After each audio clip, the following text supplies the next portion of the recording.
Shabbat shalom, Shabbat shalom, Shabbat shalom, Akim Akwaktim. Once again, welcome to another episode of the True Disciples of Christ Bible Study. And we are the last Nazarene, the True Disciples of Christ. We're going to give brothers and sisters the opportunity to come in the room. And if we can, we're going to get one of the good brothers to read something of their choice from the Torah. But before they do that, I want to say this. The name of this show today's topic is, are you in the truth or are you in the world? How to stop being a nigga. Are you in the truth or are you in the world? How to stop being a nigga. Emphasis added. Now, the reason that we selected such a topic is because last night we proved that a lot of people that say that they're in the truth are still really niggas. And so you only need to disagree, and all of the Bible verses goes out of the window. Everything that you profess to believe in goes out of the window because you disagree with your. Anyone that was on the call last night, you bear witness to that. I made it abundantly clear that the brother Clean was talking to me. I should have been the only one offended. That wasn't good enough. So now, through the spirit of the Ruach HaKadosh, we're going to have to discuss this today. How to stop being a nigga. Are you in the truth or are you in the world? How to stop being a nigga. Thumbs up if you come in the room. If you are a nigga, you definitely need to listen to this message. Or if you know any niggas, have them to listen to this message. This is Bible Truth, how to get rid of niggeritis 101. Now, if I could get one of you good brothers to read something from the Torah.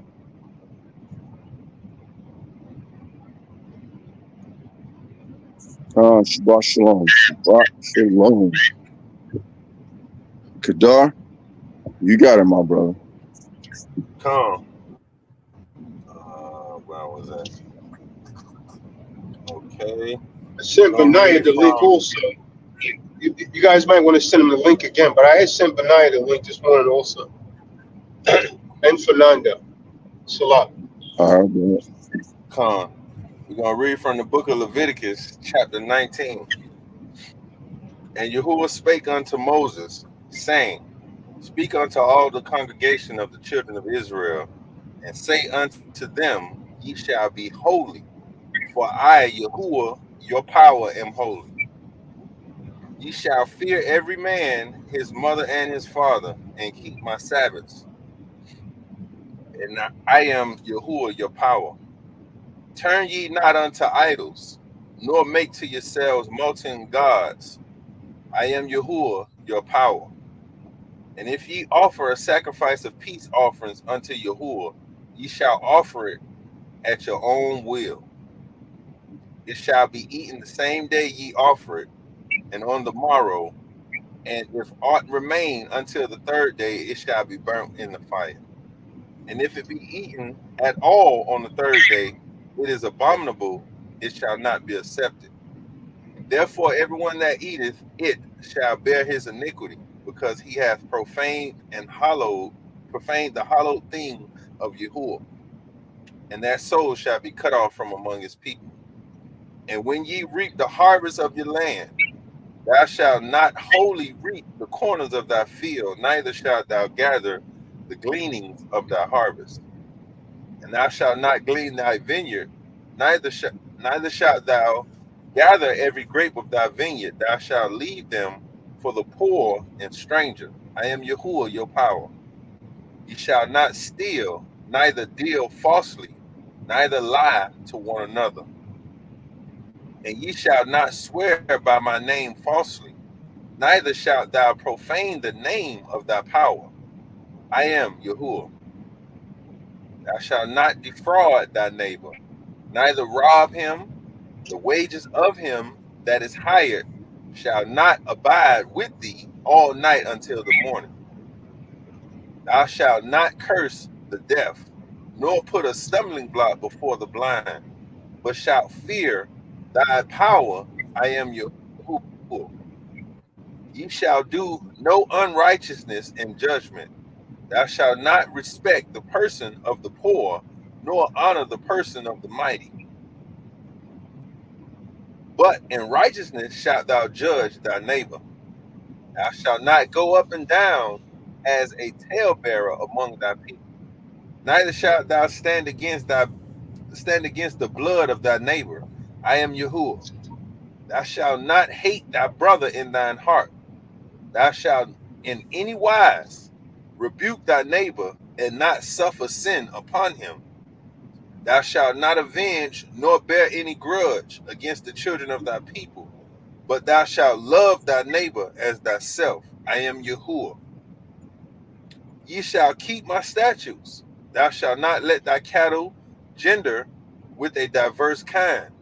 Thou shalt not sow thy field with mingled seed, neither shall a garment mingled of linen and woolen come upon thee.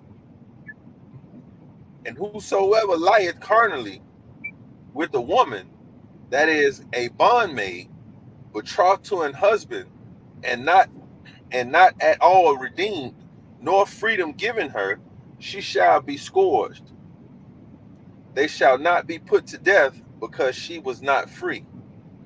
And he shall bring his trespass offering unto Yahuwah, unto the door of the tabernacle of the congregation, even a ram for a trespass offering.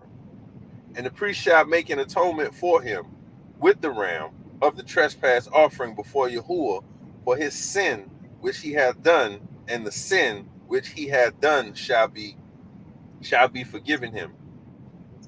And when ye come into the land, and shall have planted all manner of trees for food, then ye shall count the fruit thereof as uncircumcised. 3 years shall it be as uncircumcised unto you. It shall not be eaten of. But in the 4th year, all the fruit thereof shall be holy to praise Yahuwah withal. And the 5th year shall ye eat of the fruit thereof, there it may yield unto you the increase thereof. I am Yahuwah your power. Ye shall not eat anything with the blood, neither shall ye use enchantment nor observe times. Ye shall not round the corners of your heads, neither shalt thou mar the corners of thy beard. Ye shall not make any cuttings in your flesh for the dead, nor print any marks upon you. I am Yahuwah. Do not prostitute thy daughter to cause her to be a whore, lest the land fall to whoredom, and the land become full of wickedness. Ye shall keep my Sabbaths and reverence my sanctuary. I am Yahuwah. Regard not them that have familiar spirits, neither seek after wizards to be defiled by them. I am Yahuwah your power. Thou shalt rise up before the hoary head, and honor the face of the old man, and fear thy power. I am Yahuwah. And if a stranger sojourn with thee in your land, ye shall not vex him. But the stranger that dwelleth with you shall be unto you as one born among you, and thou shalt love him as thyself. For ye were strangers in the land of Egypt, and Yahuwah, I am Yahuwah your power. Ye shall do no unrighteousness in judgment, in metayard, in weight, or in measure. Just balances, just weights, a just ephah, and a just hin shall ye have. I am Yahuwah your power, which brought you out of the land of Egypt. Therefore shall ye observe all my statutes and all my judgments, and do them. I am Yahuwah.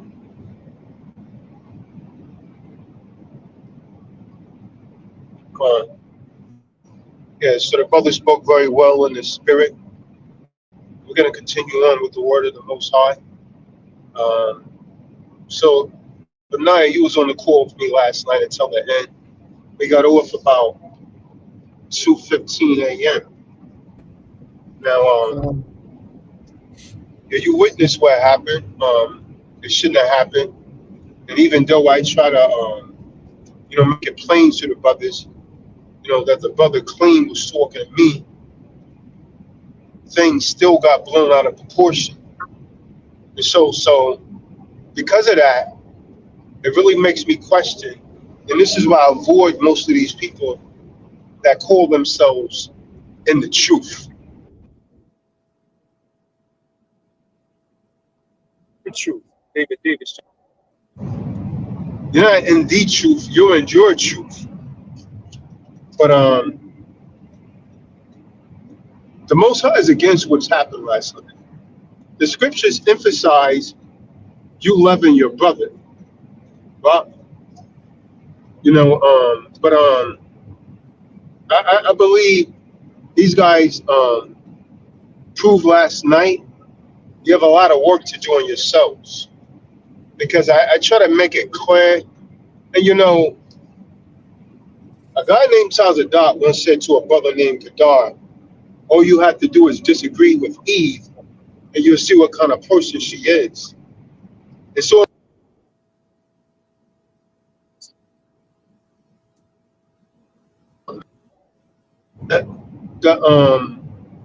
it's the same thing about Jake. Disagree with Jake because 80% of them was raised by Eve. You get the same kind of response. Hey, y'all speak for a minute so I can call this man and see what he can call him, man. David. I'll speak for a second. Yeah, I would say, I know being a man comes first, right? You're gonna have that pride and to stand up for yourself, but I think there's a time and place for everything. And I also believe, and I know for a fact, we should always use wisdom and really hear a matter out before it's fully brought out. Last night I think it was a lot of misunderstanding and a little bit of pride as well on both sides. I feel like brothers could really, be able to put that to the side. We're supposed to be in the truth and really, walking this out. You shouldn't have that type of that energy or that type of mentality against one another. We all in this together, right? So it shouldn't be no back and forth like that. So, I think being able to hear a matter out and fully understand something before everything gets blown out to proportions, things could have turned out, it didn't have to get like that. The brothers did squash it at the end, so that's always good, but I missed the call last night. I kept trying to log on. I couldn't get no service whatsoever. I couldn't even watch it on YouTube last night. The service was so shot. And then when I fell asleep, I tried to log back on. I seen the video was gone. So I can't really speak on as to what happened last night. But one thing I do know that we all come from, rough places, the hood, whatever the case is, right? But when you dealing with brothers that's in the truth, that's striving for change, striving for betterment for our people as a whole, we all come from them knucklehead places.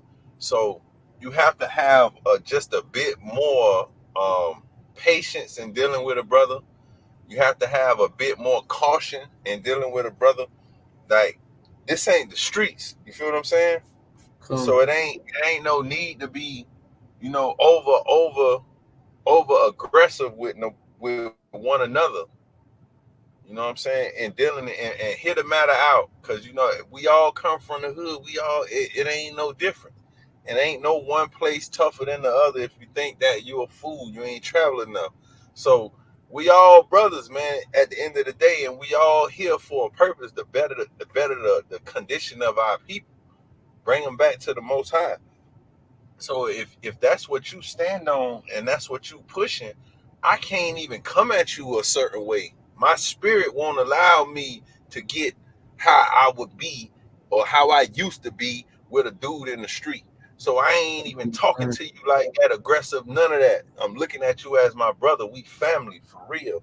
So I ain't coming at you like that. And the scriptures forbid that stuff. Scriptures don't want us out here moving like that, man. Everything speak on brotherhood is building up, treating them fair, not looking at his wife, not doing this, not doing that. If you got a matter, give you, certain ways how you supposed to step to the brother one-on-one. And then, if he don't hear you out, then you come with 2 or 3 with it's certain ways. So it's just me. The way I look at that, when we on this panel and we in this truth, and we pushing what we pushing up, those street rules don't apply in this area of life, man. Straight up and down. And that ego, I don't know what happened, so I ain't talking to nobody in particular. I'm just speaking in general. The egos and all that stuff, we gotta let all that go and become men. Men talk things out. Knuckleheads be ready to fight and all that crazy stuff. Men talk things out because they know if they don't talk it out, it ends in war. So that's my take on it, man. We family, man. We on the same side, man. I say save that energy for the enemy, y'all. That's not, you shouldn't direct that at your brother. I mean, I really don't have that type of energy in my heart for none of y'all. Anybody on that comes on the panel, even if it comes to a disagreement about a situation, we should be able to disagree peacefully. You know what I mean? It don't have to go to where the point I'm threatening. Well, you're not even supposed to disagree publicly. You see, right? And so none of that, man. None of that is of the Most High. That what happened, and there's no way. Okay, yeah, I understand now. All of that was off, man. The whole spirit. So I mean, what was just manifested? You really don't believe, man. It's just rituals. They really don't believe, man. So let's start off with the book of Mark 12, verse 30. Mark 12 and 30.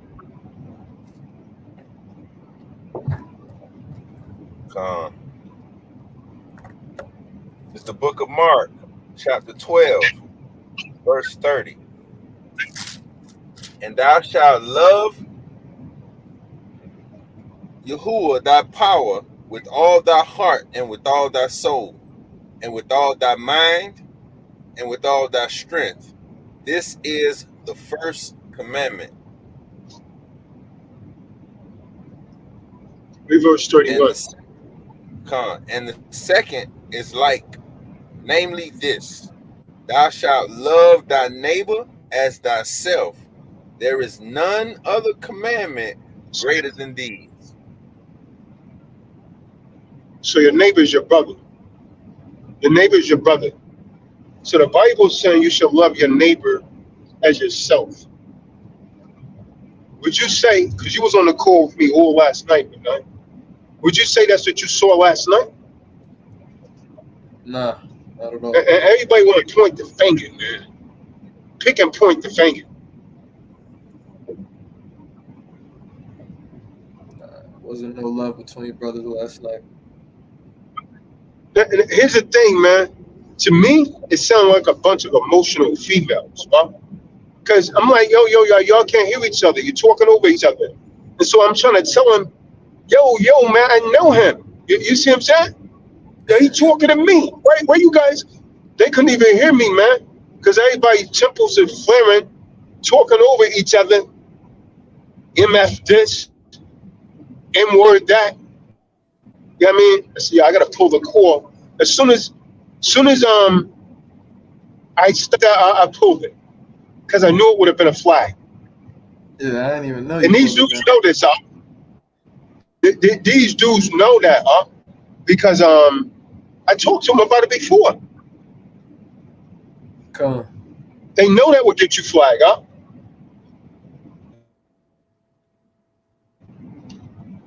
My thing was the whole thing.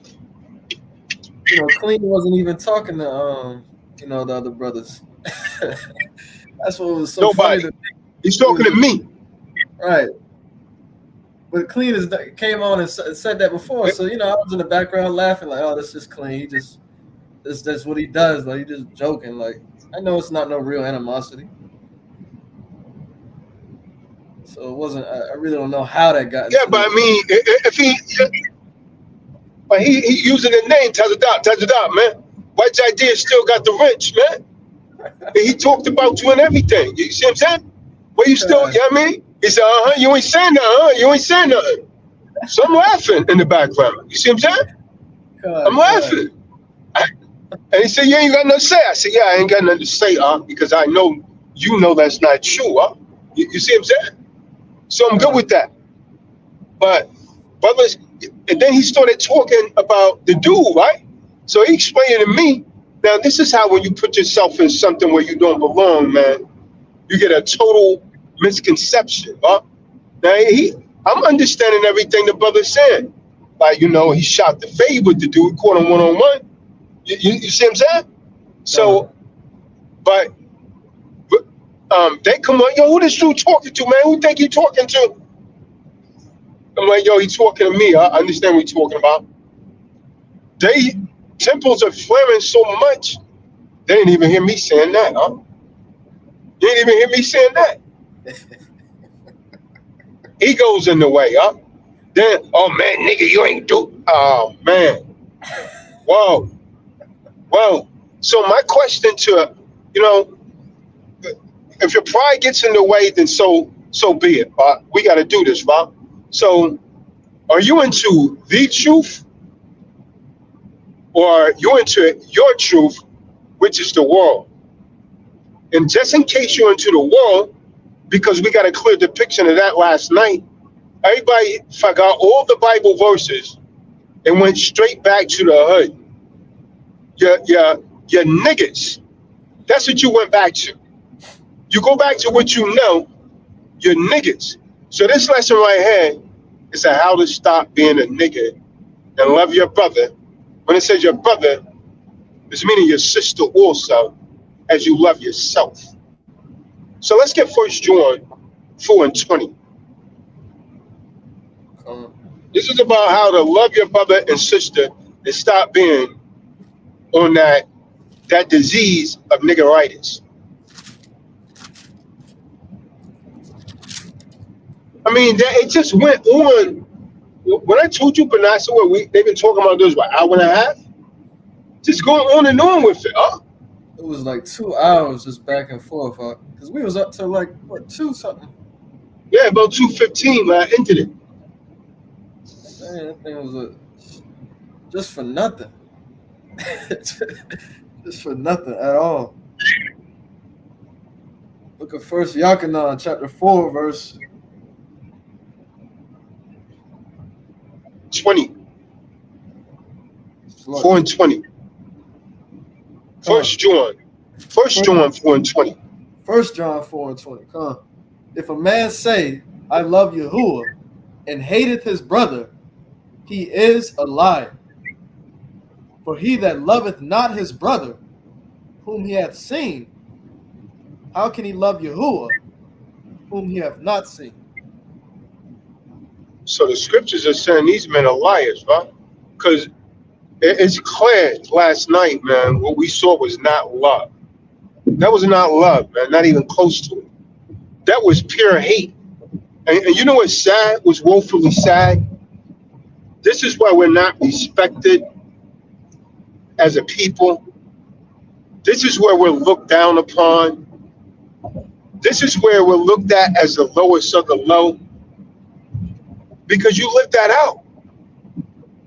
You lived that, you're emotional vampires. I mean, they couldn't just, even after I explained it what, 10 times? Now you talking to me. Still going, Still going. I'm telling you, yo, I wear that, he talking to me. Still going on. Still going, And so you know how when the devil is creeping in, when you start to use deceptive intelligence to justify your wrongdoing. You see what I'm saying? I'm telling you, yo, he talking to me. It should have been squashed right there. But nah, man. They came up with all kind of reasons why I'm justified in saying what I'm saying. That's the ego, huh? Let's go to verse 19, huh? 1 John 4:19. 1 Yochanan chapter 4, verse 19. We love him because he first loved us. Mm-hmm. If you love the Most High, you would do what he says. If you really love him, you would do what he says. But you don't love him because you're not doing what he says. Go to verse 4 and 5. 4 and 5. They are of the world. Therefore speak they of the world, and the world heareth them. Okay? Did not come across. Why you guys think we made a song about worldly Negroes? This verse right here. They're of the world.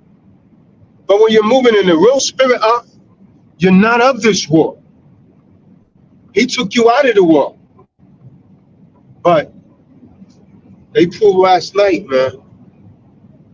Well, we got some real niggas, man. Whatever that is, right? Why would you even want to be that? See what it is? Too many men are playing with this word. I couldn't even, for real, I can't even imagine myself like ever coming against one of the brothers, man, that I don't call my brother. I wouldn't be able to look him in the eye and strike him as son. You see what I'm saying? Right. So if he hit me, I probably would just wear that and walk away. You see what I'm saying? Because that's where I'm at with this, man. That's where I'm at with this, huh? I just couldn't do it because I wouldn't be able to face myself afterwards. You see what I'm saying? Because it would make me a hypocrite. But when you could get on here and threaten each other, man, I'm going to do this. I say, yo, man, these are some serious accusations, man. And you doing it on the internet. Oh, nigga, I'm going to do this. And I said, wow, it's serious right here, huh? And for what? For nothing really. Nothing was directed at anyone besides me. And I try and turn it down. David kept trying to tell him, it's the Kahan's channel. It's the Kahan's channel. They're not hearing nothing, huh? 4 or 5 people talking at once, man. Ain't nobody hearing nothing. I mean, it was a complete embarrassment, man. A complete embarrassment. Yeah. So, man, you know I sure was in the background. Look at him. Look at him. You see what I'm saying? Yeah. That's why. That's why we don't want him around here. And you're proving it. You proved it again and again, man. Let's go to the book of Matthew 5 and 22. Matthew 5 and 22. Book of Matthew, chapter 5, verse Listen, 22. Linda. Listen. But I say unto you that whosoever is angry with his brother without a cause shall be in danger of the judgment. And Okay, stop for a second. shall say, Whoa, stop for a second. Why did they have a reason? Let's be real, man. Real. Why did, and every, I'm going to say this, man, because it needs to be said. A lot of people don't like clean like linen because it's delivery, right? Because he have I don't give a fuck attitude, right? But it doesn't, where he's saying untrue. What he be saying is the truth, huh? And a lot of people don't want that, and I'm used to that, because they feel the same way about me. That what the brother is saying is, they don't like it. breaking up, but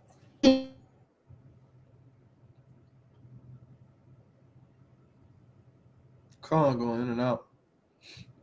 That's all they don't want to hear the truth, because you know why? If you try and find the truth offensive, then you're living a lie.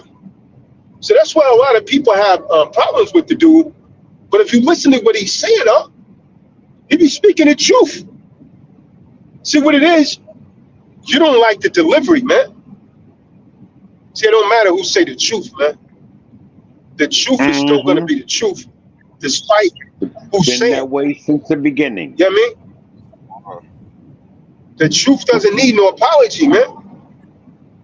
And if the truth is offending you, you might want to check yourself. So, you know, people don't agree, like, he wrong. And we all have our way of articulating things, right? That's what makes each individual unique, right? But here's the thing, man. When someone don't cater to the way that we want things said, then we get into our ego. I don't know who he think he is, talking to me like that. You see, you might need to be talked to like that. That's why you haven't changed. You see what I'm saying? Because you're so used to being on the damn pity party. But Get him, everybody Kahan, talking to you nicely. Hey, I don't talk to him like that. No, he needs to be talked to like that. Because he hasn't changed. So you got to tap into the emotions and make them really feel it to get them to change. And people don't like change, man. See, because in order to change, what needs to happen? We got to admit that we're wrong, man. How many people you know like admitting that they're wrong? They don't like that, huh? They don't like admitting that they're wrong. And so what we'll argue to an extreme. Why? Because pride gets in the way. So now, and the scriptures tells us about proud men. Pride gets in the way. It's so easy. See, everybody talking about real man. I'm a gorilla. Yeah, you damn sure acting like one too. Throw that monkey a banana. You see what I'm saying? You damn sure acting like one, man. Everybody wants to be a gorilla, man, until the lion shows up. You see what I'm saying? The real talk. I ain't trying to be funny. Get him. Yeah, I ain't trying to be funny, but that was an embarrassment for all of us last night. It's an embarrassment. Because what it proves, even if we got Bibles in our hands, we're just Bible-toting niggas. We're not men of the Most High, Adonai. It was proven last night, man. So this is why you could build up our communities, put them in a brand new community, put them in a new house. But if you put a nigga in that, the only thing you got is a nigga in a new house, and he's going to destroy it. He's going to destroy it down. They're going to start pissing in the elevator, leaving trash on the lawn, and then they'll get mad with you if you tell them, hey, can you pick that up, brother? They might see a nigga. Well, the nigga is a strange creature, boy. But that's a strange creature right there. He'll get mad and want to shoot you. He'll get mad. Now, I ain't talking about Jake. Jake is good. Jake is good. My bad. But a nigga is something different. Boy, that's a strange creature. Because you could be telling them to do something to help themselves, to try and make them better, and they don't want to kill you for it, man. See, that's what a nigga does. They don't want to shoot you for it, man. You tell them, hey, brother, don't throw that trash down there. It's going to ruin the neighborhood. Put down our property value. Man, he'll only go and get his gun and shoot you. Because you know why?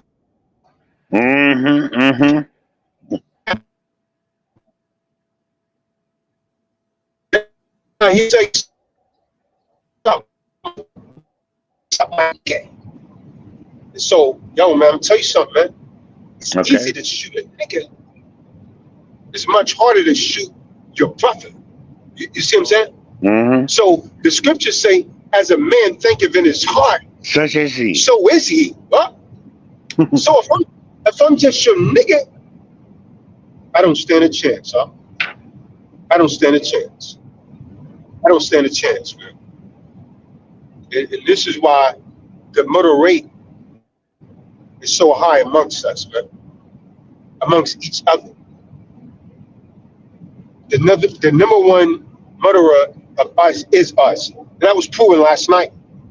Can you imagine what would happen if those guys was in person up? Do you guys think about that? Nope. What do you think would have happened if they was in person like that, man? Someone would have possibly got murdered up Over nothing. just to prove Preach a point. Preach it. Reach him. Come. Just to prove Preach a it. point. Reach him. There's people that said, see, the real OGs are, they're in prison living in intense regret. They saying, man, I wish I could get out and raise my son. See, hindsight's always 2020. Tazadak told me that. But Just so you you're know. blinded, man.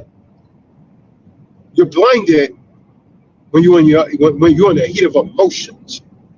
And your pride and your ego's in the way, man, you're nothing but a missile that's not guided. You're a bomb about to explode. 2,000 And you're tons. detrimental to yourself. You're detrimental to yourself and others. That's not of the Most High, man. Ain't no way that anyone could come back and justify that. There's no love for your brother. Let me hit you guys with something, man. There's no way you can really trust a man like that. Because if you turn on another brother like that, he'll turn on you just as well, man. Understand that. Understand that. Let's get 1 John 3, verse 16. Not John's 3 and 16, but 1 John 3 and 16.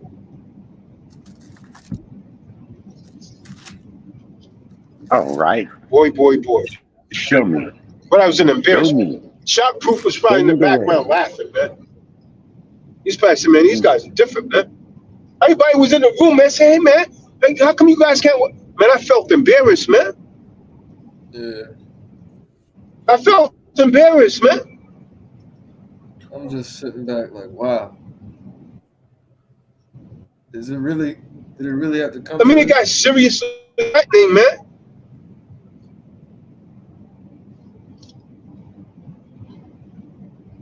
I know. But that was something heavy, y'all. That was heavy, y'all. Complete embarrassment. I'll tell the father.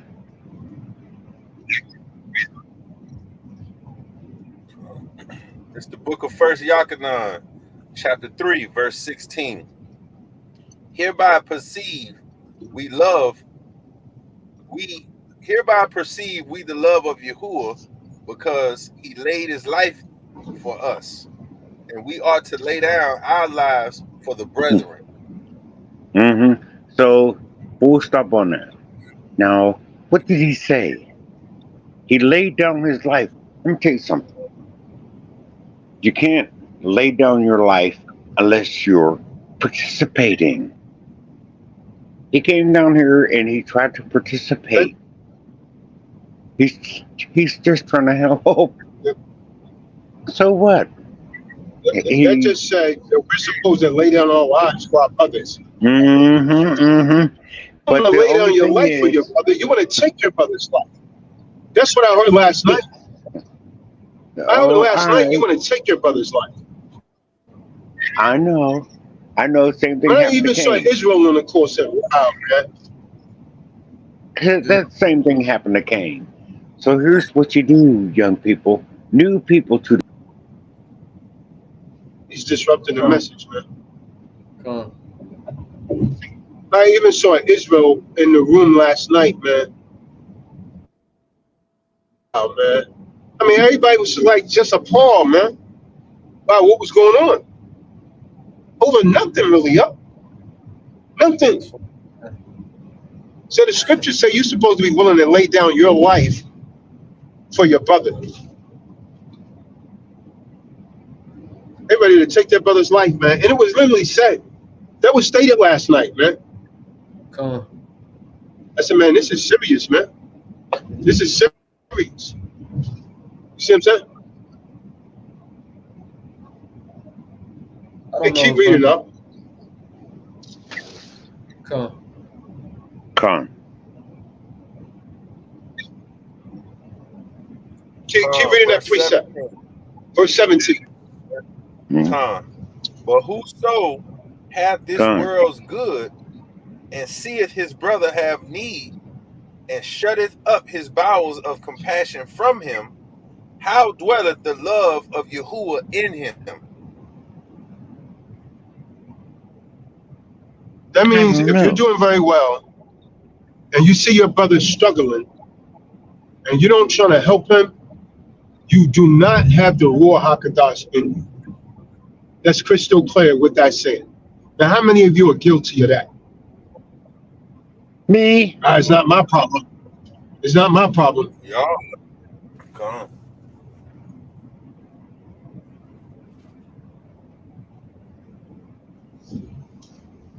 Well, I had them block my number up when I was out there.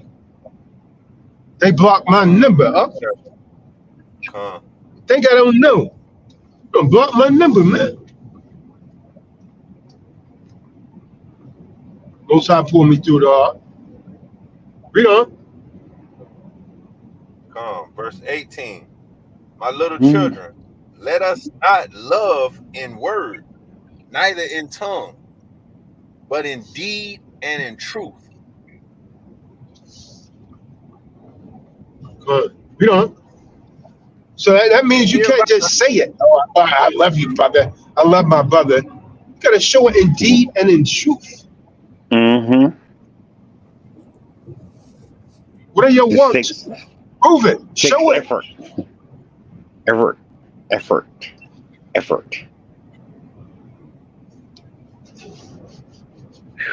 Good. Huh? And hereby we know that we are of the truth, and shall assure our hearts before him. So this is how we know if we're in the truth. This is how we know if we're in the truth right here. Please read it right now. So you're not in the truth. You're in your truth. You're in your truth. Go ahead, huh? For if our heart condemn us, Yahuwah is greater than our heart. And would you say that those men's heart condemned them last night? Go ahead, huh? Beloved, if our heart condemn us not, then have we confidence towards Yahuwah? And whatsoever we ask, we receive of him, because we keep his commandments and do those things that are pleasing in his sight. Well, what verse is that? That's 22. All right, okay. Verse 23. And this is his commandment, that we should believe on the name of his son, Hamashiach Yahushua, love one another as he gave us commandment. And he that keepeth his commandments dwelleth in him. He in him. That's a commandment, man. It's not an option. That's a commandment to love your brother. Go ahead, huh? And hereby we know that he abideth in us by the Spirit which he hath given us. And you get to enjoy these things. Now, when you go through these things, it's not going to be pleasant. So you just should know, young people, new people to this channel, you have to go through it. Yea, though I walk through the valley of the shadow of death, I shall fear no evil. See, that's what those kinds of scriptures mean. And that's why. Let's go to Ephesians 4 and 22. That doesn't have anything to do with what we're talking about. Ephesians 4. David, stand in spirit. Ephesians 4 and 22. Come on. It's the book of Ephesians, chapter 4, verse 22. That ye put off concerning the former conversation the old man. Mm-hmm. Okay, the old man has been a nigga in the streets, threatening your brother. Nigga, I'll do this. I'm gonna do this. See, that's the old man. When you come in this truth, that was supposed to be put off, man. Mm-hmm. That's supposed to be put off. So, if I disagree with you, and you resort back to it, you still got the old man on you, man. If you're not glorifying what you used to do, then why you bringing it up, Negro? Because you want people to know. So you really are glorifying it. The fact that you saying you're not glorifying it, why are you telling me that? I don't want to know. So because you're glorifying, oh yeah, I used to be out. You're glorifying it. The old man still has a hold of you. So Satan still got you in his hip pocket. You're lukewarm. Scripture say to put off the old man. Go ahead, up. The old man, which is corrupt, according to the deceitful lust, and be renewed in the spirit of your mind. Romans 12 and 10. Book of Romans, chapter 12, verse 10. Come. It's the book of Romans, chapter 12, verse 10. Be kindly affectioned one to another with brotherly love, in honor, preferring one another. There was no honor last night, There was definitely no brotherly love. It was hate, hate, hate. All I heard was kill, kill, kill, die, die, die. That's all I heard. And what's interesting, these are supposed to be men of the Most High. And I'm trying, I'm not trying to choose sides or anything. I'm trying, he was talking to me, man. Let me deal with it. I appreciate it if the guys are trying to protect me, man. But what about?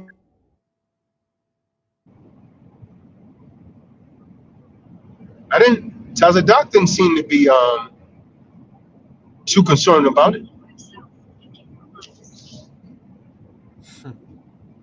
Why are you so overly concerned? Yeah, I don't know. No. Just going on over 2 hours. Just rage, Rage. 2 hours. I had to pull the cord. You finish that one up? Come. Proverbs 15, verse 5. Book of Proverbs, chapter 15, verse 5. It's the book of Proverbs, chapter 15, verse 5. A fool despiseth his father's instruction, but he that regardeth reproof is prudent. The Most High was trying to give them instructions last night through the Holy Rule. Fools didn't want to hear it. Fetch, wear it. They didn't want to hear it. Just going on and on. Nah, man. It's wild, man. Now, I want you to put this in context, right? People coming around. The young brother, what's his name? Samuel Umbenite? Come on. Samuel was here to learn, right? Mm-hmm. Man, when that took place, I seen the brother put in a room, say, "Yo, what's going on, man? What's going on?" Now, Scared the crap out of them. I'm gonna ask you guys. You're trying to join something. You're trying to learn something. Right. It's supposed to be of the Most High, right? You come around and you see the men that's on the panel, they talking about shooting and popping each other, and nigga, I'll do this to you. What are you gonna think, huh? Are you coming back? Nah, they can't. Nope. I would think it was. Shit, yeah, I don't want to be a part of that, man. It's a joke. Can't be a part of that.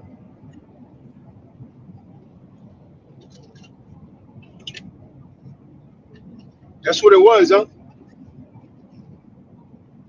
That's what, and can you blame him? Nope. Not at all. Can't blame him, man. Where's the humility, man? I'm telling you, I humble myself. Shots fired. 8,000 dollars. Yeah. Shots fired. I laugh, man. Next time you get angry, smile. Watch how that work out for you. Next time you get angry, smile. That's a fact. So it's hard to stay angry if you got a smile on your face, huh? Try it out sometime. Yeah.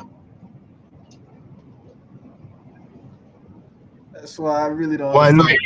got to that point, because I know you laughing at what Clean is saying. I'm laughing because this Clean, you know, he always be saying this stuff. Yeah, Toss it out, don't F with me. Toss it out, don't F with me. Yeah, all right. I Clean, cool people, man. But how it got to that point, I don't know. I don't think brothers really look at each other like their neighbor. Like when I look at y'all, I see men of the Most High trying to elevate. Mentally. We shouldn't be doing stuff like that. That's like to me, that's like low level. Like, okay, all right, you know, y'all talking, you know, back and forth on the internet, but if it was in person, imagine that. You know, elevate to that point for no reason. Come on, man, we gotta have that type of energy and anger and fury towards the enemy. It's not the enemy, man. Y'all brothers, if y'all want to have a dialogue and discuss something and disagree, I don't even got to get to that level. So I don't. Yeah, man, you can hear that hate. You can hear that hate in this. Nika. I mean, you can hear that hate. Uh-huh. You can feel You that nailed hate. it. You That's nailed it damn, right man. there. I said, damn. You nailed it. You nailed it. I said, damn, You nailed it. Yeah. And there's going to be 3 nails. Now, that's just the first nail. So, here's what we have to do. We have to John live 13 and 34. and then we're going to die. Okay, thank John you. 13 and 34. Con. But that was a lot of hate, A lot of hate. Con. It's the Yeah, book you of can't John. maintain Man, that's an hate. embarrassment. Yeah, you can't Why would maintain anyone hate. want to be a part of that? Mm-hmm, Why would anyone want to be a part of it? mm-hmm. Now you see why David Davis and Tazadok, them people. David, tell them what you told me, man, about some of the people around me, man. Well, when I look at them, I'm using my discernment, nothing personal, but y'all don't look right. See, you have to understand, when you're a preacher, treader, or whatever we are, whatever that scripture is, we were looking at you, and you look like vipers, like the what was that guy's name? Hamashiach. You vipers.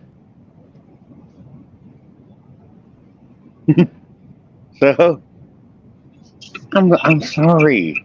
I want more for you. I want you to not be like that. Let me tell you something.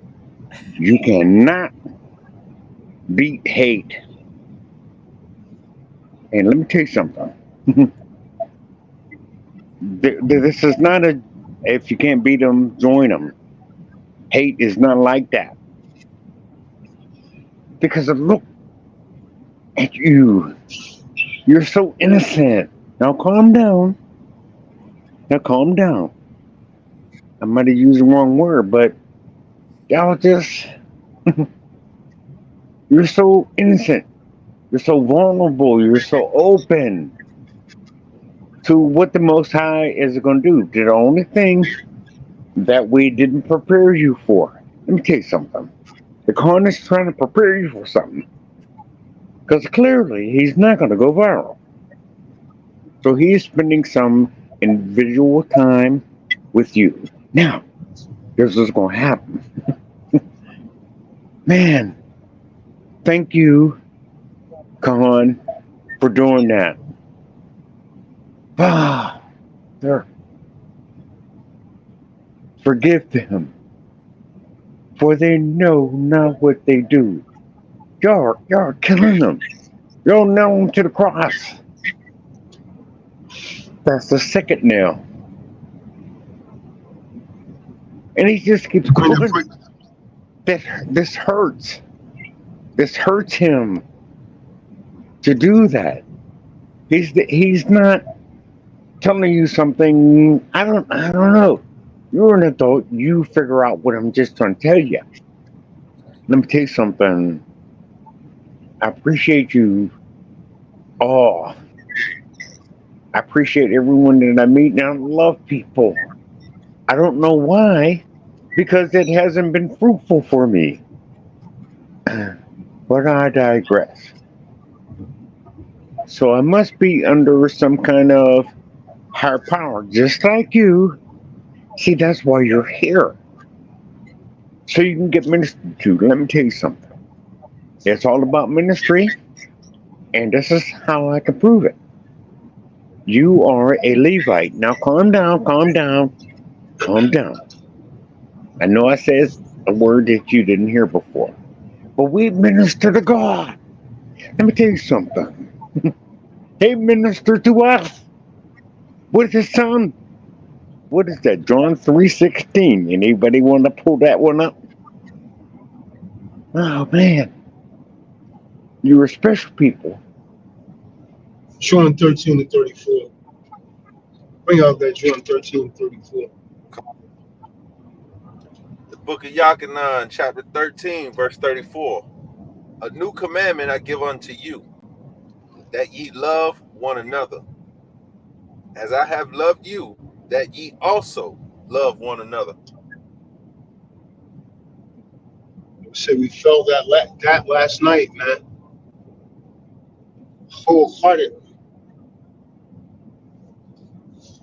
Love one another as I have loved you. That means you're supposed to be willing to give your life for your brother because he gave his life for us. I don't see that kind of love, man, amongst the modern day brothers. Don't see it. Not even close, man. It's just the opposite. It's hate.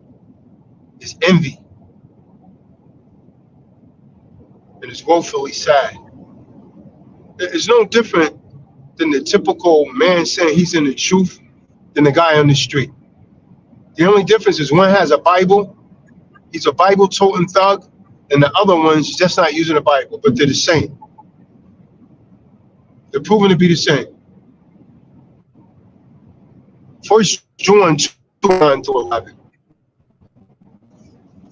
So you're supposed to love your brother, man. You're supposed to give down your life for your brother, man. 1 John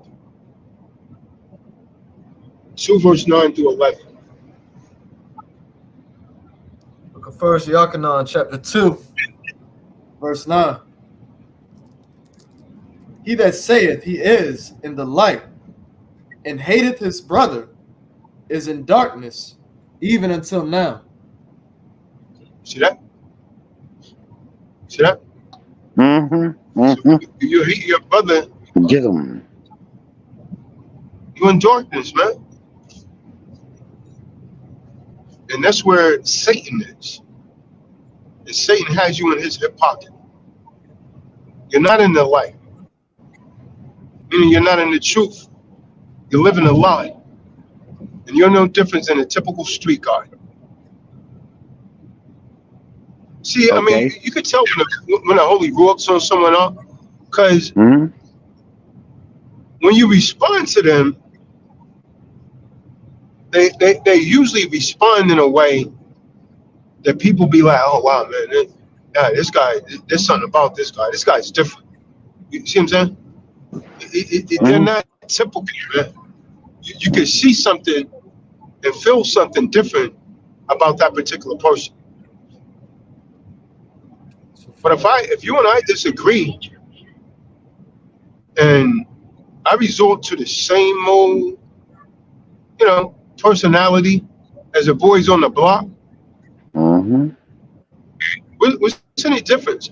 Then I claim to be a believer in the Bible, but I'm really not. There's no difference in me and them.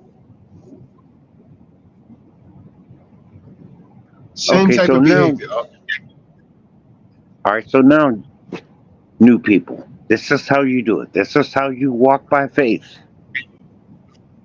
You can walk by faith, but you have to concentrate and you have to focus. It's called meditation.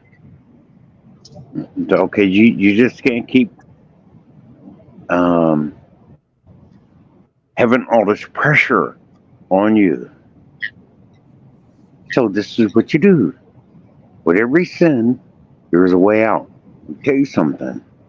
You were born into sin, and when you were born into sin, you came from a woman, man. Okay, so that's where it started. When you were, I knew you from the beginning of time. You weren't a sinner. So there's no sin that is not common to man. Okay? So this is how the sin comes in. Through the womb. For the woman. Go back to the book of Genesis. All right, now calm down. I ain't trying to be hard on her. She has her things she got to pay. I got my thing that I got to pay. To the glory of God. Now, let me tell you something. Now, you can't lose. You cannot lose. I'm too old. I'm reaching 70, and then I got 60 more years to go. So Matthew 5 and 23 through 24. Matthew 5 and 23 to 24. The truth is, people, we got to do better, man. We can't just talk this. We have to live it. We have to really live it, man. And this is what the scripture means by I keep under my body and call it into order. You can't let the flesh take control of you, man. You're supposed to keep under your body. Matthew 5 and 23 through 24. Look at Matthew chapter 5, verse 23. Therefore, if thou bring thy gift to the altar, and there rememberest that thy brother hath aught against thee, leave there thy gift before the altar, and go thy way. First, be reconciled to thy brother, and then come and offer thy gift. Yeah, if you got a problem with a brother, man, and you're trying to give the brother a gift, he's not going to receive that. And if he does, he's not going to receive it the same. So the scriptures is saying you go and settle things with your brother, then you offer him a gift, then it's more welcome. And this is in the form of a sister also, right? A lot of dudes, they don't do this. They worldly, right? They screw up with Eve. They screw up with Eve, right? Mm-hmm. And so what they do, they try and go and buy flowers, try and buy her something, right? But they haven't dealt with her mind, right? So the gift is not received the way it should be received, right? If she was in her right mind, she'd be like, oh my God, you got this for me? But she knows that he's not really getting the gift from his heart. He's getting it to try and change her demeanor because they know he's screwed up. So the gift is not coming from a pure place. It's not coming from the heart. It's not coming from a place of real love. It's coming from, hey, I got to win you back over. Say, here, take this gift. You understand what I'm saying? That's what the scripture is saying, man. Come. 1 John 4, verse 8. 1 John 4, verse 8. Same thing with brothers, man. Scripture say you're supposed to be willing to lay down your life for your brother. Go ahead, pardon. The book of 1 John, chapter 4, verse 8. He that loveth not knoweth Yahuwah, for Yahuwah is love. In this was What is manifested the love? love of Yahuwah. Keeping the commandments. Go ahead, up. And this was manifested the love of Yahuwah towards us, because that Yahuwah sent his only begotten Son into the world that we might live through him. Herein is love. Not that we loved Yahuwah, but that he loved us and sent his Son to be the propitiation for our sins. Beloved, if Yahuwah so loved us, we ought also to love one another. No man hath seen Yahuwah at See any that? time. If we love one another, Yahuwah dwelleth in us, and his love is perfected in us. Hereby know we that we dwell in him, and he in us, because he hath given us of his Spirit. And we have seen and do testify that the Father sent the Son to be the Savior of the world. Whosoever shall confess that Hamashiach Yahusha is the Son of Yahuwah, Yahuwah dwelleth in him, and he in Well, Yahuwah. And we have known and believed that Yahuwah hath to us. Yahuwah is love, and he that dwelleth in love dwelleth in Yahuwah, and Yahuwah in him. Herein is our love made perfect, that we may have boldness in the day of judgment, because as he is, so are we in this world. see, There isn't is that fun? in love, but perfect love casteth out fear, because fear hath torment. He that feareth is not made perfect in love. We love him because he first loved us. If a man say, I love Yahuwah, and hateth his brother, he is a Well, liar. see, that's the problem with For hate. he that loveth not his brother whom he hath seen, how can he love Yahuwah whom he hath not seen?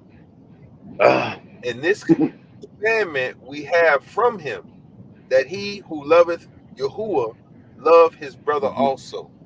Can't get no more straight cut than that. You sure can. And the only thing you new people need to understand is you have to go through that. You have to live that. This happens to you every day. You just can't read it and be like, oh, that's how it's going to go. Whoa, wow. So not only do they not love their brother, they don't love the Most High either, is what that scripture said. That's what the So scriptures this is is saying. what all right, so this is what I would like for the young people to understand. Let me tell you something. Matthew 12, verse 50. About the young man said something about propitiation. What is propitiation? All right, so here's what's going to happen to you. They love you. If you're under the sound of this ministry, these people love you. They don't come on here to be bashing you. All they're trying to tell you is what's going to happen.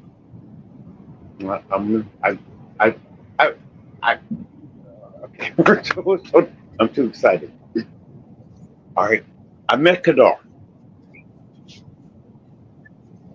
and he's kind of he's like a giant. So these type of men are from okay. I'm trying to explain. When I met you, Kadar, it was something. I was embarrassed. I was you. I don't know how to explain it. Matthew 12, verse 50. Come. Matthew chapter 12, verse 50. For whosoever shall do the will of my Father, which is in heaven, the same is my brother and sister and mother. So even if a man is not your blood brother, if he's walking in this truth like you claim that you're walking in, then the same as your brother. Hamashiach said that. That's not what we saw last night. And if people was physically in person, it would have gotten ugly, very ugly. All of those brothers need to repent on the real. Because if we just let that go unchecked, believe me, those feelings are still there. Just because someone say, oh yeah, man, no, man, they still there, huh? You need to look within yourself, man. Repent and get that out of you. 1 Peter 3, verse 8. Because it's still in you. That demon is still lurking in you. That is not the spirit of the holy rule. Scriptures can't go out the door as soon as, whatever interaction we have with each other, the scriptures can't go out the door. Like, Right. It's still standing on wisdom, knowledge, and understanding. Deal with everything with wisdom. Huh? You really gonna say this to another man? You're supposed to be in the truth. I mean, and this is the internet. Huh? You got people listening to this, watching this. Right. I mean, I snatched it, man. I snatched the video immediately, man. Sorry, I was on mute, but I was saying all the time.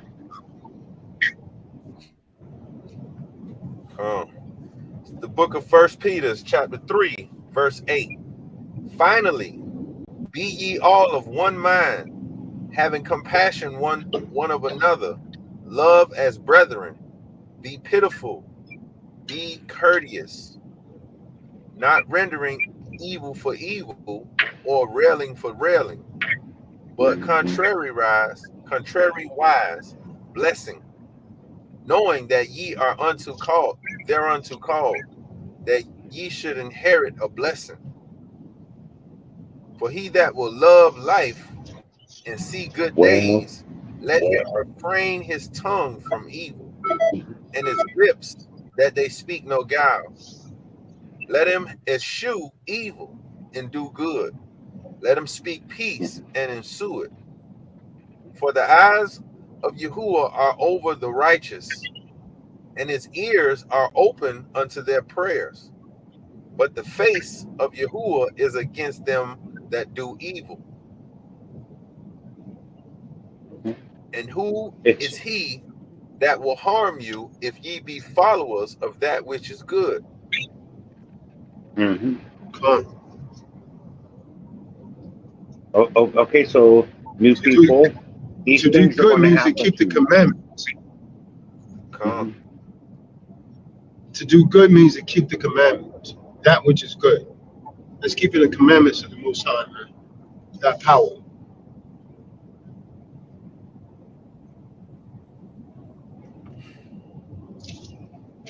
Come.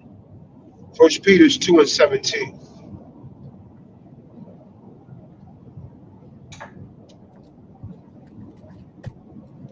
First Peter chapter 2, verse 17. Honor all men. Love the brotherhood. Read that again. Hey, read that again.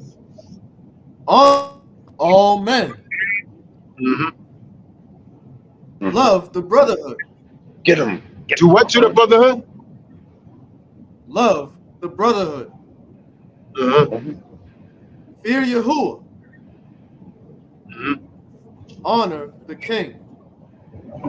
So when we read these scriptures out and we compare it with our behavior, we gotta admit that we're not in the truth. We're into our truth, which is not the truth at all. Because if all it takes is a simple misunderstanding, a disagreement that causes us to want to kill each other, man, we may as well put the Bible down, man. Stop playing. Because the Most High is going to kill us, man. Oh, my Lord, Lord, Lord, Lord, Lord.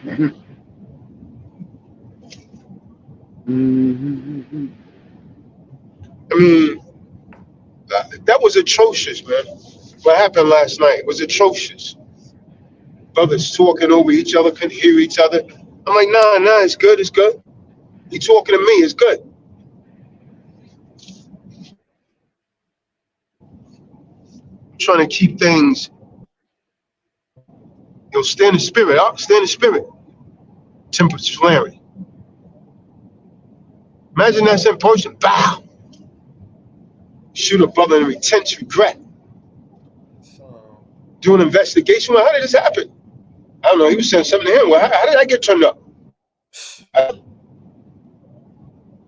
Wow. That's what it would been like. Huh? It would have ended like that. So you wasn't even talking to this guy that shot him? No.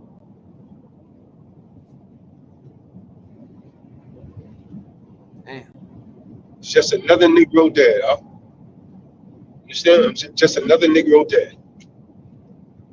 Matthew 18 and 15.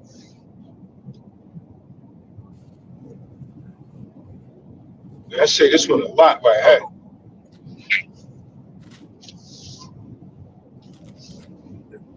It's the book of Matthew, chapter 18, verse 15. Moreover, if thy brother shall trespass against thee, go and tell him his fault between thee and him alone. If he shall hear thee, thou hast gained thy brother.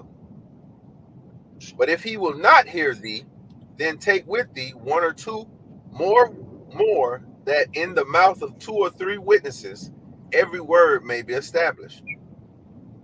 And if he shall witnesses last night, huh? Go ahead. And if he shall neglect to hear them, tell it unto the church. But if he neglect to hear the church, let him be unto thee as an heathen man and a publican. Verily, I say unto you, whatsoever ye shall bind. Oh, that goes into another part. It's like, why are we so on the edge with each other? Huh?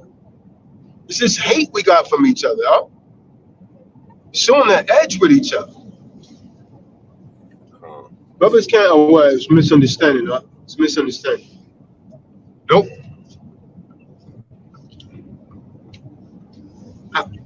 Yeah, I'll do this, I'll do that. Man.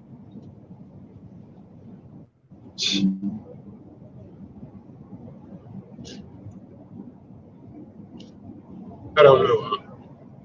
What will it take to wake us up? So here's what's going to happen. New people coming in and into this truth. Let me tell you something. You're going to make mistakes. You just can't think once you come into this new knowledge, everything is going to be peachy keen.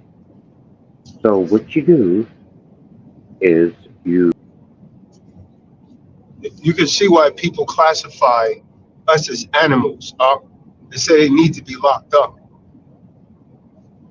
Now, think about foreigners looking at this. You have another nations. You see guys together that's supposed to be reading the Bible, right? How you go from? Can you imagine if you in the church, you stand a better chance in the church, than these guys that say they're in the truth, huh? Can you imagine if you in the church, someone discussing something, and all of a sudden it turns, I kill that nigga. Can you imagine that, huh? It just turns into that, man. But how is that the love of Hamashiach, man? How can we say we're really walking in the spirit, man? It's not the right spirit, huh? It's not the right spirit, man. We can't have that kind of animosity towards each other, man. You know what I mean? So there's no way that we could say we really believe, huh? And then we going at each other's head like that. Yeah, we're walking in the spirit of Hamashiach. I didn't write these scriptures, man. I'm just reading we just reading what they say. This is what the Most High said we're supposed to do, man. Mark 3:35, man. Mark 3:35, man. And then I'm trying to like yo, he talking to me, I'm aware of that. He talking to nobody even heard me, Tempers flaring so much, emotions all over the place. Nobody even heard me. The reason you can't hear me because your ego's in the way and your emotions in the way. You see what I'm saying? Because you have about 4 people talking at once. So I say, yo, ain't hearing each other, man. Yo, what's going on, man? Who you? Now he talking to me, How many times I said it been 9? About 10? At least 10. That should have been it right there. That should have been, if he talking to me, the problem is my problem. You see what I'm saying? Ego's in the way, That's the only thing, man. It's the only thing that could really justify that. And then you don't want to look bad. Now you're going to start trying to justify your position. So, you know, there's so many ways that situation could be looked at, You know, you could say, well, yeah, if someone came around like that, man, if he did that, one of the real homies would have stood up, but hold on. But what if he knew the person? They're gonna quell it like, nah, man, I know him, it's all good. So now what? The whole situation should have been squashed from right there, man. By just going on for 2 hours. 2 hours. Nigga, I'm from here, nigga. Nah, we different. Come on, man. That ain't the spirit. That's not the spirit of Hamashiach, man. What it is hate. And it's that nigga street stuff that you try and bring over into the truth now, because you're really not in the truth, man. You're in your truth. Same thing. So if you're trying to be in the truth and you want to bring that over here, you're really not in the truth. You're still a worldly Negro. Because we're supposed to be different, huh? It's supposed to be real brotherly love, man. I don't get it, man. For real. For real, man, the way I am, if I'm riding with someone, you know what I mean? Even if he try and cross me, I will probably just leave him alone. You see what I'm saying? But I'm not going to raise my hands on him, Because if I say your back is God, then your back is God. And I'm not going to cross you. You see what I'm saying? Because I wouldn't be able to do that, because my spirit will convict me. You see what I'm saying? Because that would make me a hypocrite. Should be able to disagree and get along. A clean like Leonard disagree with me many times. That's why he told that there, yo, stop D-riding, bro. Stop D.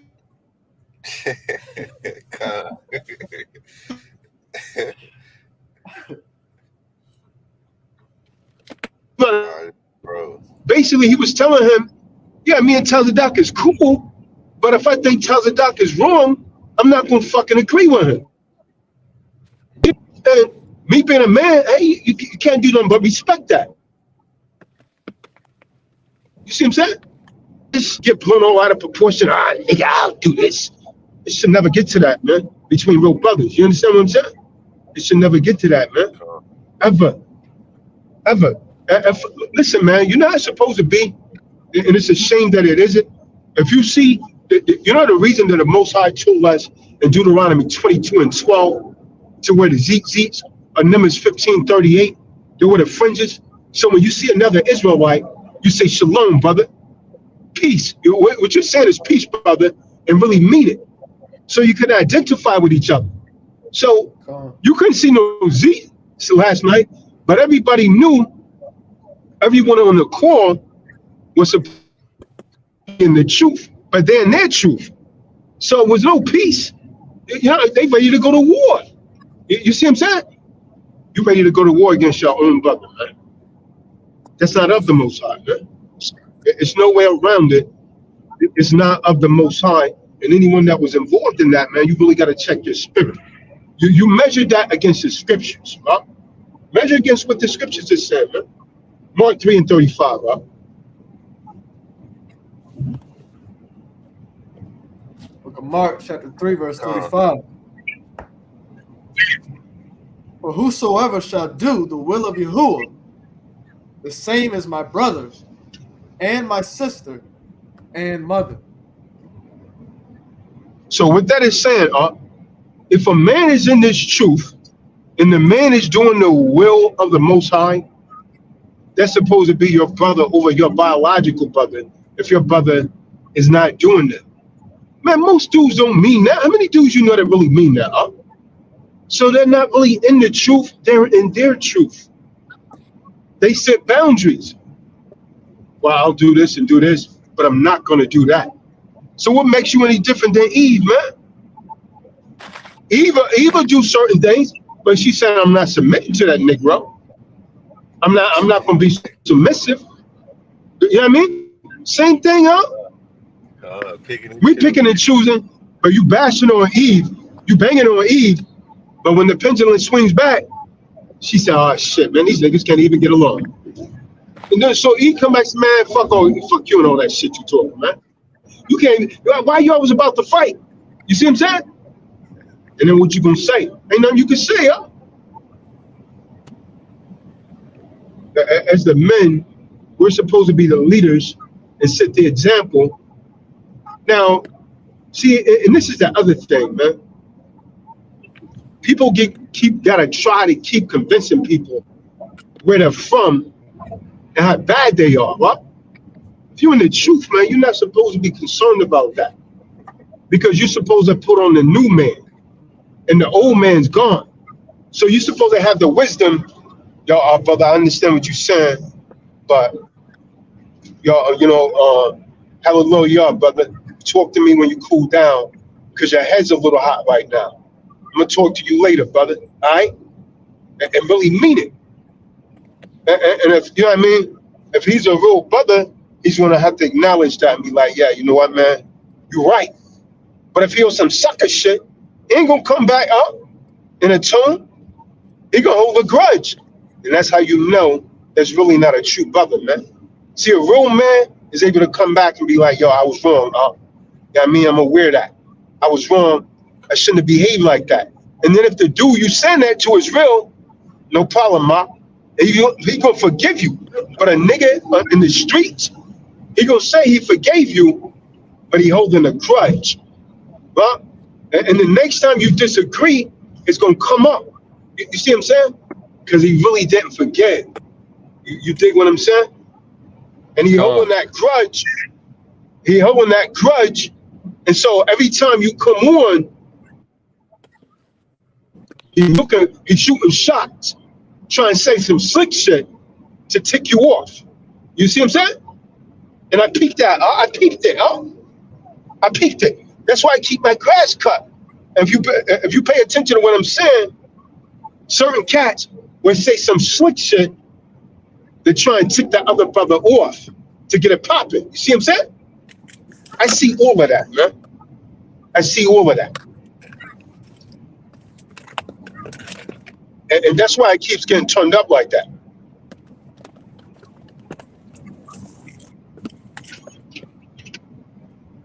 Word.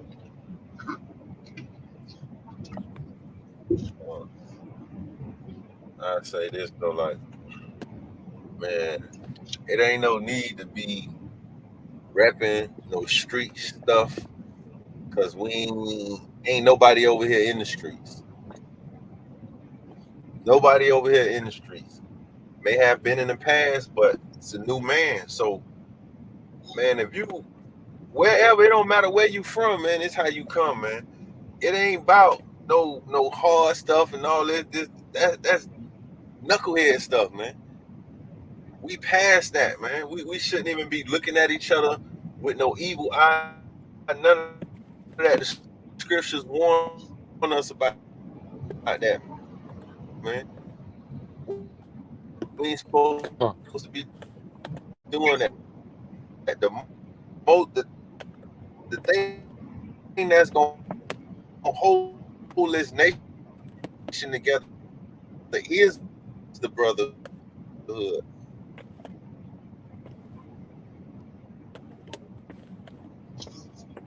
Someone get This Zephaniah it's got to 2 be built off and all that. Check yourself, brother. To look. Con. Say Zephaniah, which book up? 2 verse 1.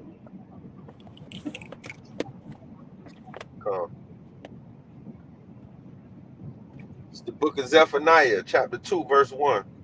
Gather yourselves together. Yea, gather together, O nation not desired. Before the decree, bring forth. Before the day pass as the chaff. Before the fierce anger of Yahuwah come upon you. So now you got to ask yourself, are we doing that? Is that what we saw last night? Brothers trying to come together. Our brothers trying to fly that head. We're not doing that. I mean, think about it. Most of these camps don't even like each other. That's why I don't deal with most of them. They don't like each other. Because it's not done from the spirit of Hamashiach. It's done from, hey, look at me. Look how many precepts I know. I'm a wise brother. And this is going to help me get some skins. That's the spirit that is coming from, I'm going to get 5 wives because I know these precepts. That's what it's coming from, Come.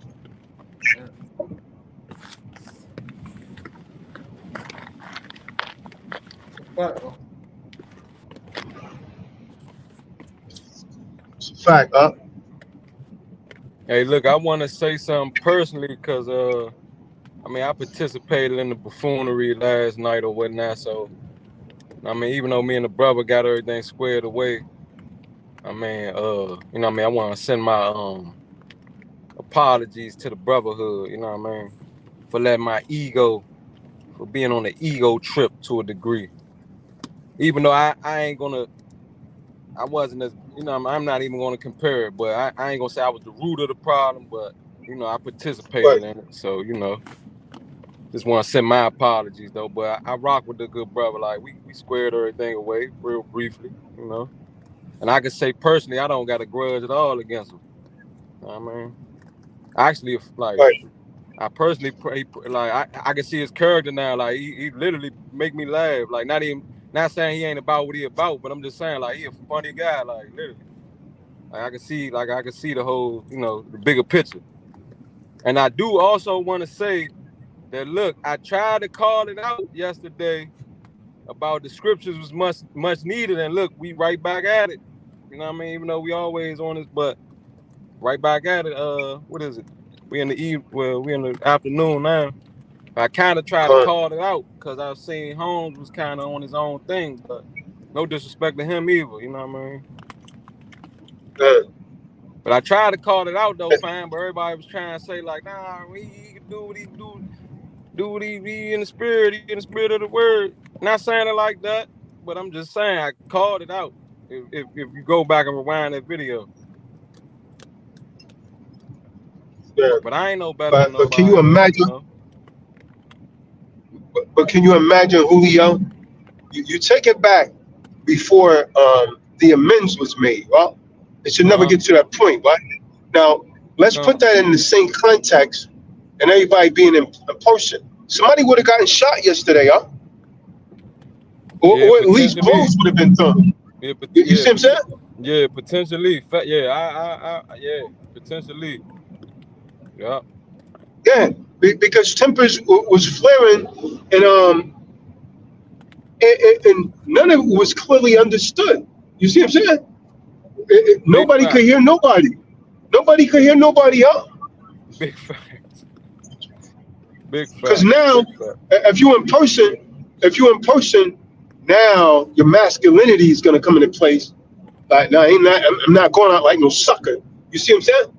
Nobody's thinking. Yeah, you see what I'm saying? 9 times out of 10, it would have went much more left than than it did Yeah. just via the internet, you know. So that's Yeah. fact. So all praises to the Most High. You know, everybody was able to make amends, and I pray to Yahweh that none of the brothers is holding grudges against each other. You know what I mean? So, whoa, man.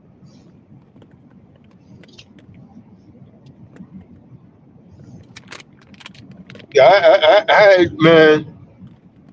If I didn't turn my AI on, it probably would have gotten worse. I turned my AI on to try and make you guys laugh, man. Hey, go ahead, man. I ain't messing with you. I ain't messing with you, cuz. I still don't know to this day if that's an AI or not. I ain't messing with you, man. David, you still there? Let me turn this thing back on, man. David.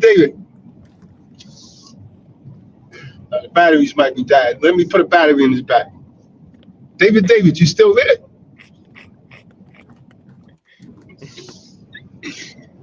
Oh, man. It was silent now. AI. Oh, David.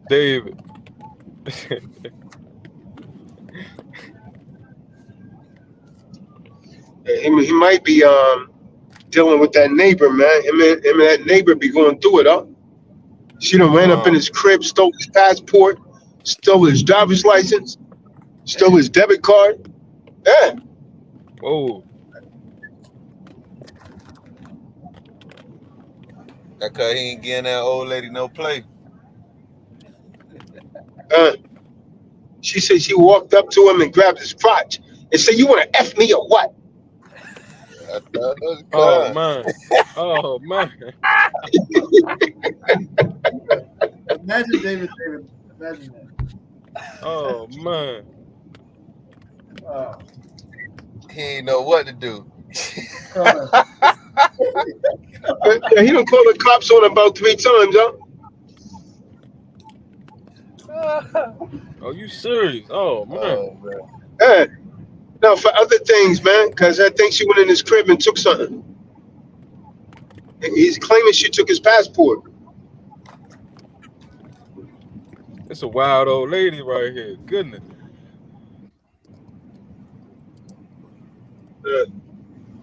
He saw it too, huh? Come. He called the cops. You know what they told him? Go inside and watch the game or something. See? But look, I ain't gonna lie. Had it been reversed, he might have been in a little bit of a jam or something, you know? He would have been locked up, huh? He would have been locked up. That's a fact. Yeah. That's man, a fact. Oh, man. This world we living in, man. Man, oh, man. Yep.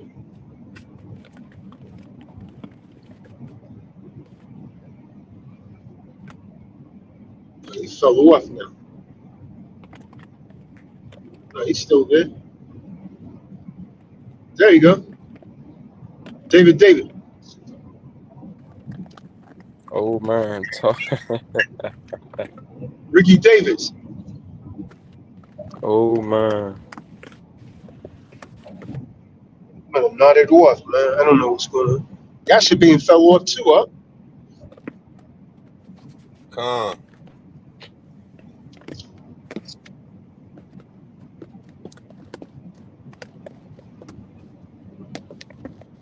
Yeah, I don't know. Because You went in and out, huh? Yeah. I thought that was me.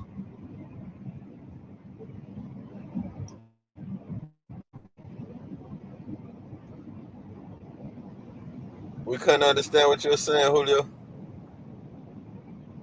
I don't know if somebody ran these out here. That's what I was saying. Can y'all hear me now? Nah, you broke up bad. I couldn't make out nothing. All right, hold on. Let me see. Okay. So while you're doing that, let me tell you something about There you go. Yahweh. Hey, I got it working. Hold on. Let me rewind this thing for a second. I got the battery back in, Julio. Okay, hold on. Let me rewind it. All right, go ahead, AI.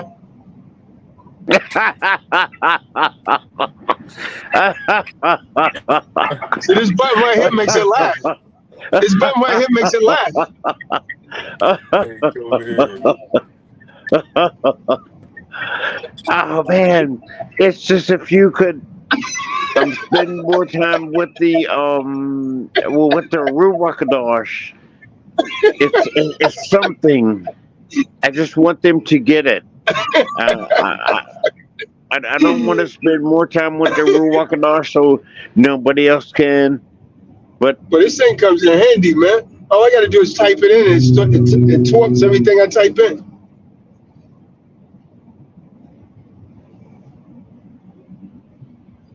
I don't know what that means. Hold on, let But I me love the rewind it. Most High. Go ahead, AI. State's not working right today.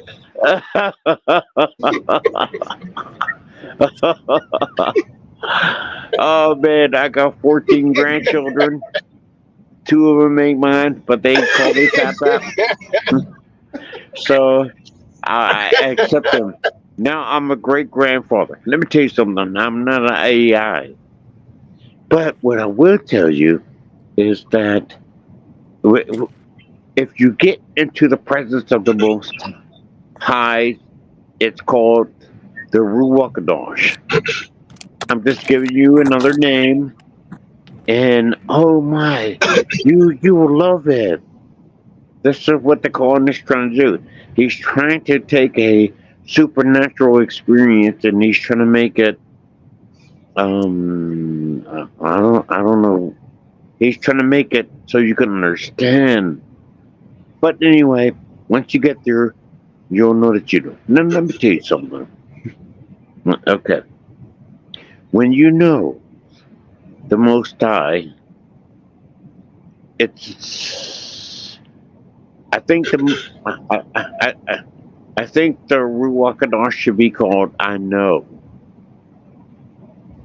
I don't know. I changed it.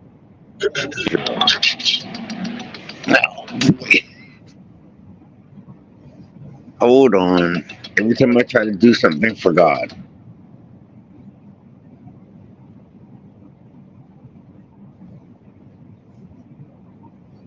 Hey, am I choppy? Am I choppy, fellas?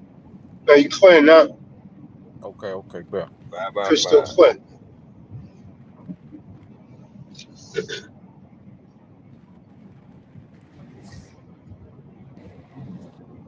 Yeah, man.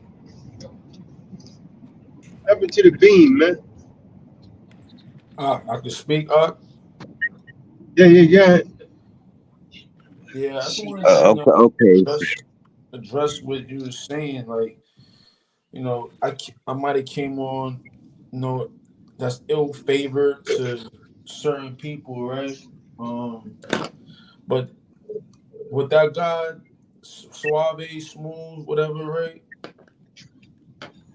Every times that I don't come on like that, it's still an issue with that person. So that's what I'm looking at it as. Like, you claim it's this reason, then the reason before is this reason, then the reason before this reason, and it's a revolving door. Like you keep saying this. Oh, is this reason why I'm not? Nah, just anything. Then. It's anything.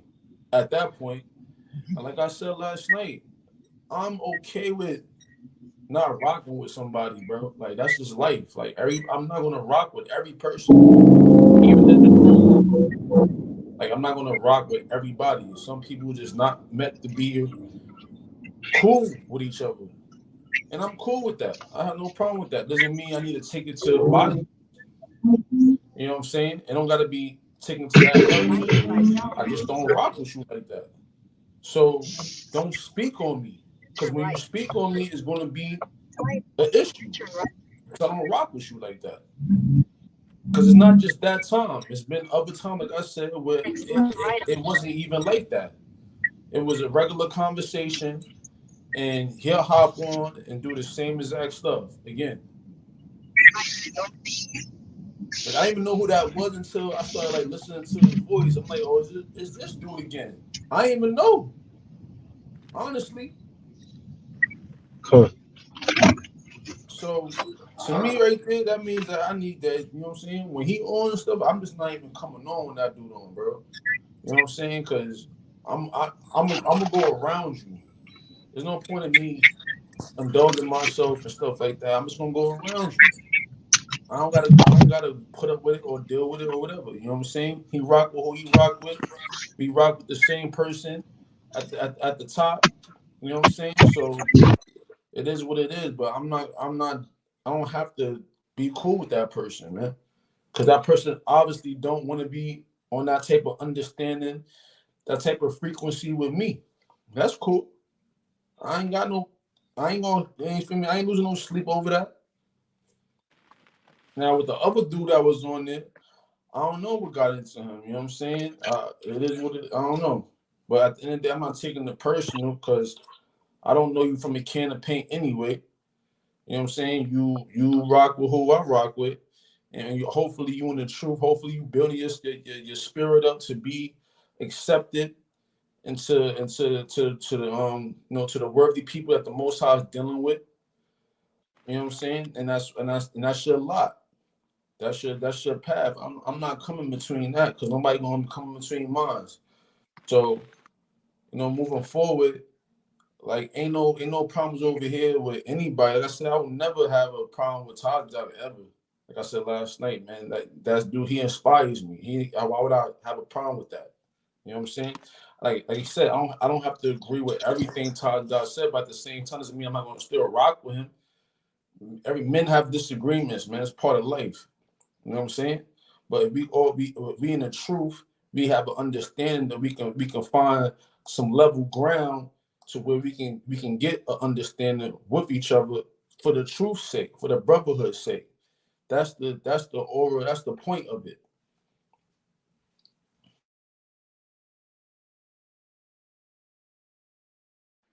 Good job, young one. You sound like fruit.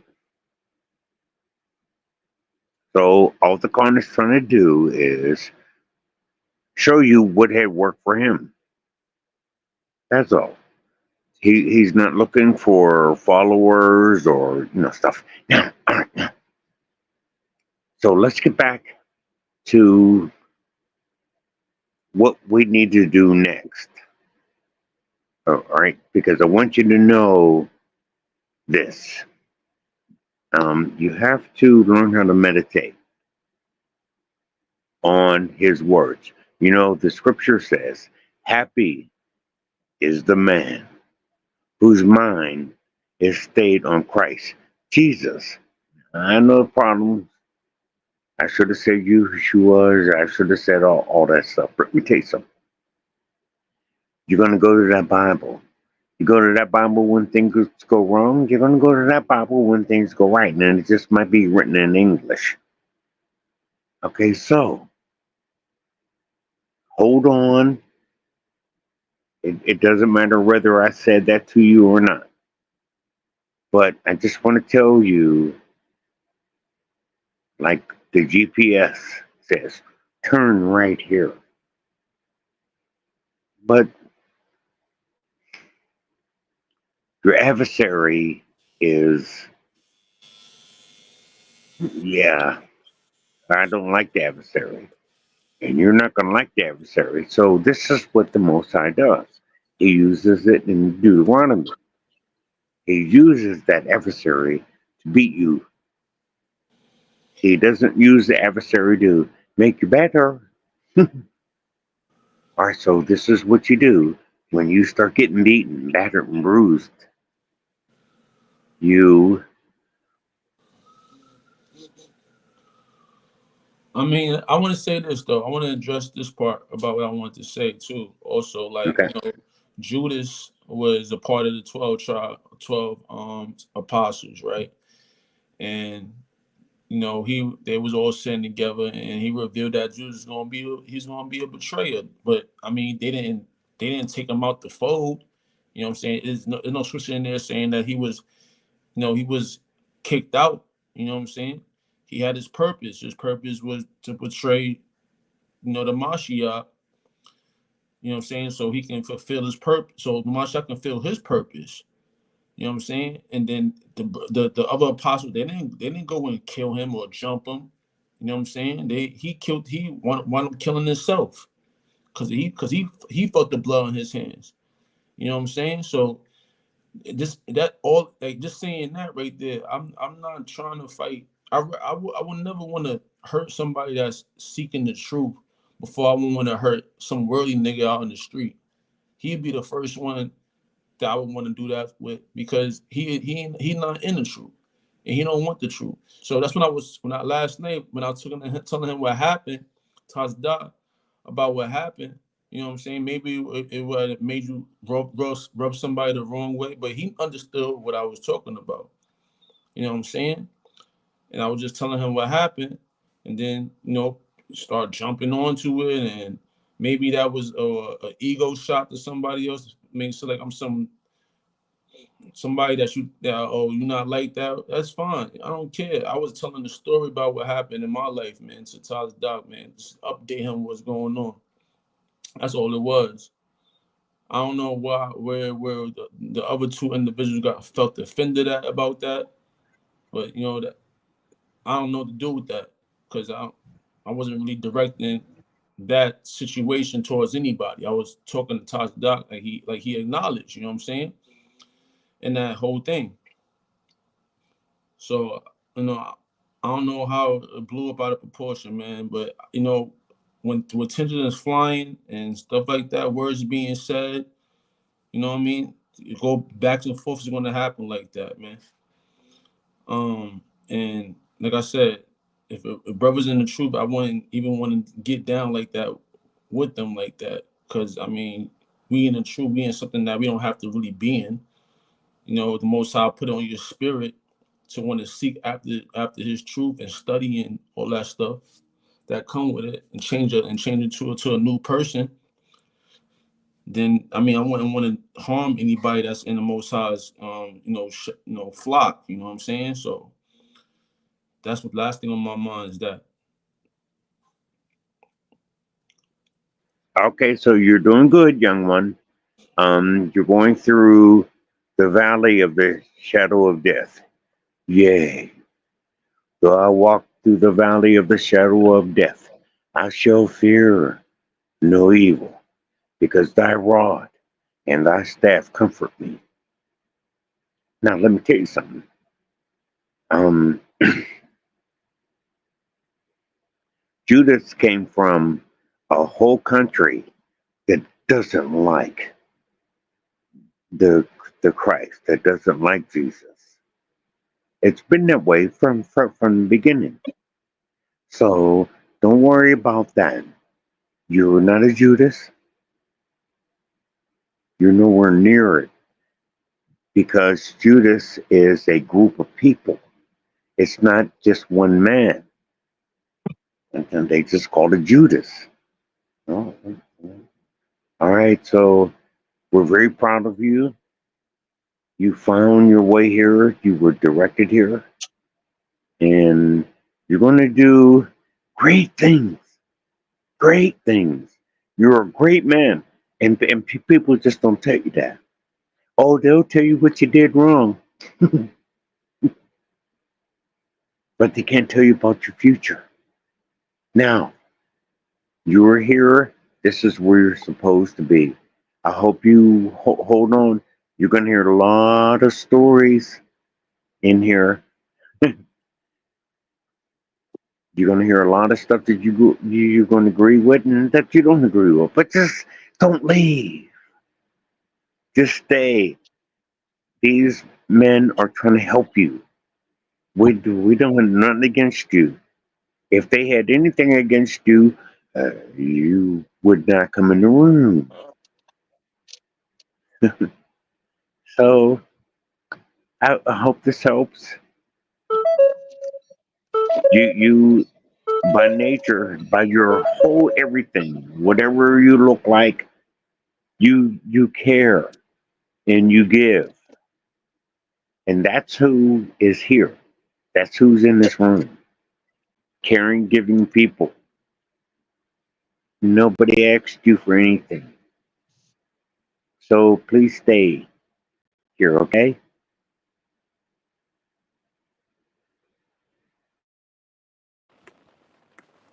Come.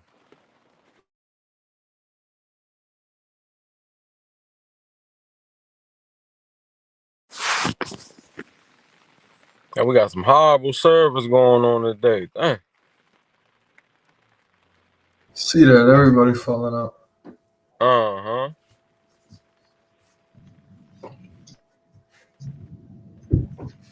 It's bad down here. Yep. What's What up, man? territory you in, Benai? Where you at anyway, fam? South Carolina. Okay. So you on the East Coast. What it's looking like out there? The same? Yep. Mm-hmm. It's been raining all morning. Right. It's not raining right now. I'm in North Carolina. Okay, so here's what's going to happen. If you want to walk by faith, you have to calm down and you have to gather yourself. You already done it. You already do it. But you just have to understand when you walk by faith, it's going to hurt your body. Your body does not want to walk by faith. I'm telling you right now. You can stop me where I'm at, and you are fearfully and wonderfully made. But you got to get that body together because that's what they attack. They attack your body. They can't not attack your spirit. So what you want to do is you want to let your body be crucified. So that's the best thing about the crucifixion. Yeah. That's the best extreme that you have to go to. I started to say Eli, lama sabathika.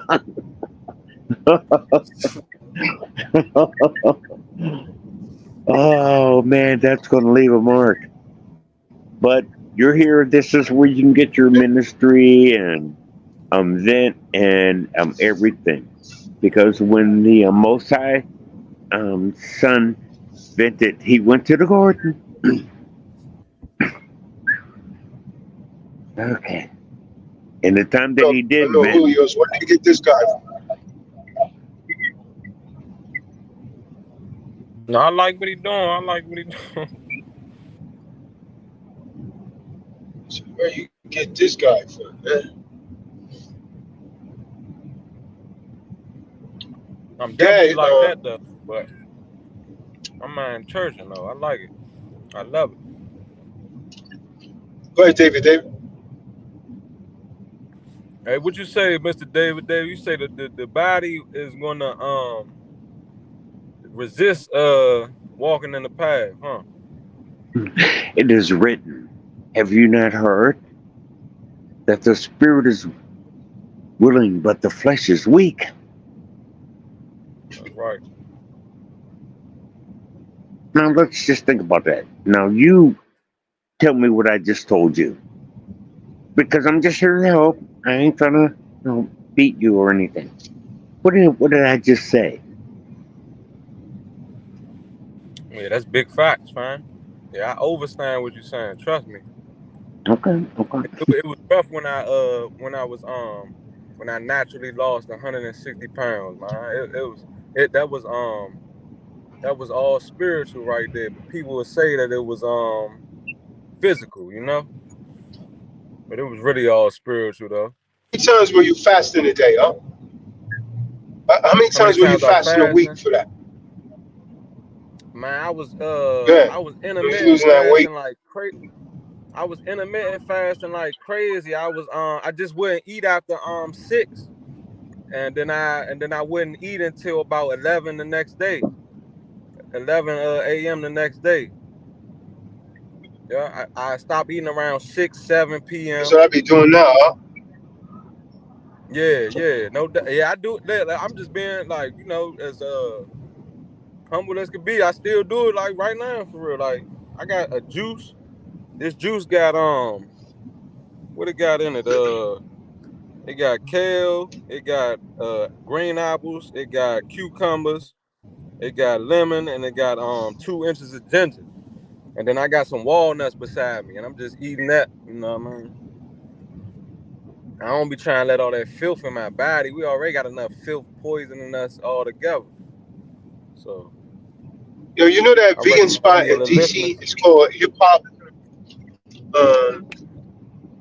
And what's it called? Hip Hop something. It's a vegan spot I always go to when I go to DC, man. It's right around the corner from the McDonald's. Um, you know where like that area is where the Louis Vuitton, Gucci shop is. Yeah, Mine, that's over there, gallery place. Like kind of like gallery place there, over there. there's a vegan spot called Hip City something. Always go there, man. I Yeah, get some really good vegan. Hip City, veggie or something like that. Yeah. Yeah, Uh-huh. vegan. Yeah, that joint's on Yeah, point, dog. I used to Every, hit that joint all the time, but then I had to stop eating uh, them Beyond Burgers and all that. But they got the yeah, oyster stop eating those too, mushroom. huh? Yeah, Yeah. Man, them yeah. joints addictive as a Yeah, I mother. don't mess with that. I don't mess with that anymore. Yeah, I don't mess with that. No, sir. No, sir. Yeah. But Yeah, they make you really fam. bloated, man. Exactly. And then Uh, Billy Gates own them joints. So you don't want to be dealing with nothing that he own for the most part. all right. But they got the good oyster burgers up in there, and they got they got some other much healthier options, They got some pretty good drinks too. Con, yeah. Uh, Yeah. Man, when you come down do a seminar down this way, fine, man, that's on me. We can hit up whatever vegan spot y'all trying to hit up. Straight up. Yeah, there's a few good ones I've seen out there in DC. Yeah, they try to they cater to a degree. They cater to a degree to that because it's kind of it's bigger than it is out here in like most cities, So I appreciate that. Most of the time I try to do a lot of cooking at home just because even when the vegan spots, I like to use particular grease. I like to use certain Right. grease oils, my bad. I like to use certain oils like either avocado or grapeseed oil for the most part. So you got it's just, they're gonna get you one way or another. Right. But our body is our temple, so we gotta get that right. All right, now I got some good news and I got some bad news. Which one do you want to hear first? Give me both of them, fine. Either one, it don't make a difference. Do you know why so many people fell out before you started speaking up? No, I didn't. What do you mean fell out, David? Because yeah, but I came back in. Oh, I ain't leaving. I ain't going nowhere.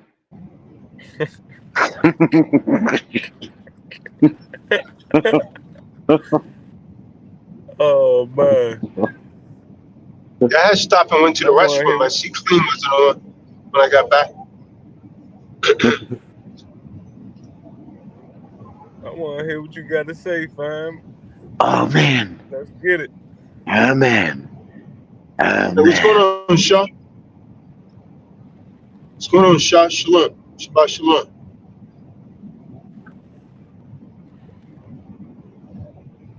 Shabbat shalom, Shaw. What's going on? Hey, can you guys hear me, or he just can't hear me? I think he having problems. Yeah, his little wheel is spinning. Yeah. Shalom. 5 by 5, huh? Shabbat shalom, huh? 5 by 5. What's going on, Shaw? I didn't know if y'all can hear me. I had problems with the phone. Just want to come on today on the Shabbat Shalom service day. Regarding yesterday No, go outcome, get no. uh, Go out what and I come did, back in. what I saw, was actually it hurt my ears. Seeing the brothers going at it like that. I know it has been like that before. Yeah, One no. time back in the day. Yeah, no. No, you're giving people a Right. headache. Hey, hold on, Go back David, out and man. come Hold back in. on. Check this guy out. Yo, we can't hear you, Sean. You gotta go out and come back in. Your connection's choppy. Just give me oh, boy. Boy, I don't know how the con does it. Okay, so now I got some good news and I got some bad news. Young man, you are Going doing ugly. The bad news is you're gonna stay that way.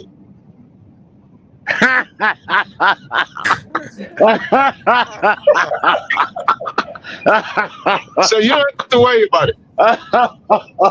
And you can stop Oh playing on that man. because you're not.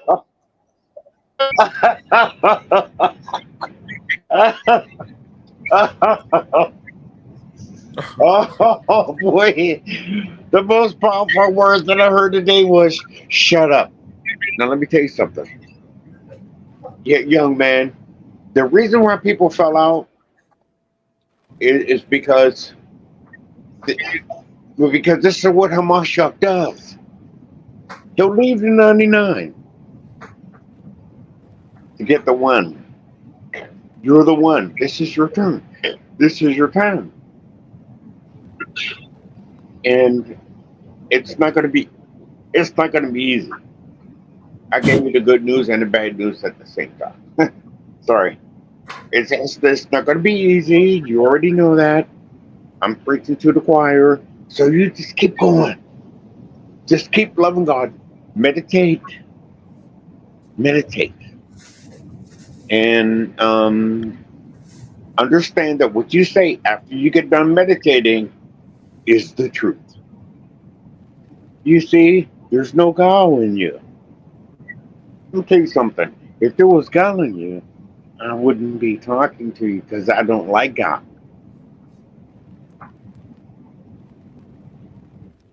Okay, so come on, you can do it. Get in there. Get in there. I'm a little guy, and I'm trying to do it. Yeah, I And I wanted to hear what appreciate Sean you. had to say about yesterday, man. I want to hear what Sean had to say. Hey, yo, by the way, Julio, Shaw is a DC cat, man. Okay, that's what's up, man. Maybe me and the good brother could get together or something, you know what I mean? As the time goes I on, don't think man. he's there right now. I don't think he's there right now. He Oh, just beat one of okay. their bids. Yeah, he just beat one of Okay. their bids, man. Yeah, glad he made it through there, y'all. All praise to the Most High. He got some remedy. He got some remedy there. He got some remedy there. Man, they better give him the remedy right here in the belly of the beast where they be doing all this mess. They better give it to him. But there you go back there. I don't know if we can hear him yet. Shalom. Go ahead, Sean. It's clear now. Oh, calm. First off, I want to give all praise to the Supreme Elohim for Mashiach, while we have a shout on the Shabbat service day. Yesterday, starting out on the Shabbat, man, the way things were going, obviously, Kahan, the title that you had up there fit everything that perspired throughout what I saw and how much I listened to. I listened to all the way up until the time that, after the fact, the brother Clean Light had came on and given his spill on whatever happened with another brother and himself. I guess more in your situation, you knowing about it. From my knowledge of what I heard, I didn't take it from any way other than me having to listen to it because of how he came about and his aggression and The brother Clean Light, you might not know my face or see my face a lot up here because I don't really be up here, but I'm in the background. That's what Kahan say. Forgive me. Forgive me. That's what Kahan say. A lot of people be in the background. I am one of the brothers that be in the background, but I do follow the truth, and I have been in the truth within since 2017 and meeting the Kahan. But on another whole note, just about yesterday, dealing with all that went on, I was surprised, so I had to cut it off, and I didn't see no more of it until this morning. And give all praise to the Most High that He gave me the mindset to go back and just to see if it was up there before you took it down, Kahan. So I actually saw the whole end of the service from yesterday, dealing with what went down. So throughout everything that went on, you even spoke about the scripture dealing with a brother, forgiving your brother, being a liar, and so forth and so on. And I don't think the brothers heard it at that point in time as well. Like you said, a lot of them was going back and forth. They weren't hearing each other, and it was really truly being that aggressive type brothers that we are outside the truth and knowing the truth. Even by me coming into the fold of knowing the truth, I had to, get myself and know how to take criticism or not having to blow up so much on something that can get you that tick right there and that quick. But for us to be in the truth, it's like we should know what this fold is supposed to be of. Is it supposed to be a brotherly love, or is it going to be the love that one show just up here, or even though not knowing one another from different parts and different areas, what love are we being shown, or what are we showing when we come up on this platform, and how much you all be on the platform, even the brothers that be on the platform on a regular basis, giving their testimonies, their opinions on a lot of the topics. And that's not me. I'm not up there doing that because I have other things in the background. But I'm trying to be able to get forth and come and speak. And when I speak, it is the truth, and I'm in that truth, and it's showing a brotherly love standpoint. But I've been out this fold for about 2 years because of certain situations, and allowing the brother Kahan talks about to even still give me a opportunity to be within this fold and show that I can have a brotherly love and be forgiven, as well as me forgive them, no matter which way they looked at me, no matter which way and how they looked at me throughout my time. Um, it was never spoken on. It was never had been spoken on, and I guess that's more like in the private. If it would need to become forth, where one wanted to sit down and talk with Shaw and be like, Shaw, was this and that, this and that, this and that. That's in the private, like the brother Suave and Smooth was saying, but he's also saying in the public is where in the public, a lot of us in public only come from this forum in publicly. We're not really joining together like when the Kahan say, hey, a holy convocation, or even just the seminars. That's basically sometimes where our love should come into as well, just not over the holy convocation days if one can't make it. So with me saying how last night went, and knowing that those things has come before with those two brothers, and the way it went last night, it went a little extreme.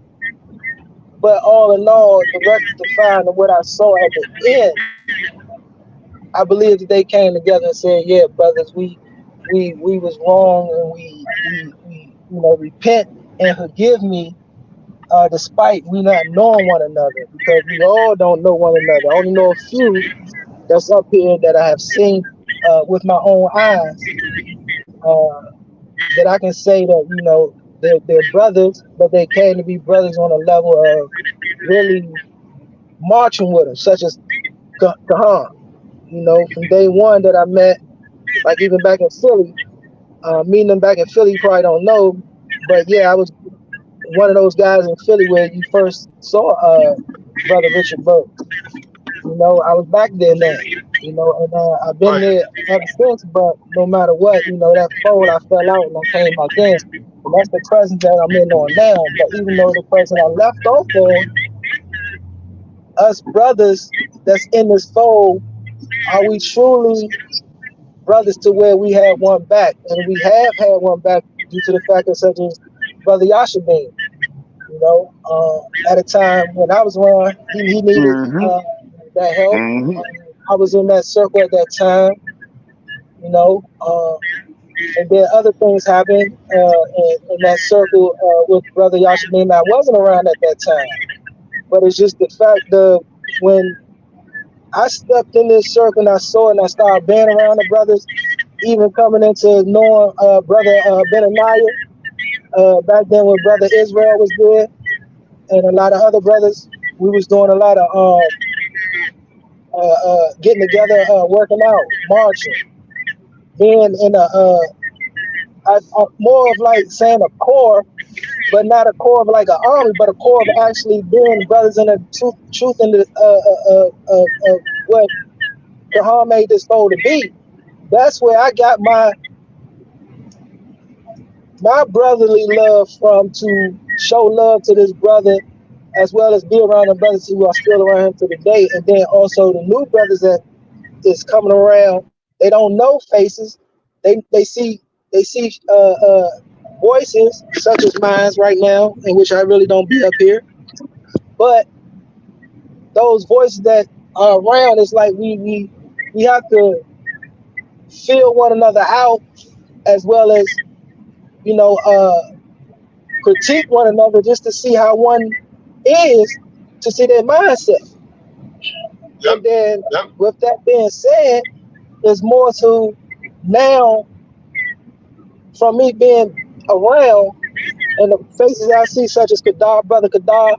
I only met him one time. It wasn't really too much of a good a conversation, or we talk anything like that. It was just you know, brother, how you doing? Boom, boom. It wasn't nothing to where we really converse like I may have done with Brother Earth while I was there, because I've known Brother Earth for a minute, such as Brother David. I've met him, know him for a minute. But it's just the nature of how last night it made me not to say, hold on, let me reprogram myself to say, yeah, the way the brother Clean Light was coming off, that brother could snap on me at any time, and I got to look at how I would have to take it from the way he giving it, even though he don't know me, but I know of him by name. You know, so with that being said, I've heard him speak on various topics, scriptures. Man, brother is very intelligent. It got me to even want to stay around because of how he speak as well, when he not shucking and, you know, jiving and leaning to one side and portraying that side. I mean, hey, I don't know, but I got to look at it to where, like, my own perception of what I perceive from off that brother and how he come at with the truth, and outside of maybe pulling a brother card. Same with Brother Richard Birch. I had a little thing with him when we first came into the fold, when we used to do the sideline calls. You know, I don't know if you remember that, but I do. That's just the fact of me remembering how I came about and connecting with these brothers to say, let me see how well my connection can be, because if something does go down, like he said, are you ready to lay a life down for your brother? Am I ready to lay a life down for any of my brothers that's on this panel that I come into the High Holy Day with, to a seminar with that I see, or even the brothers that just come up and is popping up now that, you know, Kahan has helped out and came to this fold, such as the brother in Texas. I can't think of his name right now, but he on my brain cell. You know, he on my brain cell. His name on the tip of my tongue, but I can't think of his name. One way. But just Ditto One man. way. Ditto. that's what it is. Ditto. Come on. And then just the whole ramification of the initial thing that happened, dealing with the brother Clean Light and Jadir, whatever happened, I don't know. But I have met that brother. I believe I met that brother. And if I met that brother and that brother went that way with it, I can't say because of the simple fact I really truly don't know. But this brother who I believe that's in the truth and how he may rock on one side and pull a car on another side, I have to rock with that brother because of his mentality dealing with something that occurred in that nature. Not saying that that was something the brother should have did, whatever, whoop, the whoop, that made it go that far. But I think that was a plus for a call for me to say, yeah, that's a brother that will look out for my back and have my back and give me a good thought to maybe change my mindset. If I need to change my mindset to where I don't do the next thing to where, you know, he see. So with that being said, I'm not I'm not saying that, you know, exclude everything out of yesterday to bring it into today of this nature. I just wanted to come up here tonight with my brothers and show face and really show face and really speak my All right. piece and how I feel about this brotherhood that We I'm appreciate that. in, that I do show up for High Holy Days, that I do come to some of the seminars, try to get to those seminars. I have nothing but love for the brothers that's up here. Even though I don't know you personally, I believe that it's supposed to be a love thing, it's supposed to be a brotherly thing that comes together for us to build and really build to show the purpose of this platform, and not just the platform on brothers, but on truth and knowledge regarding both ways of life for each and every individual that come up here. So even the negativity that one may see is truly just something that Hashi Tom was in last night. And like I say, I believe that was the best layout of a font for that topic to be, because we didn't know what to fear. We didn't know what to take upon with that whole You're night, what doing all would right. come out to Just be, calm down. because it was definitely a way of separating, even knowing one another, but also separating this fold to where we all clash at one another and can't come back to being brothers, man. Because like I say, I don't know a lot of y'all, but brother Kahan has put me in a whole nother perspective, and I'm trying to get to even that better perspective of life, as well as knowing scriptures and hearing scriptures. So that's my peace, brothers, on the Shabbat. I give all y'all love and shalom. Yeah, shalom. Peace, Why? shalom. Yeah, I'll say this, man. That, you know, to me, even though the brothers said that they forgave last night, I can't speak for Suave Smooth because he didn't come on and say anything today. But having hearing clean today, he didn't truly forgive in his heart. And I'm gonna tell you why I say that before anyone get emotional. Anyone get emotional, because he said he just don't want to. Come on, man, what's that noise coming from? He don't want to deal with the body. So can everybody mute themselves, man, so I don't have to compete with that noise wherever it's coming from? So I don't think he sincerely forgave in his heart. There's still some animosity there, because if you truly forgave, then there's no need of saying, yeah, you know, I just don't rock with him, man. Him can't rock. You see what I'm saying? Because the real truth is you haven't met each other. So I can't say that about Suave yet, because he haven't came on and said anything. But I can say this. I met both of the brothers in person, man. And both of them are really good dudes. You know what I mean? I believe Clean's the kind of dude, if you know what I mean. If he said he riding with you, he riding with you into the end. And I definitely know Richard to be that kind of dude. You see what I'm saying? I honestly believe Richard's the kind of dude, man, that if you know you down and out, yo, this man's gonna have your back until the end. You see what I'm saying? Whether it's bread or anything, and I could be a witness to that. But now, the fact that these two brothers haven't been able to, get along, to me, it's kind of coming from a place of ego and okay, I'm not gonna let you outdo me, or I'll show you, right? It's this competitiveness, right? Because the real truth is all you really know about each other is an internet personality, right? You never got to meet each other, but for whatever reason, man, whenever they've been online, like every single time, Kadar, you could be a witness, but now you could be a witness, is clashing, right?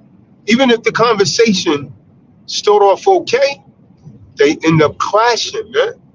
You see what I'm saying? And I don't see why that's really necessary, man. Like, if we're really moving in the spirit, we really got to divorce that kind of marriage with Satan, because that's what it is, man. It's allowing Satan to use pride or whatever it is, because Satan don't come at us, man, for something we're not interested in. It's always something we want. That's how he get to us. So if our pride, it's something that we have a problem with, then that's how Satan gonna get after us. Yeah, he's a powerful guy. I'll wound his pride a little bit with this dude and stir up strife. And so that's what I believe, man, why it hasn't been able to, because all kind of people has crossed me, man. You know what I mean? And you'll see me, yo, why you got this dude back on? Because that's, you know what I mean? I'm trying to move in the spirit of Hamashiach. I'm trying to be Christ-like. That's why I forgave him. You see what I'm saying? Clean was saying, like, yo, why you still got your idea around me? He said this stuff. I'm trying to move in the spirit of the Ruach, huh? Try to learn from my example. You know what I mean? 70 times 7. You know what I mean? The scriptures say, forgive your brother 70 times 7.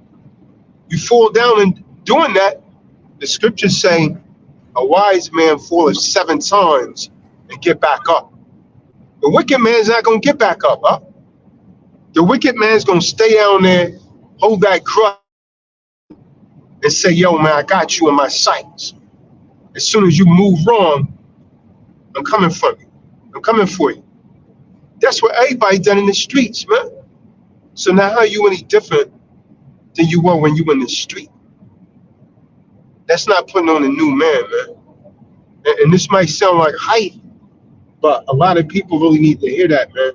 Because as long as we maintain that mentality, man, we're not moving in the spirit, man. We're not moving in the spirit of truth, man. That's a fact.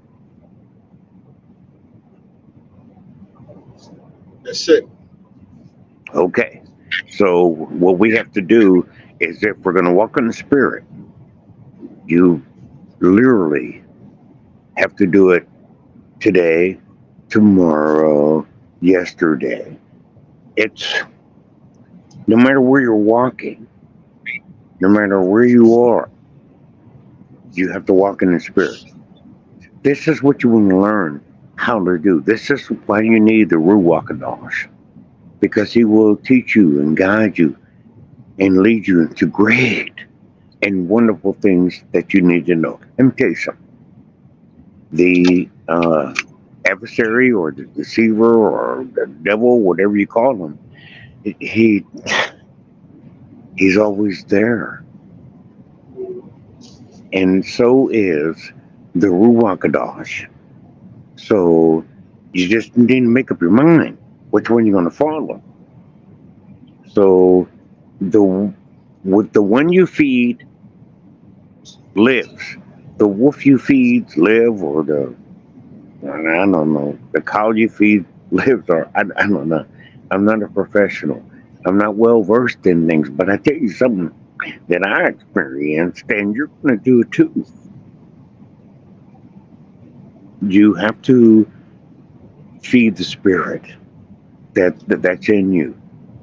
Your body can do a lot of things, but it it's not enough somehow. So this is what you do: be of good cheer, for Hamashiach has overcome the world, and he gave you secrets, he gave you cheat codes and stuff. So what you do is you don't give the cheat codes away now, to other players, all right, because they'll beat you. All right, so here's what we have to do. Now let's start tomorrow. You have to walk by faith. If someone get Matthew 5, verse 6, see the real test to determine whether or not we're walking in the spirit is that when someone disagree with us. And so that's why I told Kadar that, because the scriptures say even the sinners could do that. If you agree with someone, even a sinner could love someone that's loving them. But it's when they disagree with you, how do you react then? See, that's the real test right there. That's what brings out the true makeup of a man or a woman. Disagree with them. See how they respond. Matthew 5, verse 6.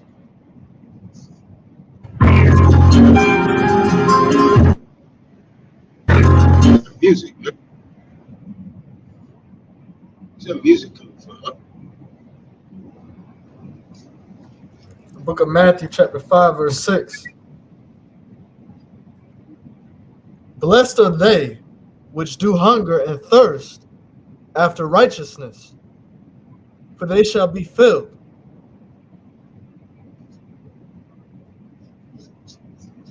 Yeah, keep reading. Blessed are the merciful, for they shall obtain mercy. Blessed are the pure in heart, for they shall see Yahuwah. Well, Blessed are the peacemakers, for they shall be called the children of Yahuwah. Blessed are they which are Then persecuted. Luke 6 and 32. Luke 6 and 32. All those people are going to be Barak. Those people right there. Let's get Luke 6 and 32. But it's easy to get along with someone that's always agreeing with you.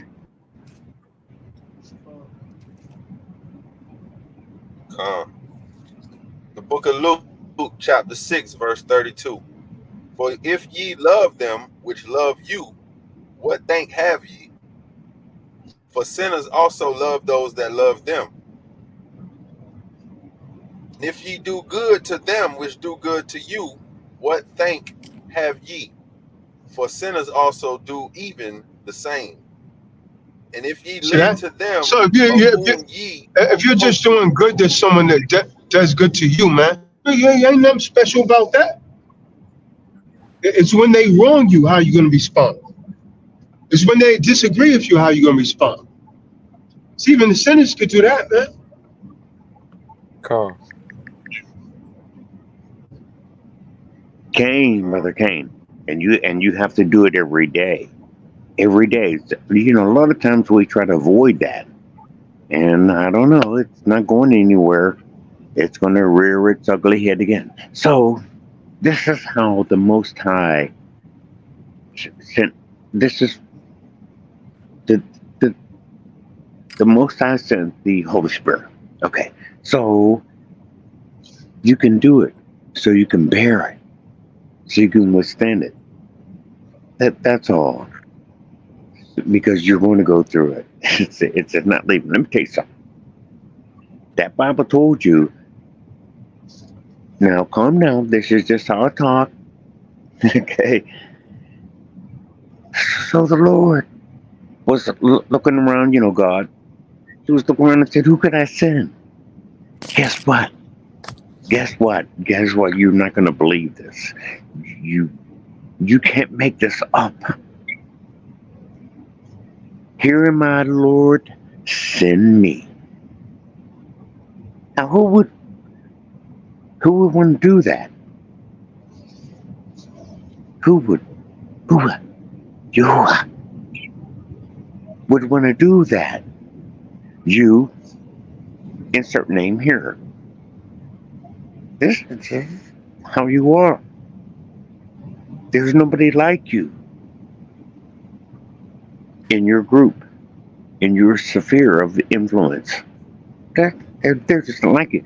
You're just used to it. Because you just think that's just how you are. But be of good cheer. You're helping people. Let me tell you something. I can prove it. Now, I'm reaching 70 years old. And there's no way. You've been saying that for 10 years, David. Still reaching 70. For the past 10 years. But go ahead. Go ahead. Okay. Somebody's going to tell you, young one. I remembered you in the 6th grade. Well, what is that? Let me tell you something. You probably even remember me, David, because I was there for 3 years straight. He makes me laugh. He always tries to disarm me. But let me tell you something.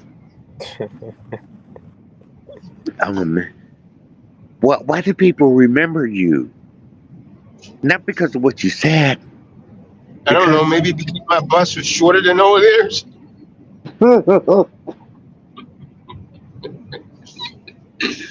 Calm down. Stop. Stop. I have to stay on purpose. I have to stay on purpose. Now, let me tell you something. This is going to happen to you. Okay, hold on. What is my mantra? Stop me when I'm lying. No, you stole that from Tazadam. That's just how he does. And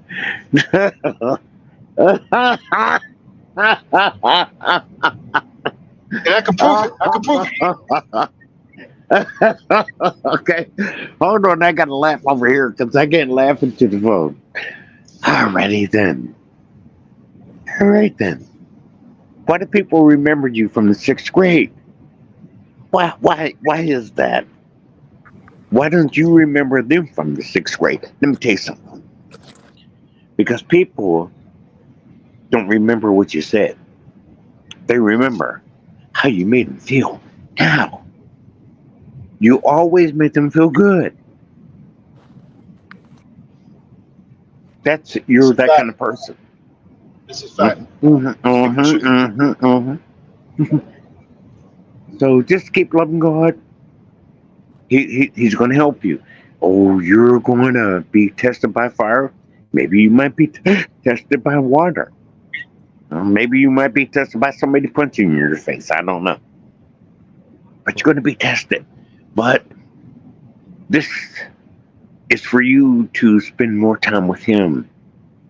Let me tell you something. God's a jealous God. He is. You just might as well forget it. If you can't figure out why, He's a jealous God. But when you spend time with Him, it's great. You won't even call Him God. You'll call Him friend. I don't want to seem, like girly or anything, but man, there's nothing like Him. There isn't.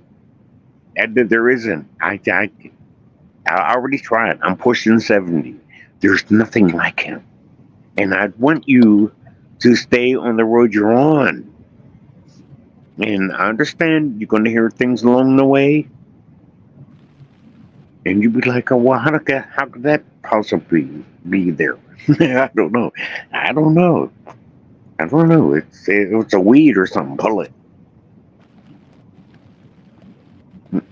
So just keep going, guys. Keep going, and I hope you reach my age. Now, calm down. This ain't no deathbed confession. Because I'm pretty sure I'm going to live for 60 more years. I know that's right. Okay. See? So, I hope that what you heard, and I don't use words like hope. You didn't hear me say anything like hope for the 4 hours that we've been on here. So when I'm gonna throw that hope word on you, that you understand that these things that are happening to you, you're not gonna like them. You're just not gonna like it.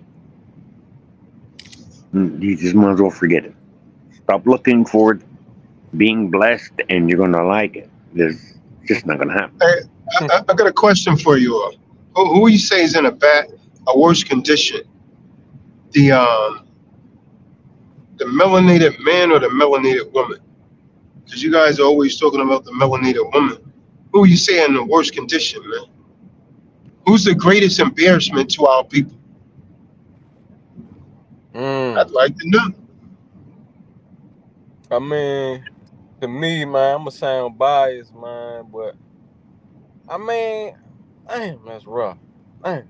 It's both really, but I think the women way worse because they just way out of order. Like they think that they is men nowadays. At least the men, some of them may be boys and act like boys, but at least they know that they got a Johnson between their legs. You know what I mean? It's like these women, man.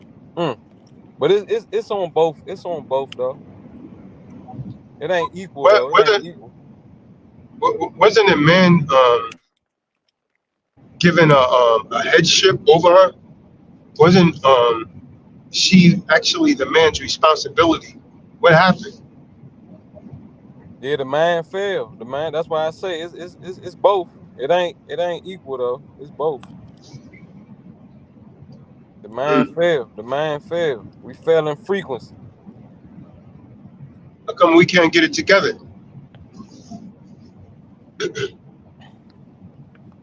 I mean, ain't nobody trying to get in order nowadays. It's what do you call it? Satan reigns supreme right now on this realm that we in. I mean, Why are on we this giving realm up that on our children so easily, man? what you say? My bad. Why are we giving up on our children so easily? She's raising the children.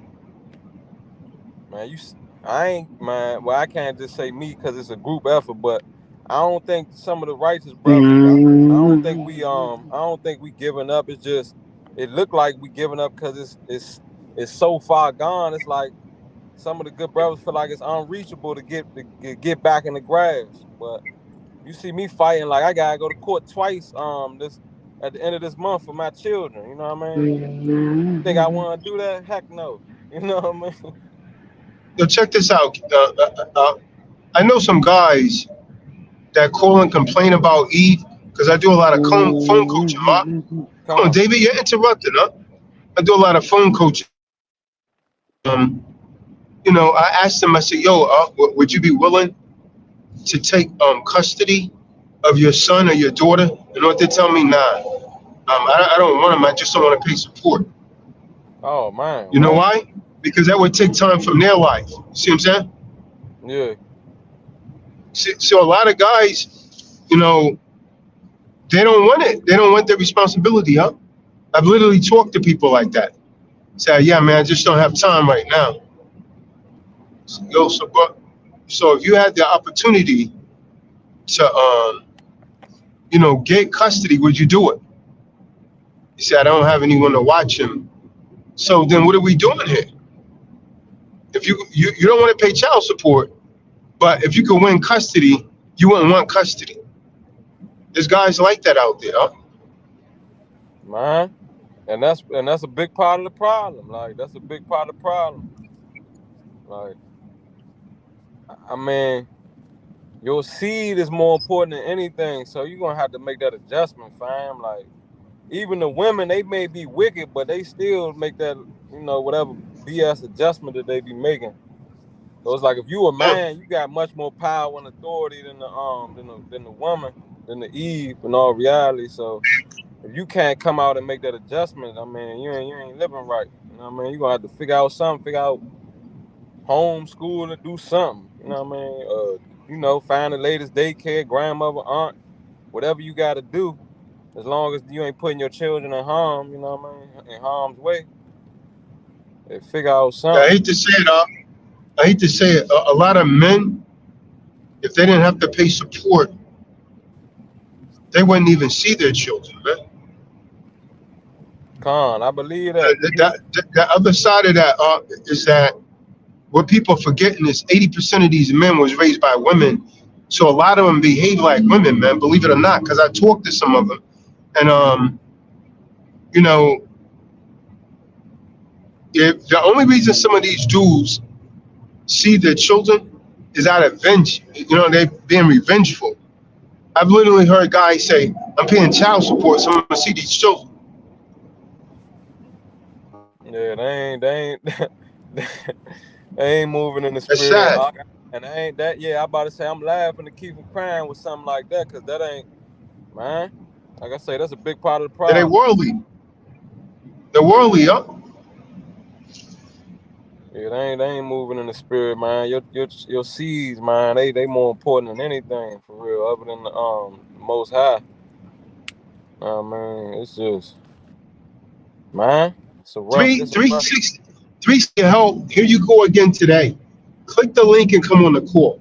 It's the Sabbath, so you can't be working. She was on the call yesterday talking a lot, but didn't come in the chat room. What's she What talking do you about? other brothers think? I don't know. She, again, putting her opinion. I mean, that's the one that has so much to say and know about what a man wants and what a good man is. I just love that comment right there.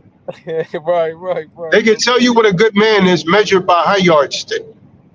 Okay. But never come on the call and express it to be cross-examined. You see what I'm saying? Oh, so she a troll. There's a reason for that. She trolling. There's a reason for that. Yeah, peace, bro. If y'all don't mind me speaking. Shalom. Peace, fam. Shalom. Yeah, but I mean, I ain't got nothing against clean. I ain't never had nothing against him. But I think it is the way you're supposed to address a man if you consider yourself one. And at the end of the day, I said, you know what I'm saying, my thing was, I thought he was speaking in general. And if I'm wrong about that, cool. But after that, man, you want to change the game, you asking for that. Because I mean, and not necessarily even trying to be on no street stuff. Because I'm not acting like that. You know what I'm saying? That's just my lifestyle. You know what I'm saying? I just grew up doing all of this, that, and the third. But at the same time, I'm a man. And yeah, I should have got off the call before I did. But at the end of the day, all I was trying to get the man to understand was like, bro, man, you can talk to people like you got some sense. You can do, and like y'all said, you can disagree. But all that extra, you know what I'm saying? I'd be a fool to take it like you just talking, especially if you keep saying. But on the other tip, you know what I'm saying? I was listening in the background earlier on some real talk. You know what I'm saying? You might want to check and make sure I said what you think I said. Make sure you want to go back and look at that video and see if I said that about the Bible. Tell you what. That you don't need it. Well, yeah, what I said, I mean, we talking about pertaining to what I said earlier as far as I was just more talking about how you called it out. Yeah, I did, because it's like at the end I'm of the saying day, all I'm saying is to go back and look and see if I said what you saying you called out. Yeah. I go back and check it, fam. I go back and check it. But I was just saying we right back at it. We was reading the scriptures earlier, but it's like I wasn't even talking more so about you, but you was in the mix of it. But at the same time, I'm talking about everybody because I'm like, yeah, I called it, but everybody, everybody wasn't ganging up on me. But even we said it yesterday, it's like we got right back to reading the No, no, scriptures. no, Like no. it seemed like I was So misinterpreted yesterday. You know what I mean? no. But you miss. It wasn't just me. I mean, Richard. That it was me also. Like that was saying that, and I don't think you still got the message right that we was trying to put out there. We wasn't saying the Bible is not necessary, right? We were saying that when a man is truly walking in the spirit um, of Hamashiach, he no longer needs the Bible. And that's not our words. The Bible's saying that. We pulled mad precepts that showed that yesterday. You know what I mean? Paul says that again and again. There's no need for the schoolmaster. Then there's verses that we went over that deliberately said the Lord is no longer needed. And so the reason he's saying that, he said, when you become in the body of Christ, you no longer need the Lord because you're walking in the spirit. Uh, but again, I think you missed the point when we were saying that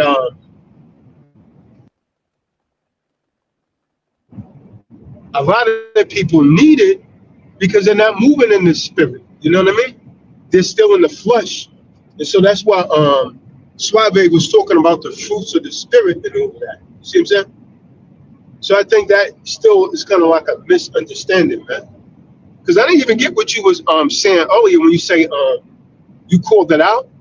Until Suave just said what he Yeah, said right now. Suave. Yeah, So now I'm Suave. putting it That's what I was talking about. Yeah, Suave. Yeah, he knew what I was saying. Yeah, he felt it yeah, I missed it evidently, up. but he addressed it just now. Ain't nothing wrong with that. But yeah, that's all I was Yeah, I saying. missed, It's like when you I missed it, but go ahead, Suave. I missed it. I missed that part, man.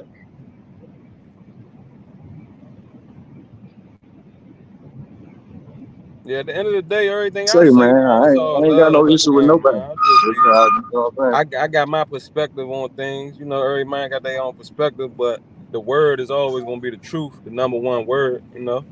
But even people misinterpret the word sometimes. They got their own way how they translate it. So, you know what I mean?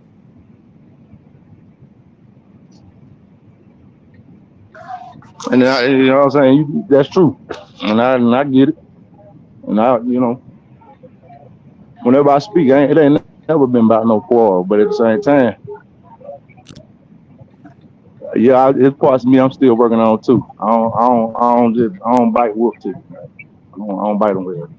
I don't. And Calm, respect, you know, fam. Respect. Much love.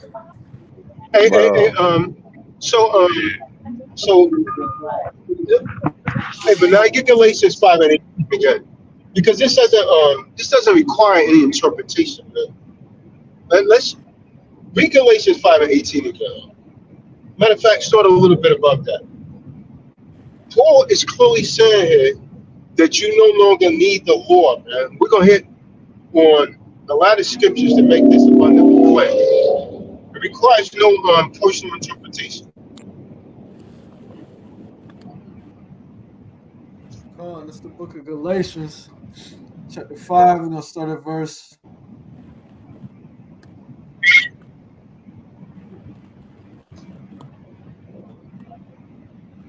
16.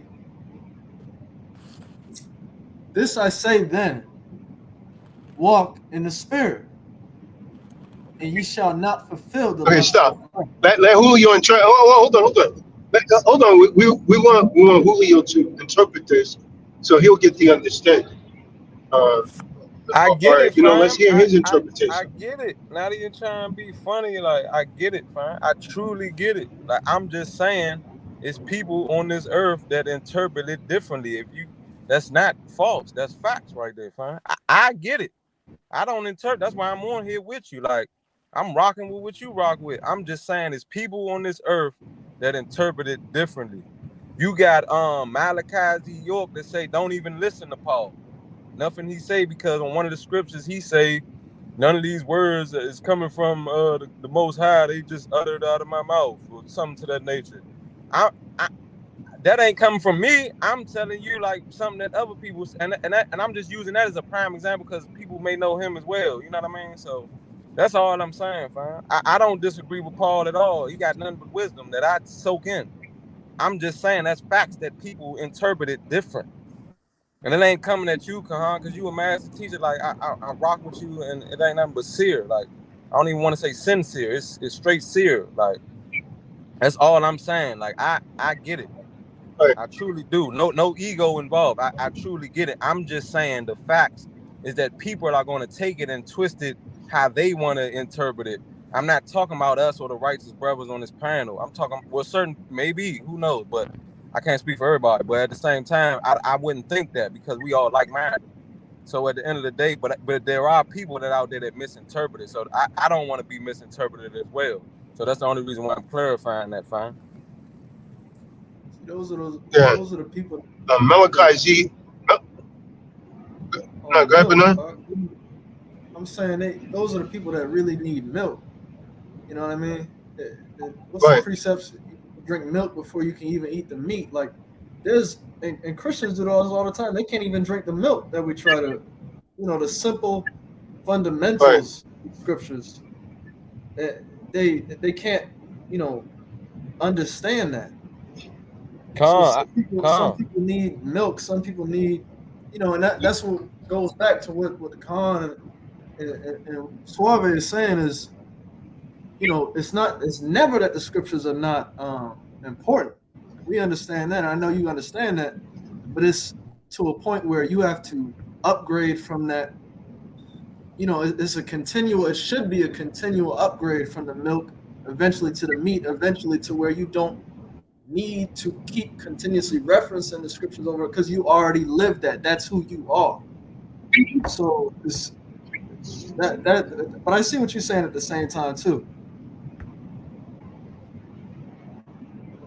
I'm an advocate of the scriptures, fine. Remember that. That's why people was kind of saying that, once you got them, you don't need them no more. Like, but I get that, but I'm an advocate of the scriptures because, man, these fools need proof.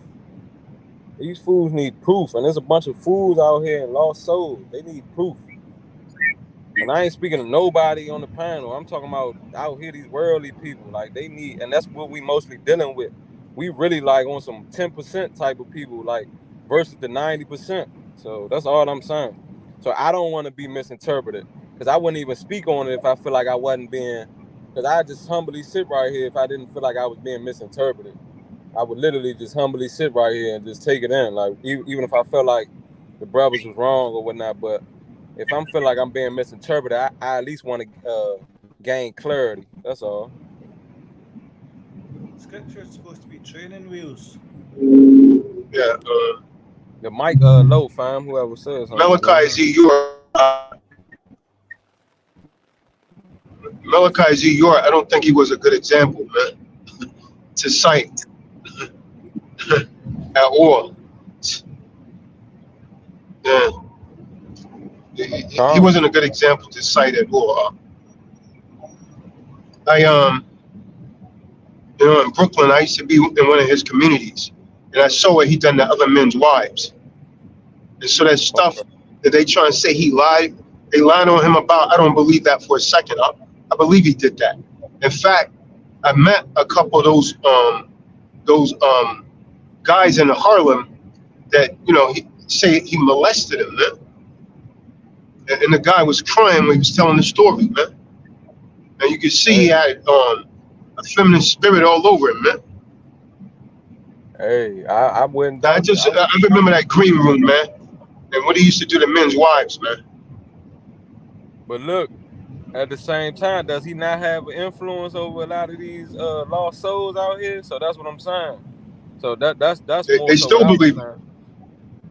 They still believe it. They still believe it. That's what I'm saying. Man, that man then said he was the great Mahdi. That man then said he came from the center of the earth, planet Ritz. He tried to knock it.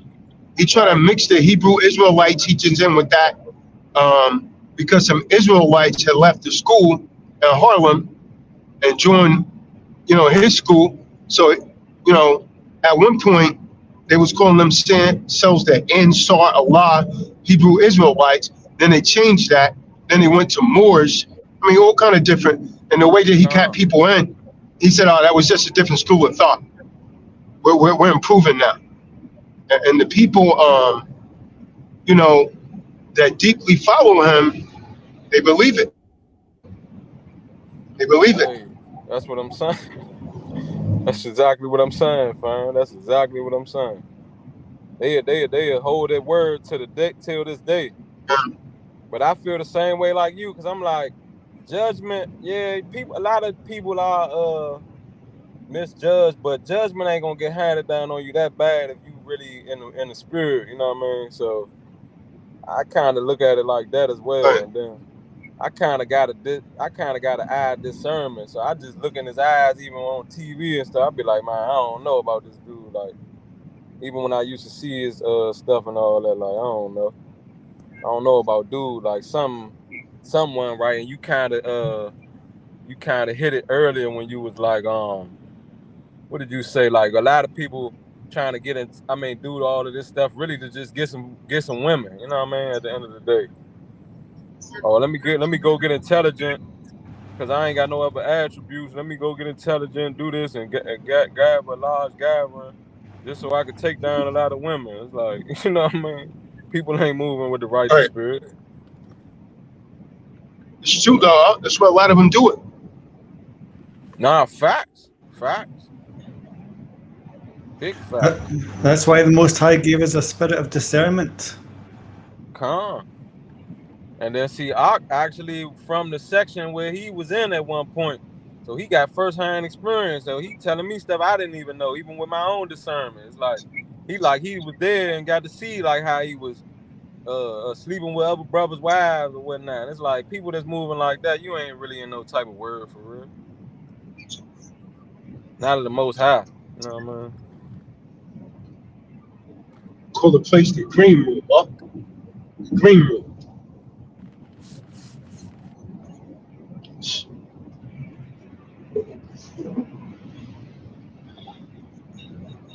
Yeah. Yesterday's class was quite good, though. It was talking about how the Bible is just like the beginning point. It's supposed to keep you on track, but it's not the be all end all.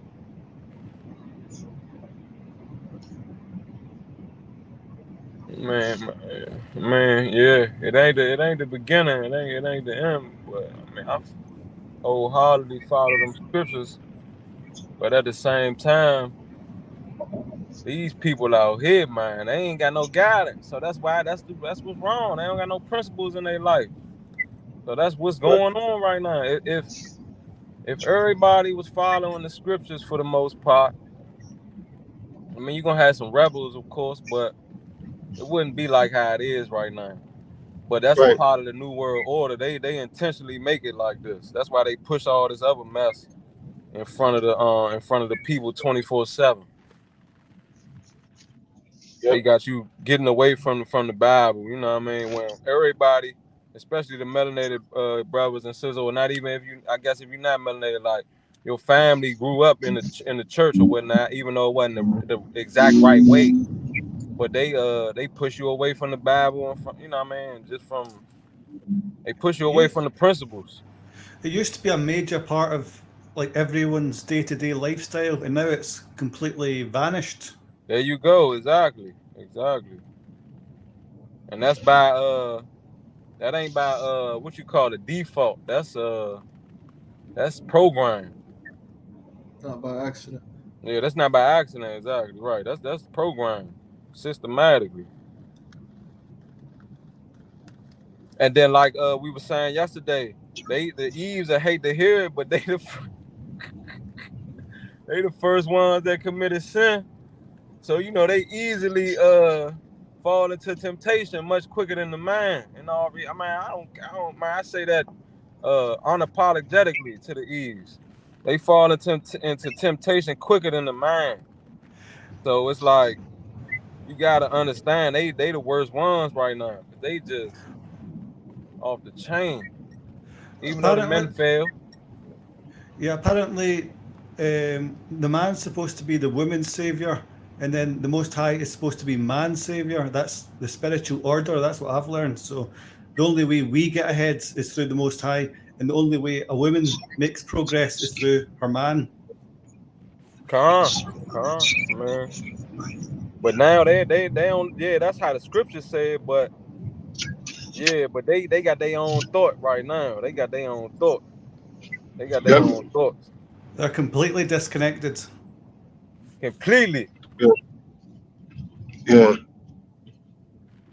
Yeah, even the ones that pretend to be okay, once you're with them for a minute and you disagree with them, it's coming out. Because in the back of her mind, you know, it's like, yo, I got this secret weapon that I could pick up anytime, man, and press 3 digits, and this weapon will go crazy on you, man. Don't you get out of line. Because I pulled my secret weapon, 9/11. You see what I'm saying? God. Oh man. That's a fact, huh? That's a fact. That's a fact. I'm That's, laughing. that's the only reason she behaves the way that she behaves, huh? Take away child support. Take away 911. What do you got? Eve's gonna fall in line, huh? Eve's gonna fall in line, man. There's not going to be any delay. It's going to be right away. Right. See, what they've been able to get away with is that they'll find some men that's abusive, right? That beat the crap out of a woman, and they'll say, okay, well, all men is like this, so we're gonna pass statutes that affect all men. Now we're gonna have to take you to jail, man. That's not a just law, man. There's no justice in that whatsoever, man, at all. But they enforce it because men allow it.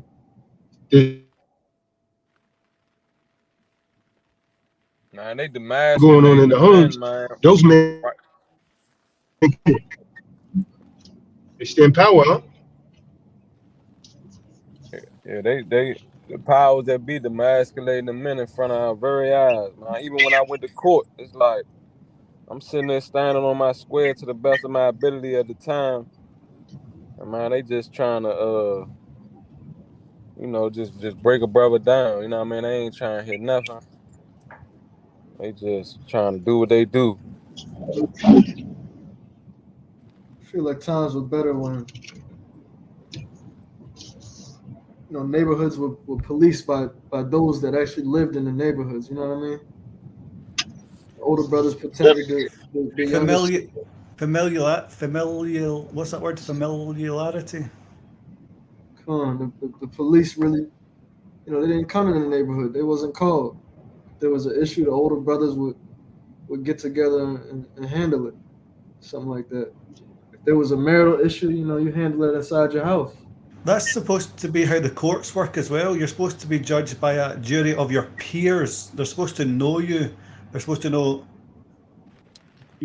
to a good degree what you're like as a man, as a person, before they can pass a judgment. But you don't get that today either. So it's across the board. Hey, that's powerful what you just said. I mean, I knew that, but that's facts. The reason they get away with that is because we have this mentality, well, it's not me, so I'm not going to worry about it. So they take one person, they take them into these court systems, they judge them by a jury that's not his peers and do all this stuff. And everyone else is standing by and say, oh, damn, it's a damn shame what happened to him. But they don't realize that they're setting the stage for them to be able to do it to you also, because you didn't do anything about it. You see what I'm saying? Hey, that's how I know how good your heart is. Like, people may say what they want. I don't never really see people dissing you with that, but I guess people saying a couple people do it with that. But that's how I know where your heart at, because what's the word that that they use, like what they say, an empath, what's the word, an empath or something, like when you feel other people's pain, what you call it? Empath. Yeah, when you feel other people's pain, it's like Empathy. I can see that in you regardless, fam. Like I see that in you. Like you an empath, like, cause you like you don't not only just thinking about cause you good. Like you like, but you out here doing everything for you know what I mean, trying to make sure other people don't gotta go through this mess. You know what I mean?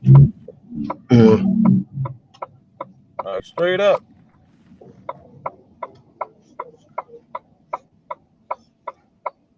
I ain't saying like everything perfect because I know every man need to grow or whatnot, but I'm just saying like you good for the most part. Like you ain't dealing with these courts at this particular time. You know what I mean? So I'm trying to stay out of it, man. I'm telling you. Civil mortuaries. Well, this thing that took me on some backcountry roads.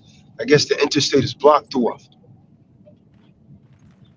Maybe a bad accident. Oh Almost back man, to 85.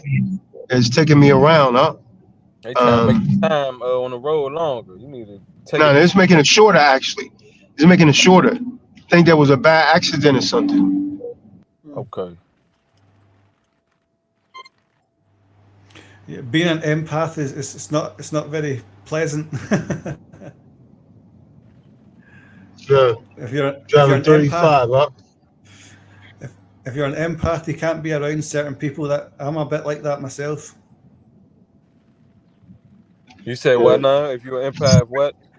You can't be around certain people because whatever they're feeling, you don't really have a choice but to kind of resonate with. So you have to be kind of strict with who you surround yourself with, especially if you're an empath.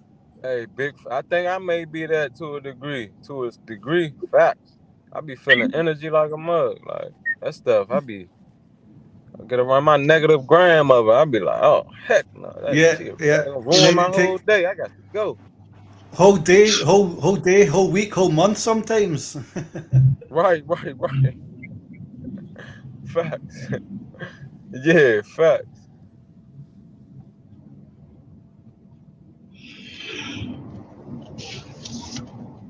Yeah. My mom's calling me now, huh? Last time I talked to her, she cursed me out. She'll usually call when she wants something from me. So, yeah. Oh man, wow. See, see Uh, what the good brothers gotta go through. Cursed me out and hung up the phone, huh? Then when I try and call her back, she hasn't picked up. That was about a month ago. Oh man. Uh, Now she probably running low on bread or something. You know what I mean? Come. She already know my brother's not gonna look out. So hey, get something to go to, guy, man. Hey, that's another thing when you when you bless. I hate to not have this stuff together, but I got so much thoughts in my head. I can't be thinking this stuff all the time. But you know, from those that are a lot of given to, much is required. You know what I mean? So Yeah. you know how that go. I don't know that a mother can really burn a bridge, can she? I know, Yeah, right? I don't personalize it. You know what I mean? I I know, just say, right? yo, it's good time for me to go. I'll talk to you later. You know what I mean? Man, my mother damn near ruined the order I had with my second baby mother. You know what I mean? I brought her around my mother, man. They got on some old. My baby mother was going through some old what you call it, postpartum old mess. Like I say, trying to act like she need a job 3 weeks after we had our child, and my mother get to agreeing with her like, you want her cooped up, and blah blah blah. Man, my sister who was she living that lifestyle. You know what I mean? She backing them up. They ganging up against me. But guess what though? I still love my mother. When she needed help, I'm the first person. She needed somebody put a lien on her house. I'm the first person. Gave her 1,500. My sister who married, my other sister's talking all that mess, and my other sister, I ain't give her nothing. But you damn near ruined my whole order. You did ruin my whole order in all reality. It's like I still looked out for her. Right. Depends on what she was going through at the time. Your mother, it depends. Sometimes women don't really handle stress that well, do they? Not at all, fam. Not at all. But I try not to hold a grudge, but it's like, man, you know, ease be wicked, whether it's your mother or not. That they don't take no accountability, even if they is older or whatnot. So it's like, cause you push my little sister to become what she is by down talking on my pops, even though he wasn't the, you know what I mean, even though he wasn't, you know, all the way how he needed to be, he was still there. So, you know what I mean, you pushed her to talking about she don't need a man. My little sister talking about, I don't need no man. I'm too much of a leader. That's What? That's it. The social programming complete. Yeah. You see what I'm saying? Yeah, that's bad right there. Yeah. It really is a science to this social programming stuff. I believe. Social program at its finest. And shit, my little sister thinks she woke. She thinks she woke. She don't know she fell victim to a vicious programming. She thinks she woke. And it's on a scientific level, I believe.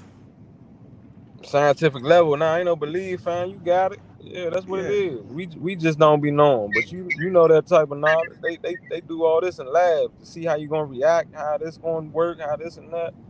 We the only ones ain't planning and plotting on this. It's really crazy though to see it unfold in real life. That's crazy. Yeah, big facts.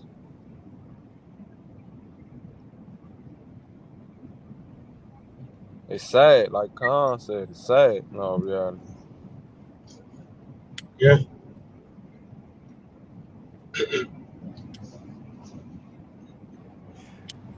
My two favorite words I've learned recently is extricate and extirpate. Does anyone know what they mean?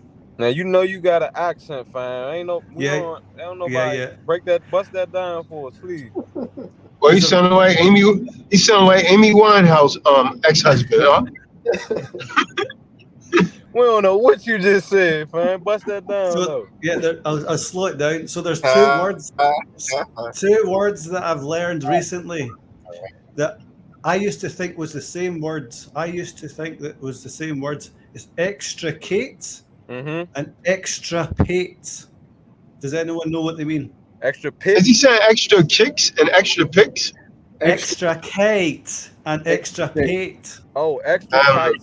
Extricate and extirpate. Extricate and extirpate. Oh, yeah. Man, I would have never guessed what he was saying, man. He's saying extirpate and extricate, right? Yes, extricate and extirpate. Come on. Yeah, Tazadar use those words all the time, huh? Does he really? Yeah. Somebody bust it down for the people. It's in his book. Well, let him go on. Let's see what he says. I've just recently learned that there are two different separate words, and they're different. So that type of knowledge is in the books, huh?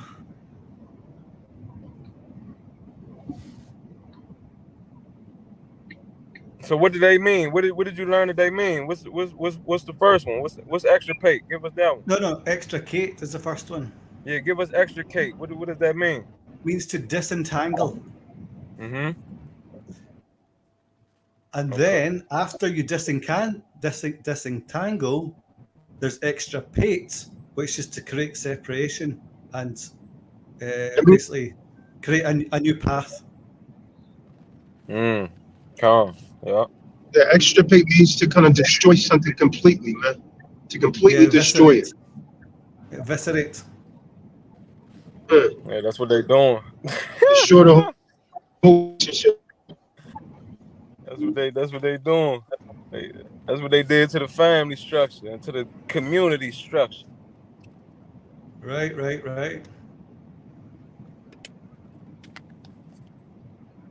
You know what I thought he was saying? Extra peak and extra something. I thought he was saying extra, peak I would have never gotten that, man. Right. Word. I can't pick up that one. Normally, So Yeah, I so get listen very close. My bad. so it's the vowel A. So I say Kate. What how would you say Kate? Cause it sound like you saying it like it's a A in that, it's a A-T-E, and the way how you saying it like it's a double E-T-E at the end. You know what I mean? A or it? All right. Yeah. Yeah, maybe. Like you saying Keat instead of Kate. You see what I'm saying? No, there's no way you could hear extra Keat. Yes, that's what we hear, fam. That's how it's pronounced. That's how it's pronounced. Extricate and extirpate. Yeah. Nah, I'm saying, but what did you hear from him though? You heard Keat, right? I don't know what I heard from him, huh? Word. Extra Kate. Kate. Nah, for sure. I think the brothers got it now though. Yeah. It's probably. Yeah, I can see how there can be a slight. If you've not heard the pronunciation before, there can be a slight what. Right. Now them some powerful terms and what was going on right now, for sure.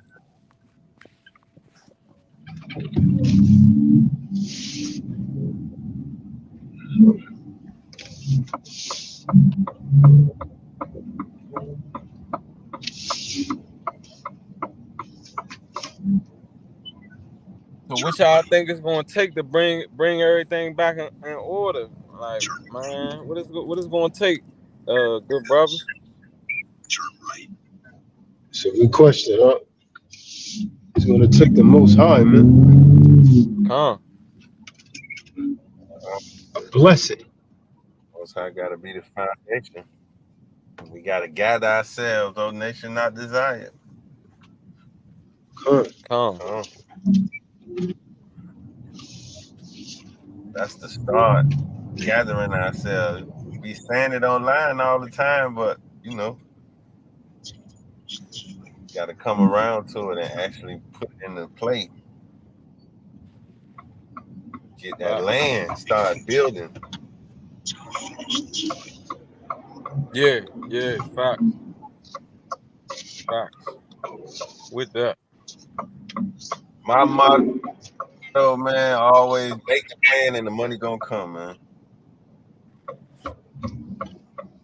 Facts. And I'm talking about like a real solid plan.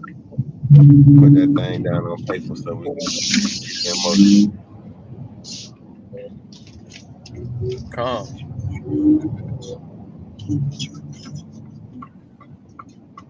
Hey, look. So, what territory would all the good brothers agree that we would, get some land at? What would everybody feel comfortable at, just off first hand? Because I know, each brother gonna have their own opinion on it. But what would the good brothers? Because this may come into fruition at one point. So, that's my question. Like, what territory would the good brothers all want to get some land at and build at? Can't say the exact territory because I'd be making a decision for everybody. But what I can say is that a lot of things got to come into play as far as the weather conditions and all that stuff, and then also what's already going on in that territory. You know what I'm saying? As far as how they structure, you know what I'm saying? Come.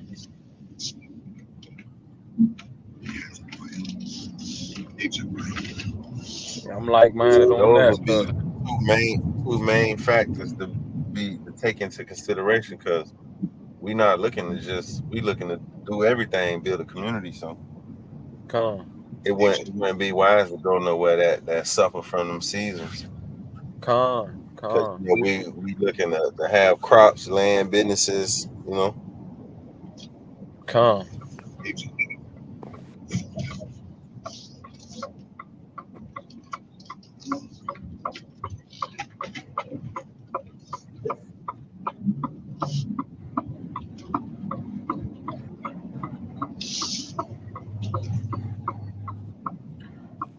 I think we should set up a call to discuss this.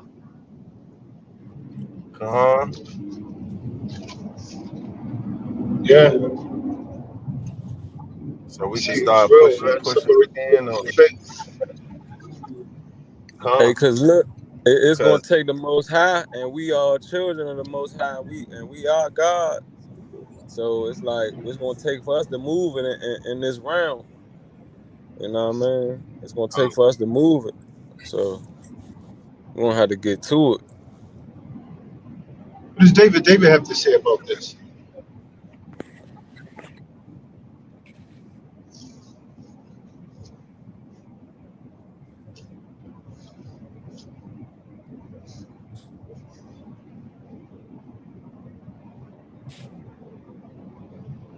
David must have put the phone down, talking Yeah, to his neighbor.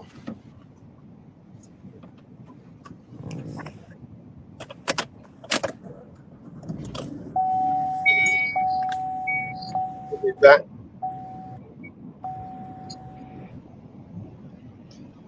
Marty. Yeah, that's why I jumped on to say that the see on the YouTube, my profile, my channel profile, I can't comment. I think one of the moderators might have shadow banned my name. Is that right? Yes, that's why I'm using the 360 health app Huh? profile. 'Cause sometimes they do get a little happy with the, you know, I'll show them. Yeah, it's out of whack. Show his ass, man. David But used to do that, man. Blocking everyone, man. it's weird because if you're logged into your channel, your profile, you can still comment, but it just won't show in the public side of things. Right, right, It's weird. It's weird. So it doesn't right. actually Yeah. it doesn't inform you you are shadow banned, you are blocked. It just you have to kind of uh, I don't know. It's a weird setup.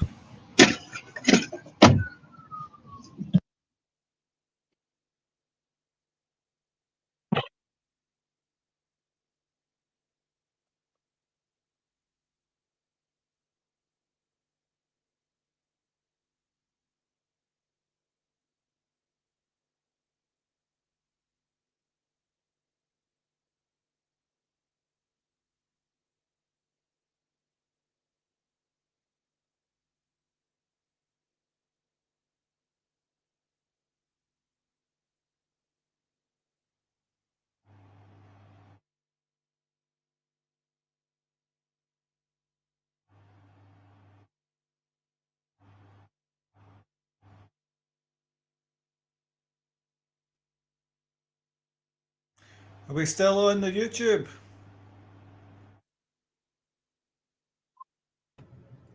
Yeah, we still on.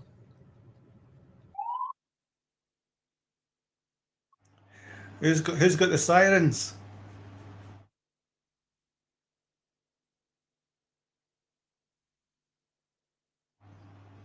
I could have swore I heard some sirens in the background there. Sirens.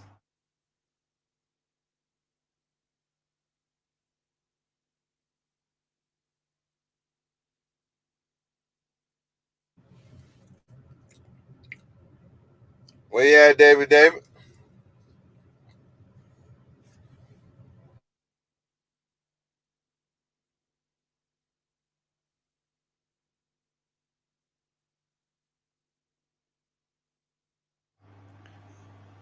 You should know you're on mute, David, if you are there.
Yeah, but I liked yesterday's scriptures you were going over. I thought it was really insightful, Kahan and others. The whole basis of the Bible just being a guide. It's just a guide. It's just like training wheels uh, to get you started and things. I've never heard that perspective exactly before. It's your foundation. Yeah, your foundation, but you can't live on a foundation. You have to be able to build off it yourself. That's what he was explaining to like how Hamashiach in John chapter 1, how the word became flesh. He was always around from the beginning of time. Nothing was made because he was the word. Every time the Most High spoke, things happened. So yeah, he laid the foundation. Yeah, everything that was created. And then the word became flesh. So basically what he's saying is that you study this word, you always study in the word, but there comes a time to where you've internalized this word and your spirit is in tune with the Most High Spirit. Oh, okay. So you don't have So to.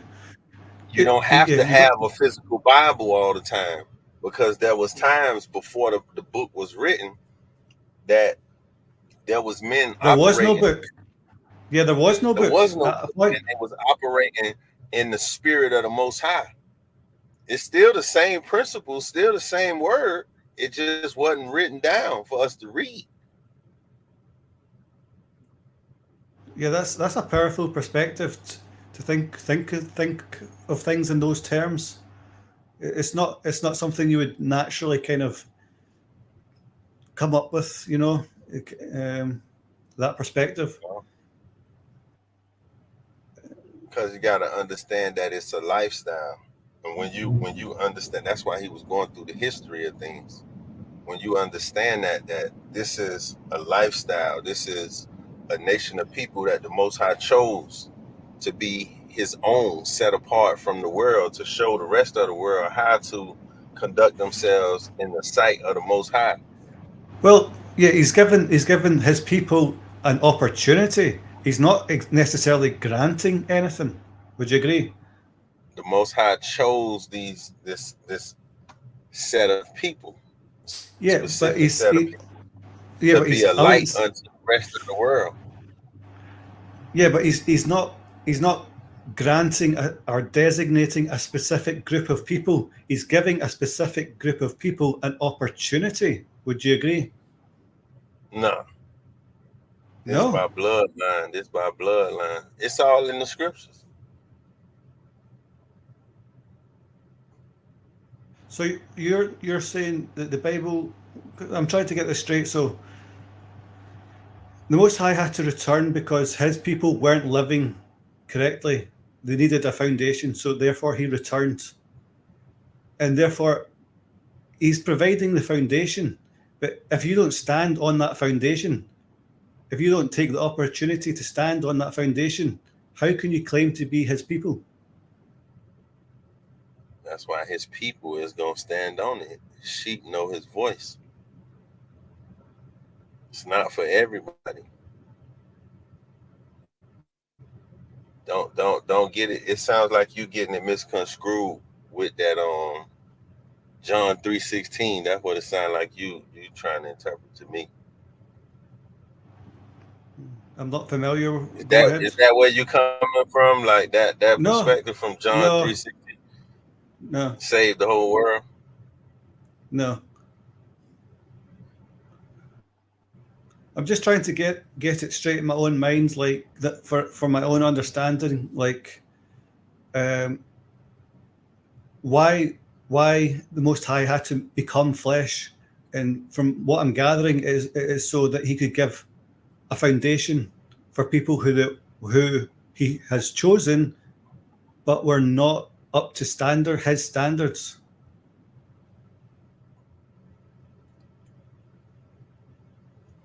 But also the people. second point, yeah, the second Mhm. point on that would be where a slight confusion might creep in is if I was just to say, well, that sounds like he's providing an opportunity, a foundation with his arrival. It doesn't necessarily. So there's a slight jump towards he'd done that for his people, and so yeah, it's just getting that understanding correct in my own mind. It's something I've not really reflected on.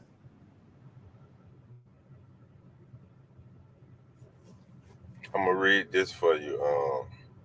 Book of Psalms, chapter 147, verses Right, 19 and 20. right, but so say he knew who was going to come round to come back round to him. Right, he knew the Most High knew his people were going to come back round to him at some point. Then why would he need to come in the flesh and provide a foundation if he knew that his people were his people and that they would return to him? Why would he have to come and provide an opportunity in the flesh to give a foundation, an opportunity to come back if he knew that he had already designated, quote unquote, his people? One question at a time. Now, Psalms chapter 147, verse 19. He sheweth his word unto Jacob, his statutes and his judgments unto Israel. Verse 20. He hath not dealt so with any nation. As for his judgments, they have not known them. Praise ye Yahuwah. So that's why I was telling you that in the beginning, that he chose a certain set of people to be holy unto himself. This is his people. He chose them to be an example for the rest of the world on how they supposed to conduct themselves in the I see. sight of the Most High, one true Father. All that other I, stuff ain't real. That's why I was telling okay, you I that see. from I the see. beginning. He chose a That certain makes set of sense. people to put them That on the makes sense. pedestal so they can be an example to the rest of the world. So now, give me your second question again. Oh, yeah, it was a kind of two-part question, but what you just said does make sense. So I'll give you that. Um, so Now, it ain't what I my said; point, it's what the scriptures say. yeah, no, what you're bringing out, you know what I mean? What you're bringing out, but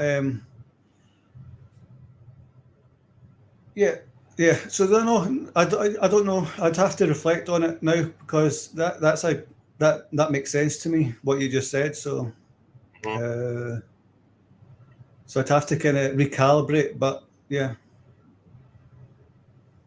I could go back over what the point I was making was, but I don't know if it'd be helpful at this point. Yeah, go over it, cause then I could give you the scripture to answer whatever it was you was uncertain about. Right. So right.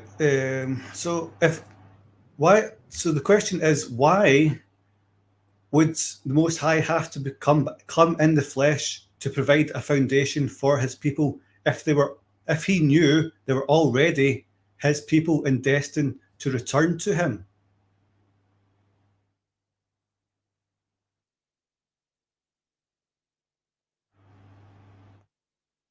Does that make any sense?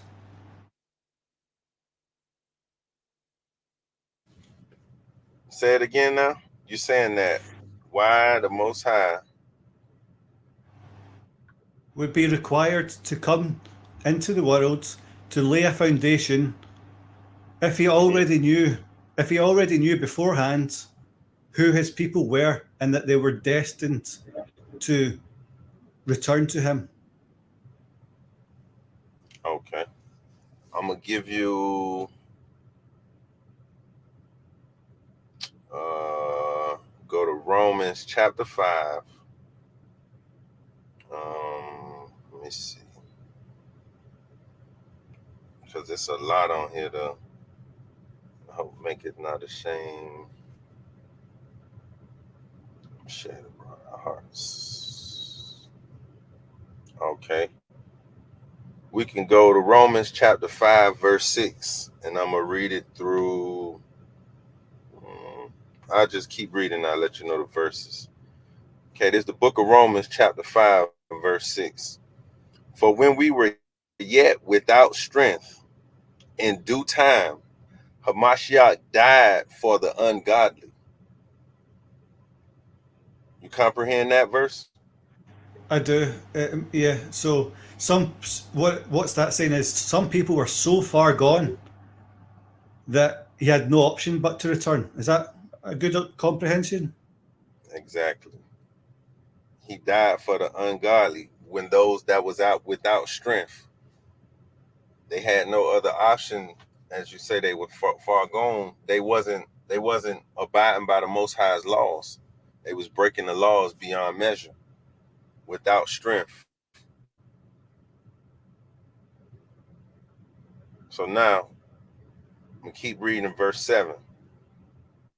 For scarcely for a righteous man will one die, yet peradventure for a good man, some would even dare to die. So that verse is basically saying people wouldn't even die for a good man or a righteous man. But yet Hamashiach died for the ungodly. Oh yeah. So just like how Ron was saying earlier, like your reactions to things when you walking in the spirit of the Most High, it's gonna be different.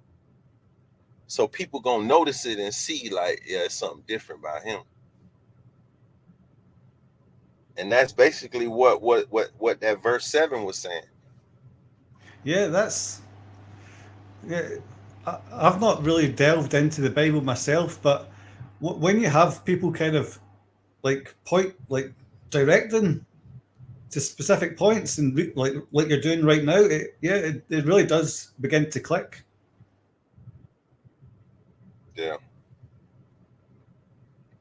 So now we're going to verse 8 and say, but Yahuwah commendeth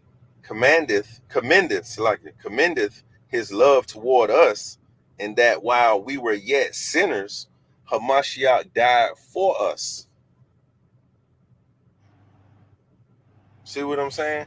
So Yeah, the Most High gave us his laws, statutes, and commandments, and that was our guide.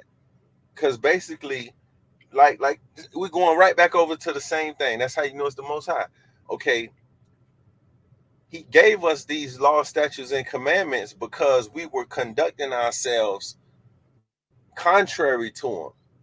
So he gave us the rules. These are the rules, things on how we should conduct ourselves as to right. represent being his holy people, his holy, chosen, set apart people. He had to give us these rules because we was conducting ourselves contrary to it. We was getting caught up in the world.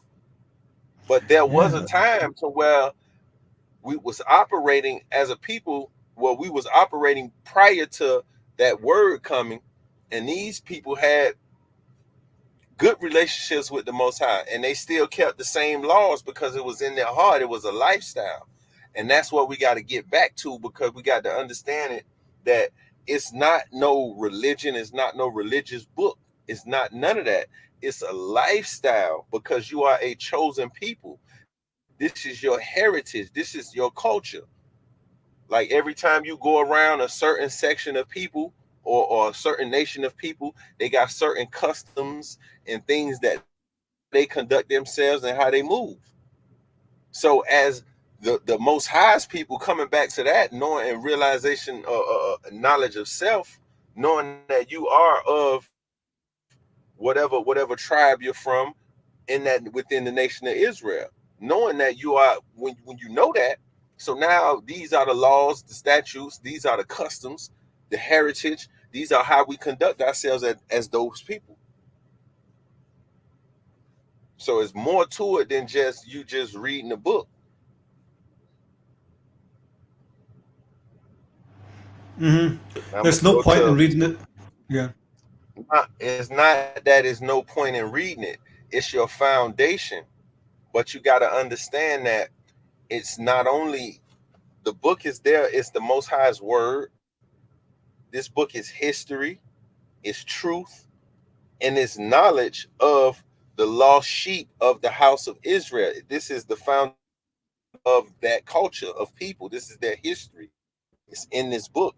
So anything you need to know as far as getting back to your creator, having that relationship, how you're supposed to act, how you're supposed to conduct yourself, and what goes on within that realm of life, within that culture and that heritage of that nation of people.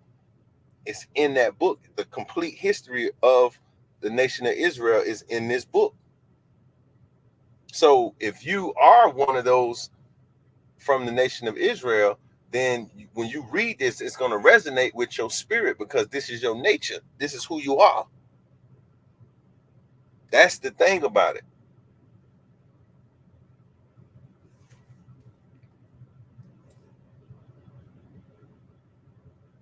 Come on. So now I'm going to go to verse 9.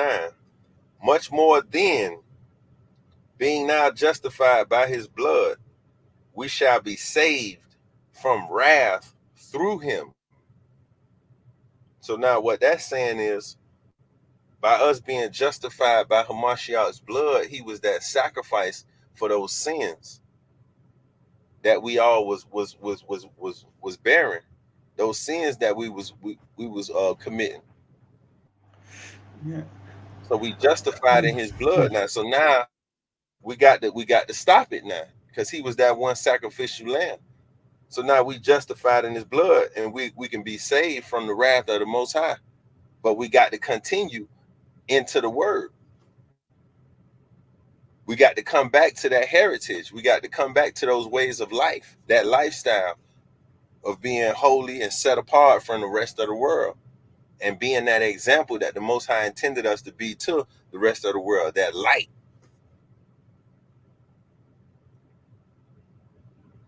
Verse 10, for if when we were enemies, we were reconciled to Yahuwah by the death of his son, much more being reconciled, we shall be saved by his life. That's exactly what I was just stating. Now you know that Hamashiach saved you. You come back to who you're supposed to be, and not that false mentality that you once lived under.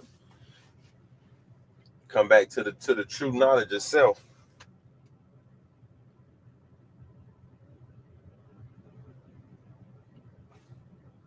Verse 11, and not only so, but we also joy in Yahuwah through our Hamashiach Yahusha, by whom we have now received the atonement. So it's the same thing basically I just said about him. The atonement is the sacrificing for your sins. So it's been paid. It's been paid for. That price been paid. So now you're able to get back, in tune with the Most High from that separation that happened with Adam them. You're able to get back in tune with the Most High through Hamashiach.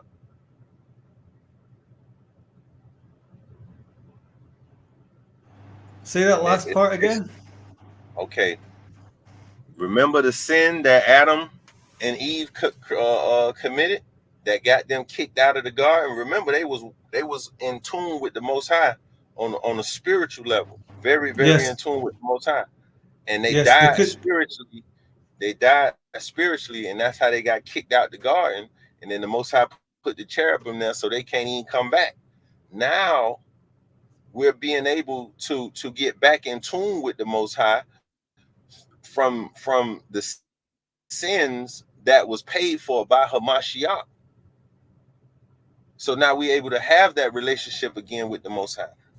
But we got to come back into conducting ourselves according to the scriptures, according to the laws. We gotta behave within those laws. We gotta keep the law, statutes, and commandments. He gave us that opportunity to come back through Hamashiach.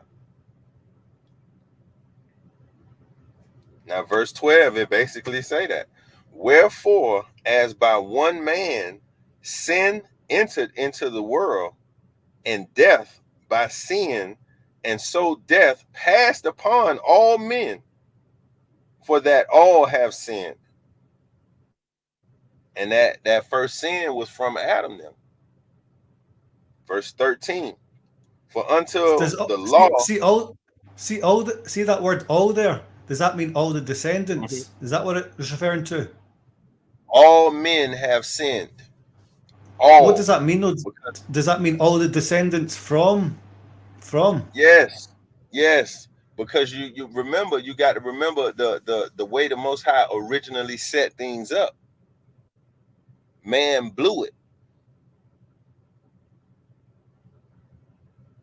Messed up. Listening to his woman. He said it. Sin, it entered the world about by one man.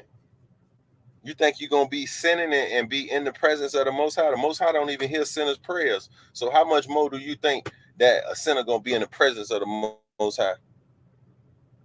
Yeah, he says, the quote is, he's going to say, I did not know you. That's a Mashiach, yeah, 7:21, Matthew 7:21. Come. Yeah. Verse 13, for until the law, sin was in the world, but sin is not imputed where there is no law. Nevertheless, what was that word? What was that word? Imputed. Imputed. Imputed. IMPUTED. Yeah, that's a key word right there for that. It sounds like. Come on, I'm gonna give you a good definition for it. Assigned to something by inference from the value of the products or processes to which it contributes, estimated. Yeah, you have to go over that a few times, I think. So where were we? With that can you go over that verse again? Verse 13. It says, for until the law, sin was in the world. So basically, like we were saying, that part makes sense. It's the next part. Look, okay. For until the law, sin was in the world, but sin is not imputed where there is no law. So that's the tricky part. What it's saying the same thing. Okay, what we were saying before is like, okay, the whole reason of the scriptures and the law is that it's to show you how to conduct yourself in the sight of the Most High as to what he deems in his sight holy, set apart, righteous, is what he wants you to do. Now, the reason he bringing you the law or sending you the law is because you was acting contrary to what the law says. Yeah, I get that part. It's the part about the second half of the verse. I want to just kind of make sure I completely get. It was kind of. But I think sin it was. is not imputed where there is no law. Oh. So basically, listen, sin is not assigned, is not pushed where there is no law. Yeah, that okay. Got it.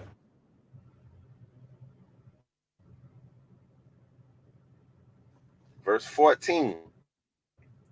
Nevertheless, death reigned from Adam to Moses, even over them that had not sinned, after the similitude of Adam's transgression, who is the figure of him that was to come. You got that one? No, can you go over it? Because I've not heard any. You've got to understand, I've not heard any of these verses before, but I am quite keen on the information. So, if you could go over that one again. Okay, it's saying, nevertheless, death reigned from Adam to Moses. Meaning, remember how I was Yeah. telling you they spiritually died from the time of Yeah. Adam? They died spiritually. That's why they got put out of the garden. And then the Most High put the cherubim there, so they didn't have that type of connection with the Most High. But then now, that part, because Moses was a savior, because remember, at the time of Moses, they was in Egypt in bondage. You follow me? Uh, In the time of yeah. Moses, remember Moses, the children of Israel was in Egypt in bondage. Moses grew up in the house of Pharaoh, remember? Remember there was a death decree that there was a death decree sent Oh, out for okay. the children from that certain age, all male children. And Yes, that Moses' makes mother sense. put him on the river in a basket, and then Pharaoh's daughter found him on the river crying in the basket. That makes sense. Yeah, that makes Yeah, sense now. It does take sometimes it takes an iteration or two to get it if you've not heard it before. But yeah, I get that yeah, now. I know, because you got to be familiar with the stories. That's all. And then once something that comes out according to your memory, everything comes back to you. So it's basically saying death reigned from Adam to Moses spiritually. So when Moses came, remember Moses brought the law. So when Moses brought the law, that was He that introduced connection it. back to the Most High again, Yeah, introduced it. Would you say? right? He brought forth the law. Okay. Now, even over them that had not sinned, after the similitude of Adam's transgression, who is the figure of him that was to come. Verse 15. But not as the offense, so also is the free gift. For if through the offense of one many be dead, much more the grace of Yahuwah and the gift by grace, which is by one man, Hamashiach Yahusha, hath abounded unto many. So basically, it's saying that just how the sin of one man made every man guilty of that sin, so will the sacrifice of one man bless every man, or release every man from that sin. Wow. Yeah, that makes perfect sense. Verse 16. And not as it was by one that sinned, so is the gift. For the judgment was by one to condemnation, but the free gift is as of many offenses unto justification. So it's basically saying exactly what we just stated. Yeah, it's a. By one that sinned was the gift. So one person sinning, the Most High turned that out to be something good. From one person sinning and making that sin fall on every man, the Most High sent his son to atone for that sin, so that it can graft everyone back to him that was separated from the first man. So the same way it was done, the Most High undone it. Yeah, yeah, yeah. The scriptures do kind of reference each other, don't they? Yeah, it all goes hand in hand, and that's why we always say, like, whenever you read in the scriptures and you run into something to where you feel as if it's a contradiction, there is no contradiction in the scriptures. What it is that you're lacking understanding. And once you You're read and study and go from precept to precept, that's why it says to read the scriptures in that manner, because that's the only way you're going to understand it, is from precept to precept, line upon line, here a little, there a little. So it's going to be a little right here in this section, and then it's a little in that section, and they all line up together because they reference one another back and forth.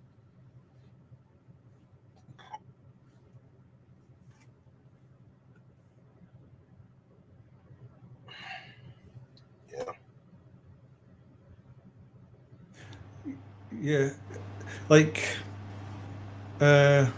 one verse might not make sense on its own, but it will do at a certain point of one's understanding. Would you say? Mhm. I would say to this too, like when you read in the scriptures, for one, like if you run into a specific verse that you don't understand, I would say read up 3 verses and read down 3 verses to get, to a full context of what's being stated. Also know what book you reading and who it was written by is that's a big factor too into understanding, because it's ways that you have to read the scriptures. And then also another thing I would say, have you a concordance, have you a Bible dictionary handy, because depending upon which version of the Bible you're reading, but I read the King Yeah, James version. So because when I read that, I know that it's written in an old Quaker type of English, and it's written on a collegiate level, because of King James, who he had to interpret it, he used the top scholars of that time. So I know that. So I know that just trying to read this and read it regularly is not gonna is not gonna it's not gonna give me the comprehension that I need. So you gotta have those companions and study tools to break certain things down, because if you're not reading it and breaking it down, if you're just reading it like it's just a novel or a book, a regular book, then you're not gonna comprehend, because it's key things written in every verse that reference or goes to another verse. So when we say verse, we mean precept. So it might not even be the whole verse. It might be just half of it. Like for an example, when we was reading verse 13, Romans 5 and 13, you see how you was grasping the first half, but the second half was confusing you for one word that was put there, which is imputed. yeah, it's a stumbling block. You see what I'm saying? So now that Bible dictionary would have helped you from that point to look up the meaning of imputed. Reading up 2 or 3 verses would have helped you. Reading down 2 or 3 verses would have helped you. So now you know exactly what the writer, which was Paul, is speaking on in this specific precept. And then you can go back and take that part and reference it to what was talked about. How the people was acting prior to the time of Moses. They had to be messing up. They Not had to be not messing up. They you was in said slavery. yeah, you said they has to be messing up. Yeah, the They Israelites from that time. no, I'm saying that for a reason. are you saying it for a reason though? They we just went over the scripture that says it could be one, and that affects all. So that's not a they. One is not a they.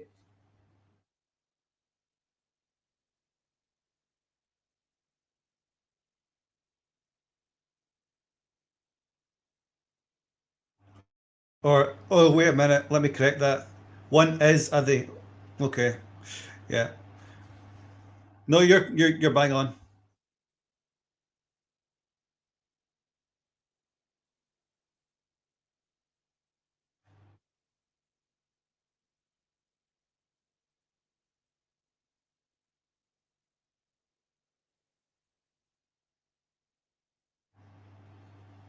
They is the correct terminology there. Forgive me, I'm quite new to this stuff. Yeah, no worries, huh? Like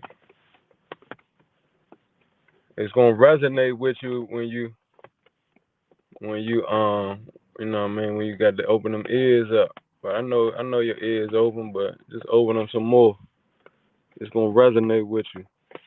It's not that my ears are closed. It's just like it takes iterations. You know what I mean, to break through. Yeah, that's fact. Well, are you trying to truly learn to get clarity, or are you trying to debunk the word? Like, which angle are you? No, no, no, no. I don't, I don't, I don't say it helpful to be hyper logical. I've never found it helpful to be hyper logical. But saying that, because logic does get in the way at some points. But saying that, you can use your logic to find out where you're wrong, where anything's wrong. So you know, so that's how I use logic, just to kind of highlight where the errors are, and then from there I can kind of gain understanding. So yeah. Yeah. No, I get it. I get it. I mean, I truly get it. I get it because I got an overstand and all this stuff, you know. So it's people that try to debunk it and this and that, but man, go through something and then see what resonate with you. Go through something and then see which words speak right to you. Well, It no, ain't I think if you apply yourself, then you can understand everything that's been taught. I think it's been designed in such a way that you don't have to go through the trials and tribulations of life to get a grip on this knowledge, this understanding. I think if you apply yourself, and don't let your logic get in your way, but you just continually go over the information, then I think it begins to click. You just have to give yourself the chance and expose yourself enough times to the flow of the information. Yeah, I agree with that, but then I got another perspective to add on with that. It's like I feel like you do got to go through the trials and tribulations because everybody goes through trials and tribulations, even the Hamashiach. You know But what I then, mean? yeah, That's yeah, but then that from my knee jerk reaction to that is like, well, then you're just kind of looking for it as a crutch, as like as when you need it, you reach out and grab it like a medicine, and I don't really think it nah, should. nah. No, Listen, no. it's necessary. It's necessary because without an adversary, how could you measure your strength? You get what I'm saying? So if everything is just going well for you, not like please understand what I'm telling you. If everything is just going well for you, then how can you measure how strong you are? You may think or you may could have your perspective on how strong you are in your head, but you would never really know. You know what I mean? And then even with the scriptures, you know what I mean, it was darkness and then comes the light. So go through the Yeah, darkness. I know what you're saying. I know what you're saying. I know what you're saying. Like, there is a knowing part to it, and then there's an actual application part to it. Like, for instance, take a professional boxer. They might know all the techniques, they might know all the stances, the, everything there is to know about boxing, and they might be able to do it in the gym. But does that mean they will be able to perform when it comes time to perform, when it There you counts? go. So There yeah, you yeah, yeah. there you go. There you go. Exactly. And it ain't Yeah, no way nobody could debunk that. That's just facts. You know what I mean? Immutable facts at that. So Gold is tried and refined by the fire. come. yeah, but yeah, yeah, but I don't like the notion of feeling like you have to go through trials and tribulations to actually fully get something. I know what you're saying, but I don't really like that notion on the surface. If you know what I'm saying. Hey, look, you may not like that it say you can't look at a fat old, you know what I mean? You can't look at a fat old booty when you go past, but that don't mean it ain't, you know what I mean? It ain't real, you know what I mean? Like, but the scriptures is the scriptures, fine. You know what I mean? So ain't nobody perfect, and I'm not saying that to take up for to make an But the excuse. I'm saying it's reality. but no one is perfect. No one is perfect. I would agree. But the whole point of life and living is to perfect oneself. Therefore, I don't. Yeah, I don't like the notion of the point you're trying to bring across is like, yeah, I know what you're saying, You but saying like don't use it as a crutch, but you still misinterpreting. It's not a crutch. It I has got to something happen for in that off. order for you to get to where you need to go. It's a necessity. It has to go down like that. What you say, Kadar? My bad, Was Father. that Kadar? I got a precept, but now you just put a precept in the room. It's the book of Hebrews, chapter 12.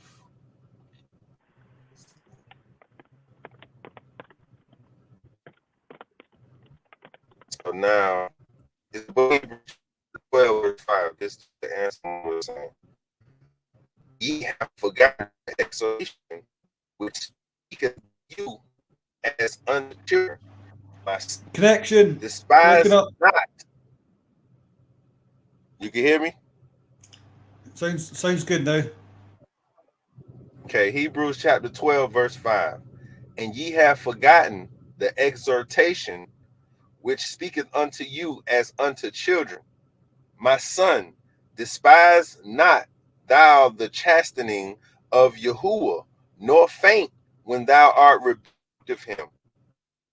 Whom Yahuwah loveth, he chasteneth, and scourgeth every one whom he receiveth. If ye endure, Yahuwah dealeth with you as with sons. For what son is he whom the Father chasteneth not? But if ye be without chastisement, whereof all are partakers, Run then it, run are it back, ye bastards, run it back, sons? run it back at least like halfway through. It was cutting out. Come. I'm going to run it back from the top. The book of Hebrews 12, verse 5. And ye have forgotten the exhortation which speaketh unto you as unto children. My son, despise not thou the chastening of Yahuwah, nor faint when thou art rebuked of him. For whom Yahuwah loveth, he chasteneth, and scourgeth every son whom he receiveth. Ye endure chastening, Yahuwah dealeth with you as with sons. For what son is he whom the Father chasteneth not? But if ye be without chastisement, whereof all are partakers, then are ye bastards and not sons? Furthermore, we have had fathers of our flesh which corrected us, and we gave them reverence. Shall we much rather be in subjection unto the Father of spirits? For they verily for a few days chastened us after their own pleasure, but he for our profit, that we might be partakers of his holiness. Now, no chastening for the present seemeth to be joyous, but grievous. Nevertheless, afterward it yieldeth the peaceable fruit of righteousness unto them which are exercised by. Wherefore lift up the hands which hang down, and the feeble knees, and make straight paths for your feet, lest that which is lame be turned out of the way, but let it rather be healed. Peace with the hand and holiness, without which no man shall see Yahuwah. So basically, what that's stating is the Most High. You can't despise the chastisement part, the rough times, because if you go through the rough times, then that means that the Most is dealing with you as a son. But if everything always peaches and cream, you're a bastard. Your Most High chastise you because He love you. That's basically what that's saying. So if you ain't going through no hard times and this, that, and the third, for the Most High to show you and chastise you and show you that love as a son, then He dealing with you as a bastard. Plain and simple. That's what I'm That's trying what to the tell scripture. him. I see. That's what I'm trying to tell him. Right, my bad that you even let it come out of my mouth. But yeah, that ain't what I said, fam. I mean, hallelujah, Yahweh. Hope you understand that clearly.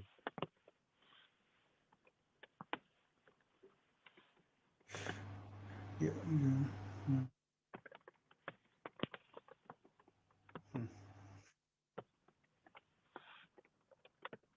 yeah. I embrace the rough times, if anything. That's how you gotta look at it.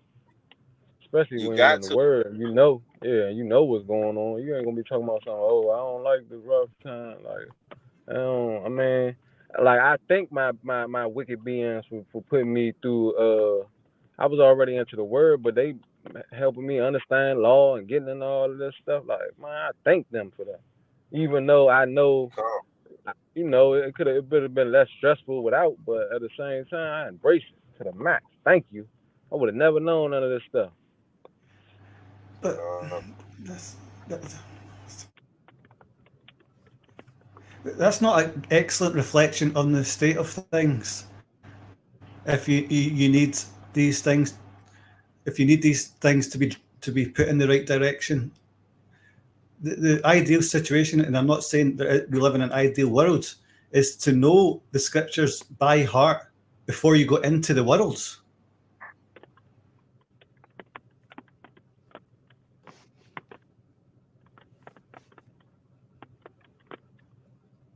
you saying to know the scriptures before going into the world?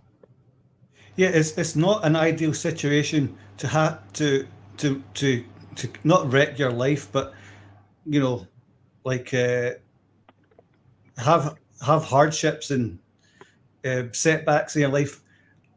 I don't I don't like the notion that that's necessary to put someone on the path. I think that's not an ideal situation.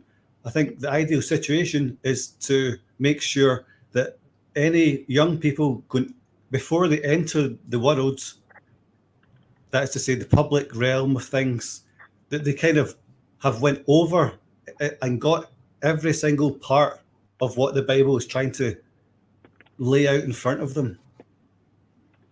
Yeah, well, for Okay, me, but if you misinterpreted what I just said, that didn't put me on the path of the scriptures by them going against me. It put me on the path to learn about law and things of that nature. So, the scriptures is already a part of my life. You know what I mean? If you was pertaining that to what I said. But I still don't think that I don't know, fam. Like, I can't judge. Maybe you do, maybe you don't. But I don't think you understand what he just read clearly if you still going against it. But every man got their own brain and their own mind. I'm not going against it. I'm just putting a point forward. I'm not going but against it. you saying what you think. You saying what you think. But I'm just reading what the scriptures say. Ain't really nothing to debate about if we talking about what the Most High speaking on. But the Most High is basically saying here through Paul is that despise not thou the chastening of the Most High, because don't faint when he Okay, rebuke okay, you, because if he chastise you, then that means he's dealing with you as a son. okay. So that's Yeah, the yeah. part of There's yeah, understanding. It's a yeah, spiritual thing. You see what I'm saying? Because okay, yeah. give me an It's yeah. example. Yes, Watch, it's watch. I'm finna give you. I'm yes. finna back the same thing you said. Okay, now let's talk about boxer. Okay, the training and the sparring and all that, the heavy bag, the speed bag, all that. That's his scriptures for that world, right? Now, how can all his training and all this stuff be put to use to even classify him on a level if he never get in the ring and box nobody? Just the same as if we learn all these scriptures about being strong and your strength never tested. You learn all this stuff about faith, but your faith ain't never tested. Con. How you And know another where you stand? con. And even since you brought the youth into it, like the kids, if you in the past, if you driving and your son got the window down and flicking everybody off, your little 5-year-old son or whatever age he is, he flicking everybody off with the middle finger, you gonna smack his hand like, hey, don't do that. But then if somebody else child Well, doing that, you might just be like, oh, all right, well, that ain't my kids. So, hey, I don't. You get what I'm saying? So you going to inflict some type of slight, not even slight, but I Some guess discipline. even some discipline. Thank you, brother, for a lack of a better word. So I hope you get that, fam. I ain't the best with trying to get it through, but I hope you understand that. You know what I mean?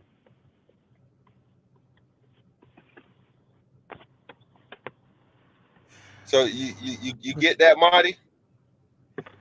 Yeah, there are nuances involved, and that's what I'm trying to get to. Okay, so basically, he gave you one of the best examples. Um, okay, if your son, you have kids, Marty, I do not. so that's why it's kind of hard to get But to it's you. hard for him to resonate with that. Yeah. Yeah, I'm Okay. more thinking it. I'm more thinking in a sort of idealistic point of view. I'm not necessarily bringing in life experiences into the what I'm putting Yeah. across. So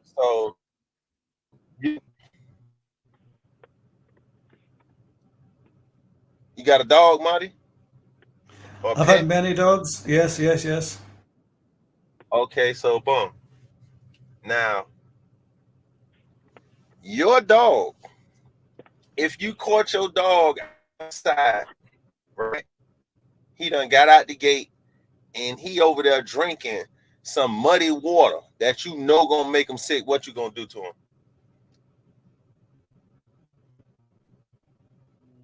Mm, drag them off. You gonna drag him off of it, and you gonna pop him or whatever the case is, so he know not to drink that water again, right? Yeah, drag them off and just No, dog, bat, don't drink that, yeah, right? yeah, So you gonna chastise him. But for a stray dog, rib showing this ain't your dog. This just a stray dog. He out there drinking the muddy water. What you gonna do to him? yeah. Naturally, you just want to just kind of walk on by because it's not your duty. This is what I'm trying to tell you. So which one you rather be, the stray dog or the dog that got?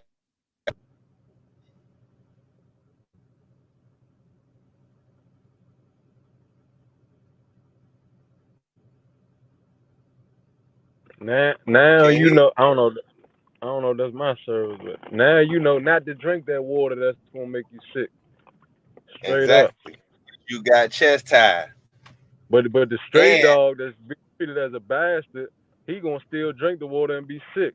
You know what I mean? So come give me that and discipline all day. I embrace it because I know it's here to make me a better person. Or if I was relating this to that situation, it would make that dog a better dog. and it's showing that the relationship with the owner and his dog versus the owner and a stray dog. So basically, the owner is the most high, and lack of a better reference, you are the dog. So which dog you gonna be? The one that want to be chastised, appreciated because you getting treatment as a son, or the one that ain't gonna get nothing said to him and get the treatment as a bastard? That's the difference. Mm-hmm. In that scenario, I'd like to be the pedigree.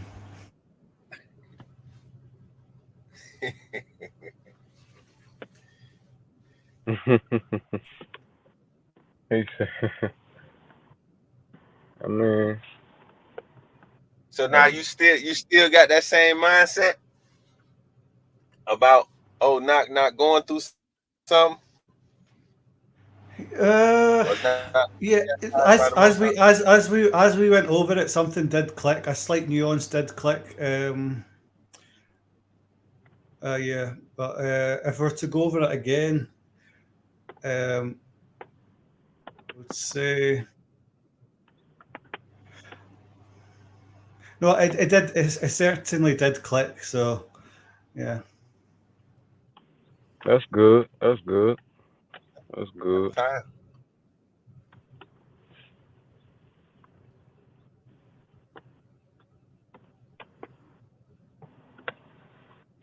I just like to draw sort of lines between things like delineation, sort of between like nuances. That's kind of how my mind works. See, they put comments in the room, Everybody but they're got not their coming on the court. What'd you say, Big Op? see, they put comments in the room, but they're not coming on the court. Come.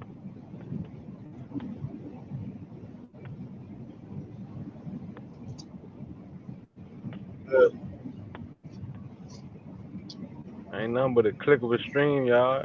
If you got your Gmail set up, man, go ahead and come on the call. I got their opinion, huh? See, David finally fell out, huh?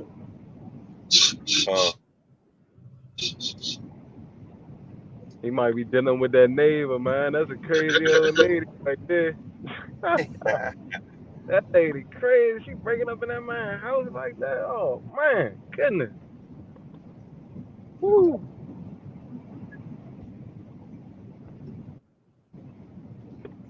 He don't know how to I don't deal think with the full.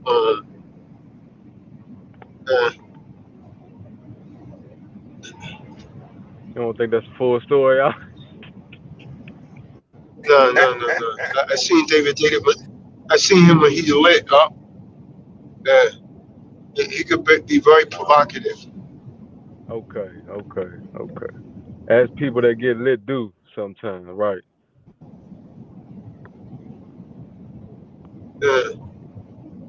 He's on a whole different level, right? And he's coming on the court, got the videos flagged, cursing, and you know what I mean? Oh man. Whole different type of time, right? Different type of time.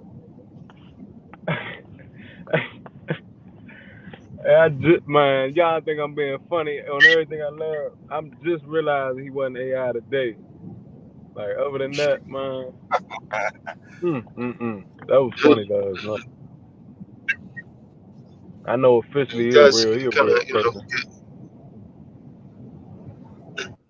He could definitely be an AI, though. Play too much. You had him in the cut.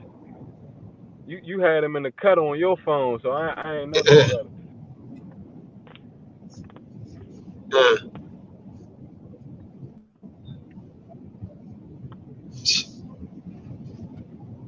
Marty getting that vacation, huh?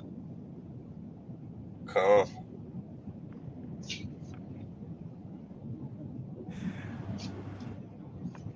There's no better place for it.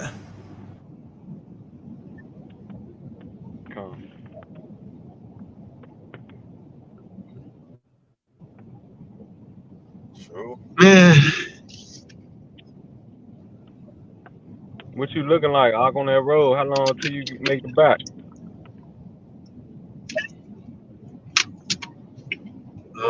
About 3 hours. Okay. I'm in South Carolina. Oh yeah, man. Oh, Billy man, is saying 2 hours and 43 minutes, but you know they could change with traffic or another stop. I'll probably stop and get gas one more time, but yeah. Gas in the bathroom, boy, it'd be 30 minutes each time. I don't care what you say. Yeah, right. That's what happened, right? I know. Try to make it 5 minutes. Every road trip. If it's under 10 hours, I'm gonna at least put an extra 2 or 3 hours on there. Because I know you could just run to the gas station and just straight in the bathroom, wash your hands, come right out. Still 30 minutes. Gonna throw you way Remember off. King? Remember King? Yo, I just got some questions. Nah, What's going on, Kay? I won't gonna come on and nothing, but Marty interests me. Like, hey, Marty, can you hear me? Yep, sure can. All right, so according to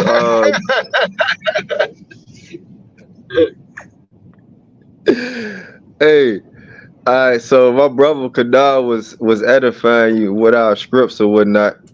You know, it's all types of translations or whatnot. So I just want to talk about Genesis chapter 10.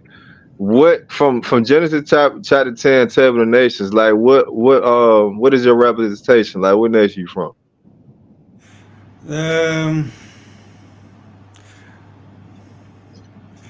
I don't know what designation I would be in biblical terms, but in colloquial terms, I would say European. All right, so you being European, like what have have you ever been around your folk and they call us some NIGGA? That was a generational thing. Yes, yes. What are your reactions when you still hear that? Um, my mind is slightly different. My mind focuses on nuances and delineation.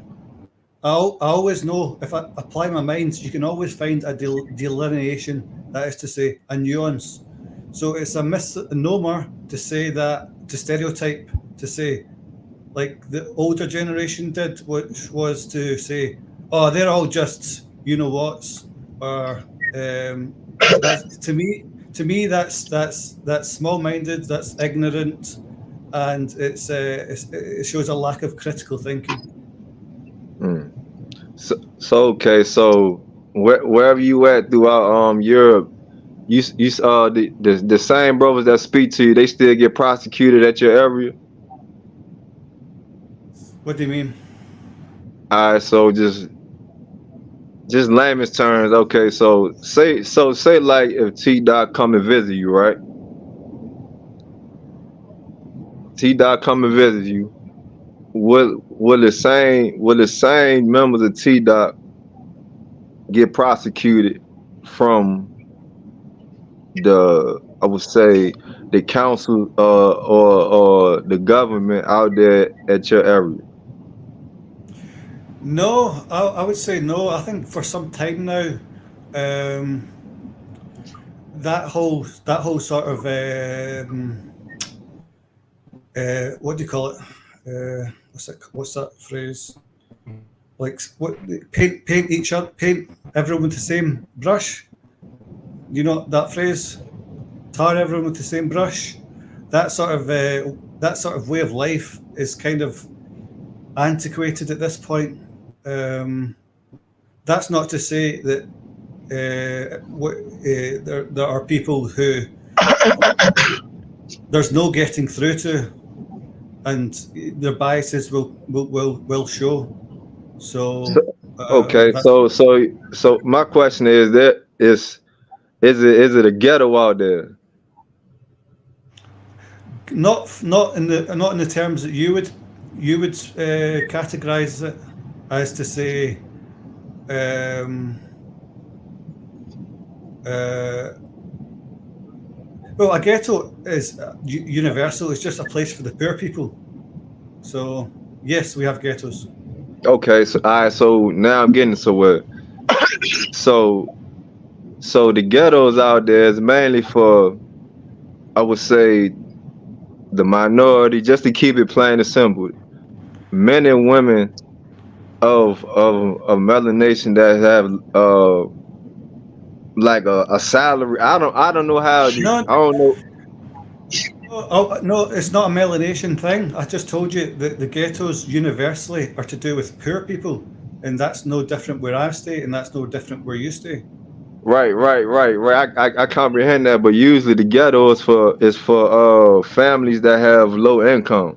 Yeah, poor people and people that are cannot be. They're wild. They're senseless wild folk. Yeah, yeah.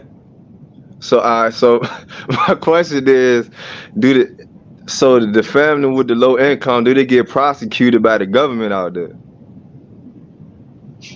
Like I'm talking about unfair judgment. That's what I'm asking. Um, that's a good question. I know what you're saying because it's like that in America where they target the poorer areas. But to say that, to balance that, the poorer areas are where the congregation of people who are senseless are. So, I mean, it only makes sense for the authorities to gravitate to that area. And your point is, does that happen here? Of course, it happens here. Okay. You answered it. Okay. So how long you been reviewing the scripts, Marty? The scriptures. Yeah, how long you been reviewing them? I've not delved into it, but it is something whereby I know that it's worth something worth studying. So I like to seek out the best avenues for that, and hence which is what brings me here. Okay. So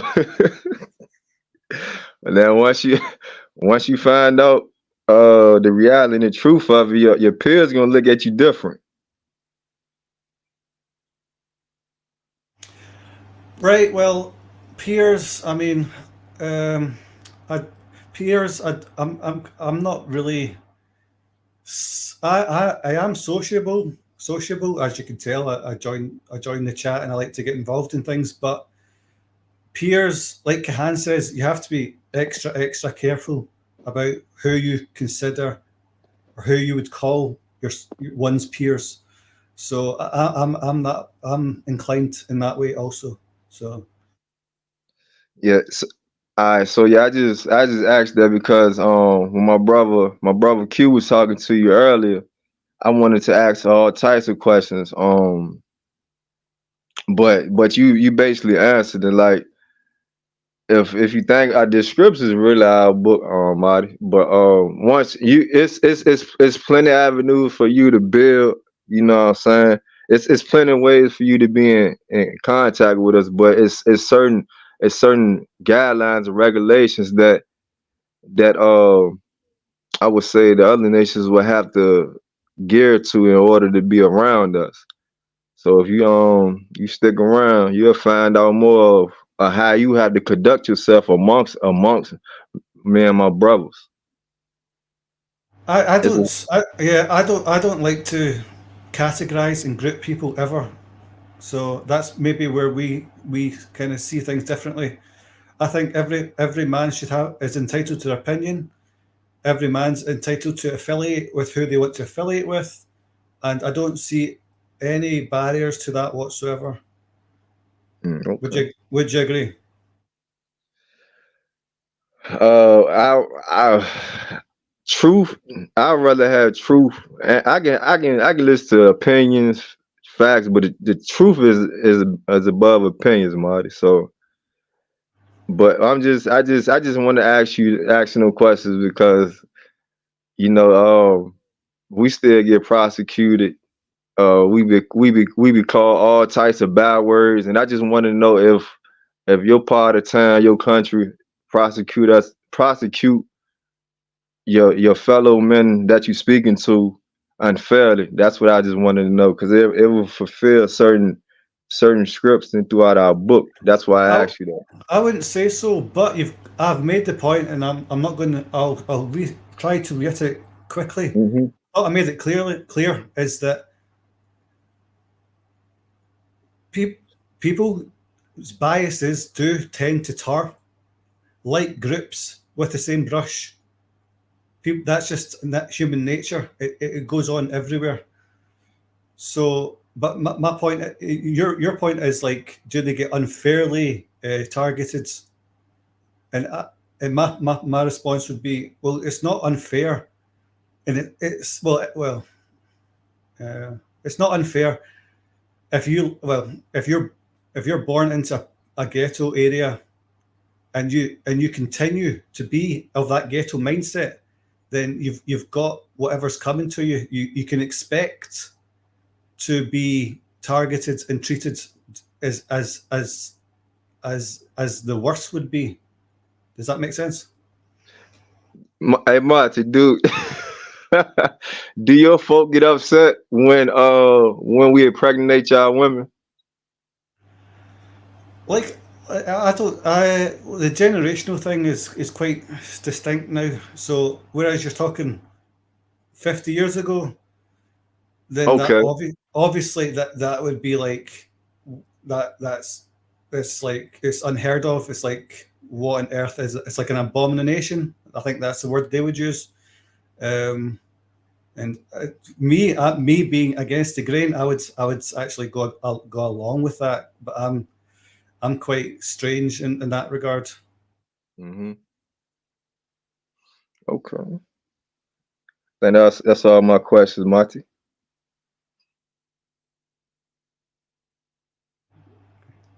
Yeah, I think we got each other's points quite well.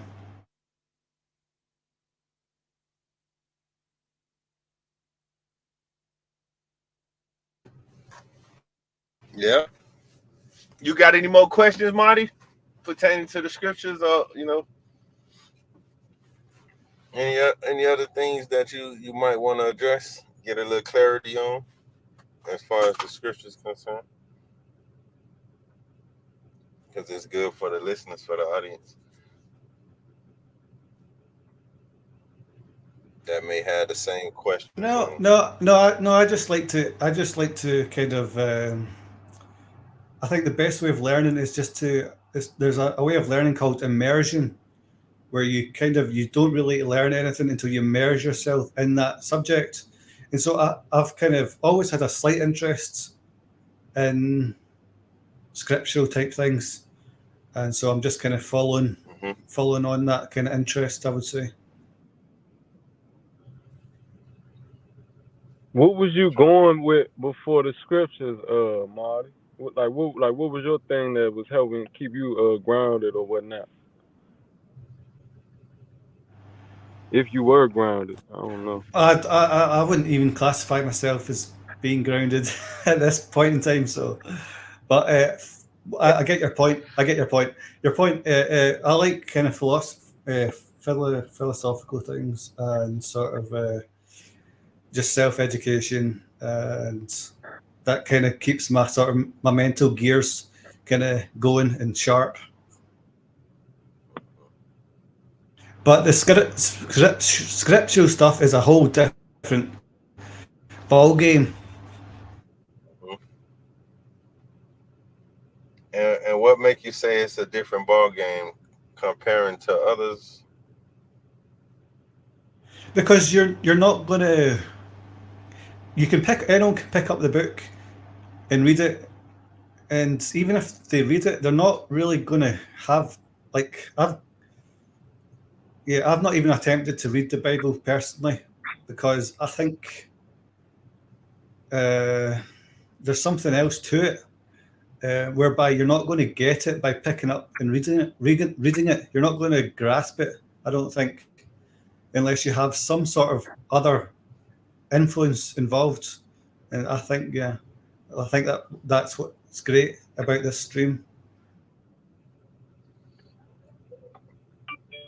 So basically, what you stating is the verse that we read in Psalms 147, chapter 147, verse 19 and 20. I don't know if you realize it or not, Marty.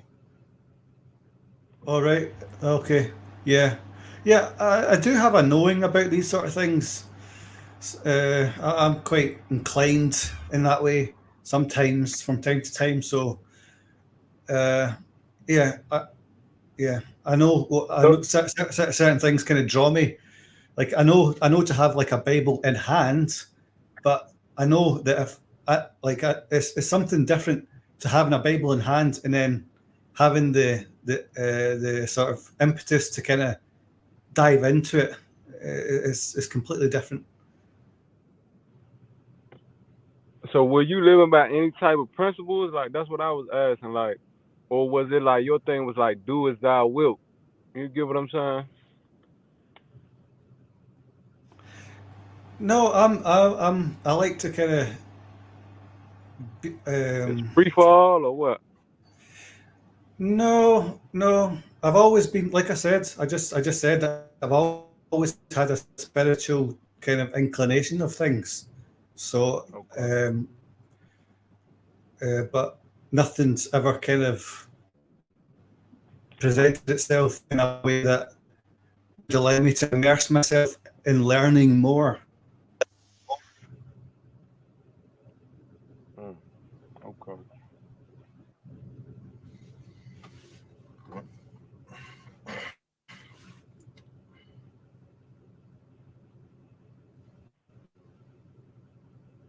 Yeah.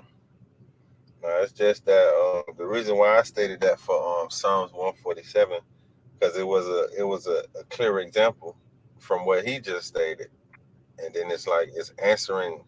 You just stated it, and then that was also a question you had earlier. So it's just showing the power of the Most High as delivering to you understanding. Because you literally just stated it out your mouth, and that was a question earlier. So it Who stated it? shows. Me or Marty? No, Marty. Bust that one back down for us. Okay. Psalms 147, verse Mm-hmm. 19 to 20 says how he was his Let's get word it. to Jacob, and for the other nations they have not known them. And then he stated like how he can pick up the Bible and Mm-hmm. read. So it seems to him to be a point. It seems pointless because he's reading, but it's not coming with that type of understanding. And the reason being is because the Most High showed that to Jacob, his statutes and laws to Israel, and the other nations they have not known them. He have not dealt with no other nation like this but Israel. Right. And that's the point I was trying to make to him earlier. And then full circle now, he come back and basically just stated exactly what the scriptures say. Nah, con. I knew. I just wanted to go over it one more time. Con. Come. Yeah. So it's the truth in it that, you know, you got people try to teach this word, from all places, and they can't teach it because they don't get the understanding because the Most High haven't given it to them. And that's what I was trying to explain to him earlier about how the Most High has chosen the nation of Israel to be a special people unto himself, and for an example to the rest of the world how to conduct us in the sight of the Most High. They're Mm-hmm. that example. When you go trying to learn the truth, how you gonna learn about Israelites unless you go into Israel? Or how you gonna learn about the nation of Israel unless you learn it from Israelites, actual Israelites? A European can't teach you about Israel, or a British can't teach you about Israel. An Australian can't teach you about Israel because they teaching you about someone else's history. So the deep knowledge that's involved within that history and that culture of those people, it got to come from those people. Con.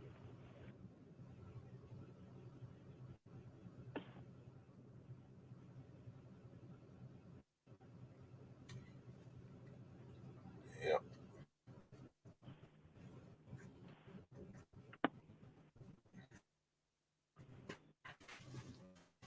Yeah.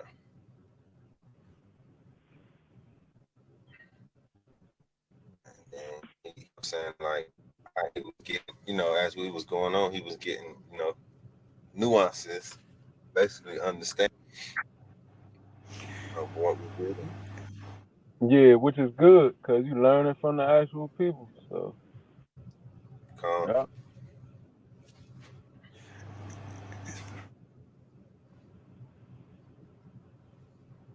It's very rare But to have something. It's very rare to have something put in a way in which it clicks.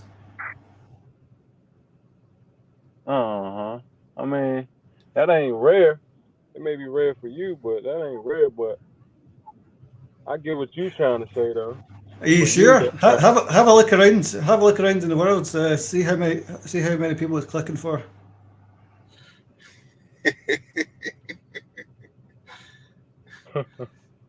yeah.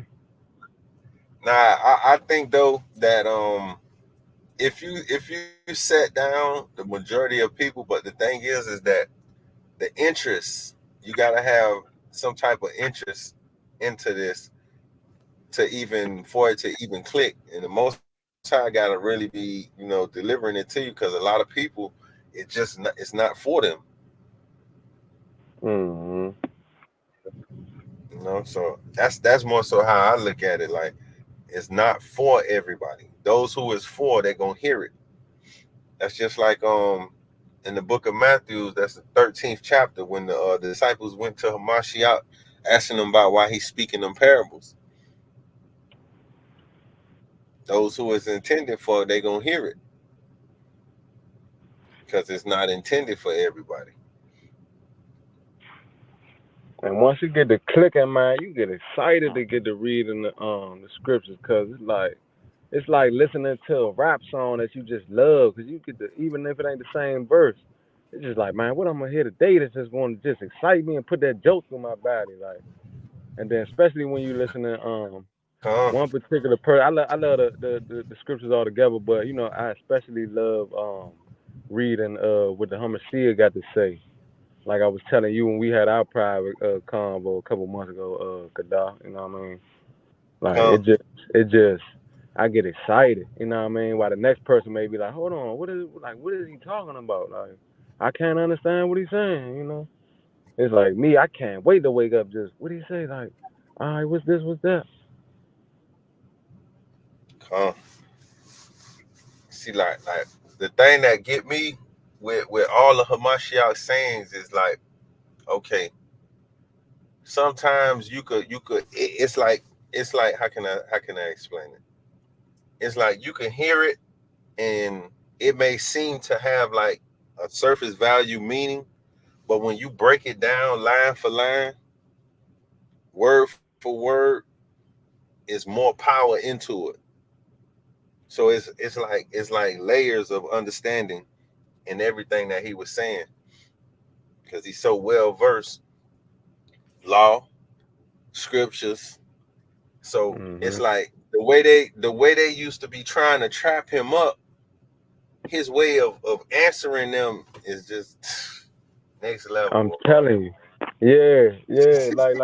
Like you hear a bar off a rap song, you be like, woo, like one of them type of numbers. Like, yeah. Like So stay with you. Like I can say like one that have I never forget it, that that's John 4:20, when he was talking about he was talking to the woman in the well, the woman at the well. And he asked her for the cup. He's like, oh, you ain't got no cup. She was talking sassy. You ain't got no cup, this, that, and the third. Like she was from Samaria. We drink at this well, and this, that, it was our fourth, this, that, and the third. He's like, well, go get your husband. She say, I don't got no husband. Thou hast had 5 husbands. She come back and say, well, sir, I perceive you some type of prophet or something. And the man you with right now ain't your husband. Yeah. He say, well, sir, I perceive you some type of prophet or something. Yeah, salvation is of the Jews. We know what we worship. Ye worship and know not. So it's like, that's why when I look at stuff like that, it's just like, it's wisdom upon wisdom, to where she couldn't do nothing but bow down in the end. She was talking sassy at first. Oh, you a Jew and you ain't got nothing to drink with? Exactly. Like, yeah, like talking crazy, like slick. Man, go get your husband, man. He had to get at it ASAP. With all due respect, put her right back in her place. You know what I mean? Give her something to think about. Give her something to think about for real. You done had 5 husbands, and that man you with right now ain't your husband. And sir, I perceive you some type of prophet or something. Yeah, I bet you do. Yeah. I told her whole life story right quick. Yeah, get it together.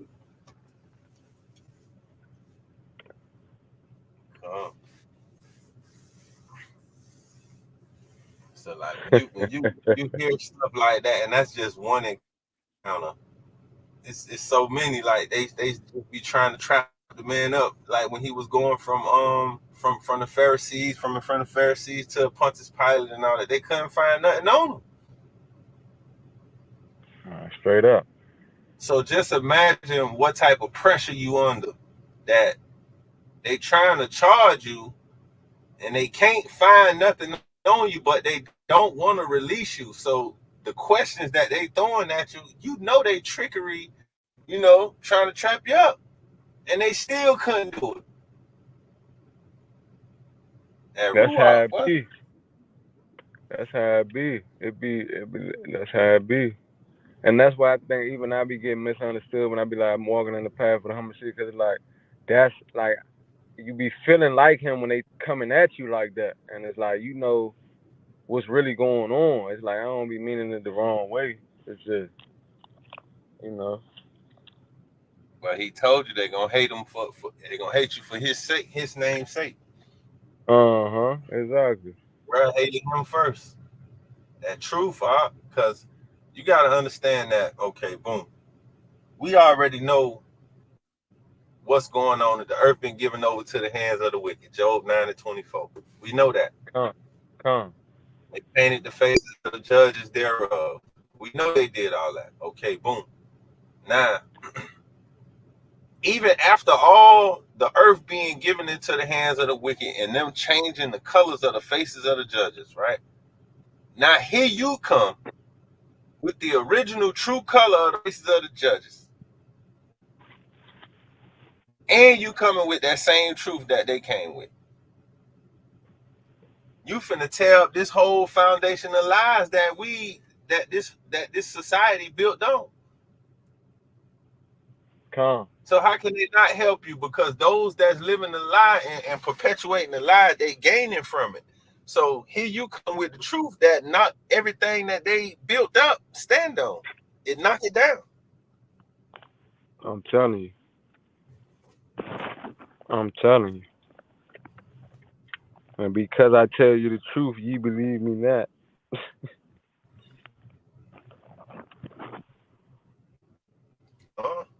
Even the ones that so-called with you or fake me out with you.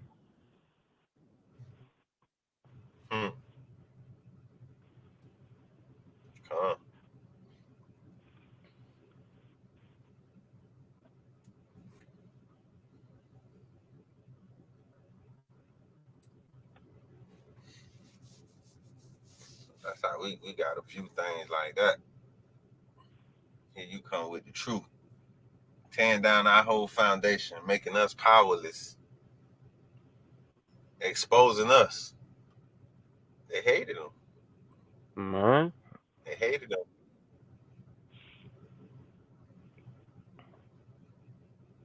Everything built off a line, like you said. Here you come with the truth, about to tear everything down. We gotta do something to discredit you or get rid of you. We gonna have to do something. You ain't about to be around busting down out. Nope. Like hey, good dog. Like Holmes on belly with the banana. Nah, I don't like that. I don't like that right there. Oh. Have a drop a dime on them. Drop it down. Was out in Nebraska. Oh man. Dudes out here in New York.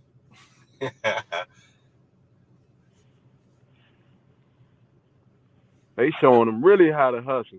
Like in that trying to flip it to that type. I hate, I mean, I ain't using it like that, but it's the same. It's like they coming with the truth on how to really hustle, so they taking over what you got going on in all reality. And it's like, here you come, cause your little fake old hustle can't really get it in like that. So you gonna come and try to destroy with the, what I mean? It's not. You get what I'm saying? Like I don't, because of course they wasn't I doing the know right what you're thing. saying as far as the grand scheme of the theme, but not looking at what's actually going on, but the storyline. More so the storyline. Yeah, exactly.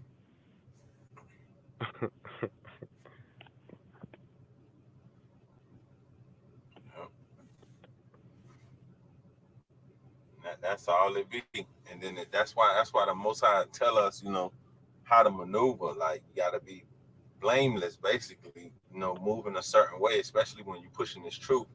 You gotta walk in it in righteousness, you know, because it's gonna be all type of stuff.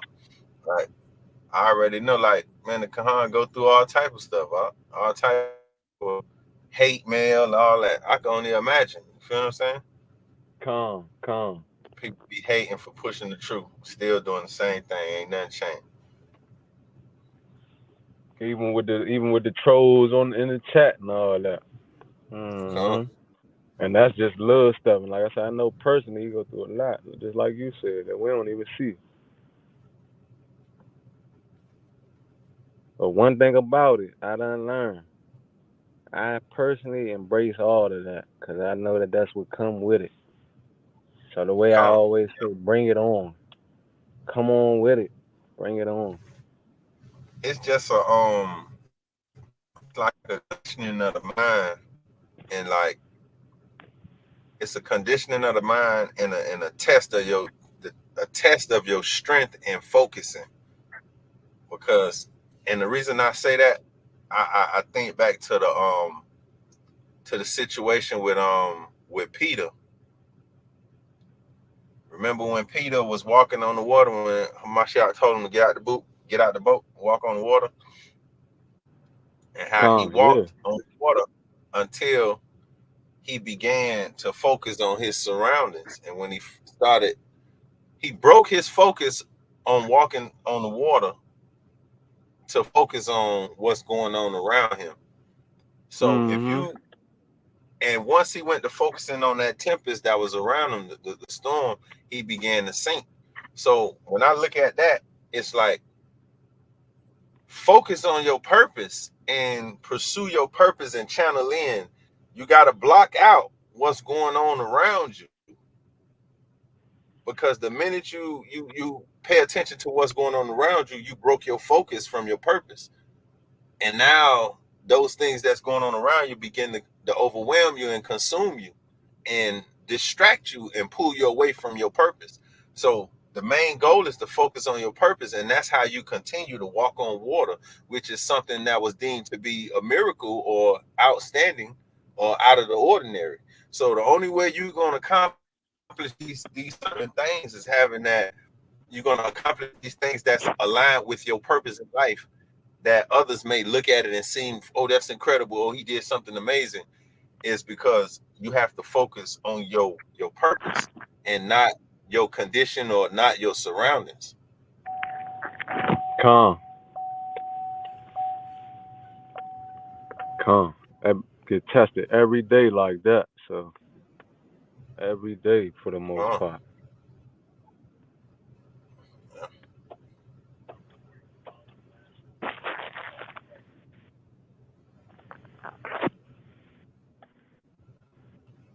So that's like it's great strength in that, like being focused. Tell me about it. Kahan tell us about that all the time, like staying focused on that purpose, man. That's something serious, because it's so many distractions out here. And the reason why I said it, because I done experienced it time and time again, years on top of years, like to where I know better now from my past experiences in life, to where I done been through so much and been around and seen so much, to where you can have a certain thing in your mind that you're trying to get accomplished, and you can't get it accomplished for the simple fact you keep allowing yourself to be distracted. So now, if this something that's you're supposed to do, if you don't put them certain amount of hours in to get it done, all you doing is just wasting your time with everything else. Because when everything else you turn to, or that you allowed to pull you off your path, when that failed, you back at square one trying to put in this exact amount of hours into whatever it is you're trying to accomplish. So you might as well stay focused. Hey, I got a prime example to put myself out there with that. That's like, man, I almost had my full website created like 2 years ago. Man, I got all tasks, that stuff distract me, this or that. Man, I still ain't finished that website to this day. You know what I mean? And it's like I know for a fact that's a big thing the way I need to get done. You know what I mean? To increase my my revenue because we need it on this realm that we in right now. You know what I mean? Come. Uh huh. And it's like no matter what I do, I feel like everything gonna lead back to that. Man, get that website done. Get that website done. Cause once you get that done, you can put, you know what I mean, get your merch going. You know what I mean, get this or that. I don't want to get too specific or whatnot, but get this or that going, and just But that's one thing. I mean, there's plenty of other things I can learn, but that's just something that Con, was nah, very important that I what still you're ain't saying, finished. that's on your path. And yeah, that's like at the top of the to-do list on your path to getting what you're trying to get done. And the more, like I just said, the more you allow yourself to be distracted and then you get pulled away from what you're supposed to be doing. And at the end of whatever that was, whether you viewed it in the beginning as a distraction or not, at the end of that situation and that time get wasted, you see that it wasn't nothing but a distraction, pulling you away from building that website. So in your mind now, if it's not conducive or helpful to you building that website up, you don't need to entertain it. Come. And for some reason to add on to that, I feel like that it wouldn't cross your mind like that if it wasn't from the Most High. And I feel like He not gonna let you get the glory exactly that you want until you fulfill that. You know what I mean? Like that's Uh, how I be feeling. Yeah, I mean not even feeling, but that's my take. Well, I know it's a scripture for that too, but that's my personal take, just intuition with that. I'm like, He ain't about to let me get my full glory. Like it ain't like I'm doing bad or nothing out here, or I'm hurting like that. But we all can but improve. that's you look at it as that's part of your passion. So it's on your path, and and to blossoming on that path, you know what you got to do. Calm. Thank you for putting it in an even better perspective. Exactly. Exactly. Hey, look, just for some entertainment to the audience. What I mean, look. Hey, look at these distractions. Look at this from my female cousin or whatnot. There we go. Last night I got the text at 10:03. This the type of ignorant text. And I ain't, what I mean, this my family. What I mean, still love you from a distance or whatnot. But look at this. What are you doing, cuz? We getting effed up tonight. Come out if you want. Trying to get everybody to chip in for some ish and get effed up. See, What age is she? She's What not. She's age not. is she, man? She No, 30. She about oh 38. no. She about Oh 38 with goodness. with, with 7 kids. Now she hold them down and do her thing, but I mean, You need to you come know, out and just tell her straight to her face that she's a disgrace at this point. man, he said this is disgrace. I mean, look, I ain't tell her all that. I just say, nah, I'm chilling. I'm chilling tonight, cuz y'all go ahead and turn up. If you don't tell her, who will? I mean, it's a time and a place for everything. I rather do that face to face. You know what Yeah, I mean? that's what I'm Versus saying. over a text, and it will come down to that because I ain't the type to bite my tongue like that. But it's a time and a place for everything. I You know would. what I mean? I know what you're saying, but still, you have to draw their attention to it some way as quick as you can. So just, you know what I mean? Just send the text saying, you know what I mean, get a grip. What age are you? He said they just yeah, man, that is a disgrace. But hey, look, they living their life. That's how she's taken away from her Yeah, parents, I yeah. guess. But you just said she has 7 children. Those 7 children are going to base everything that they do off of what they've learned off of her. So it's going to affect everyone at some point in time. It is. It is. It's affecting. Yeah, it is. It is. It is. It's gonna take. Put it this way. I'm gonna get it. Like that's what I do anyway. It's just a time and a place for everything. You know what I mean? The people they ain't gonna really receive it the correct way. it doesn't matter if they receive it as long as you do your part. That's what counts. Yeah, I'm gonna do it. I'm gonna do it real stylish and the way how I do it. Like I'm gonna come through and just like how I do with everybody else, I'm gonna go buy them a Bible and drop it off and say, hey, you need to get up into this. That wouldn't work though if they're that, there's some people the softy approach works, and then other people you just have to come out and be as kind of blunt as possible. Yeah, well they know how I am. I'm like you may be misinterpreting how I am. Like I ain't soft. My family know that. Not even saying it like in a defensive No, type no, of just mode. I know, Not no, even but that listen. yeah, Not yeah. even in a defensive type of mode, soft. Like you call him not like that. I know you didn't even mean it like that. I'm just saying like I am that person that'll lay that like that old grandpa that don't play. Like they know. It's just nowadays it's like instead of driving people away, I rather pull them in because nowadays people don't receive stuff the right way, and so I'm gonna pull them in the right way. I'm gonna just show them, like I'm gonna let my actions speak louder than words. You get what I'm saying? Yeah, I do get what you're saying, but honestly, I don't think being blunt would drive them away.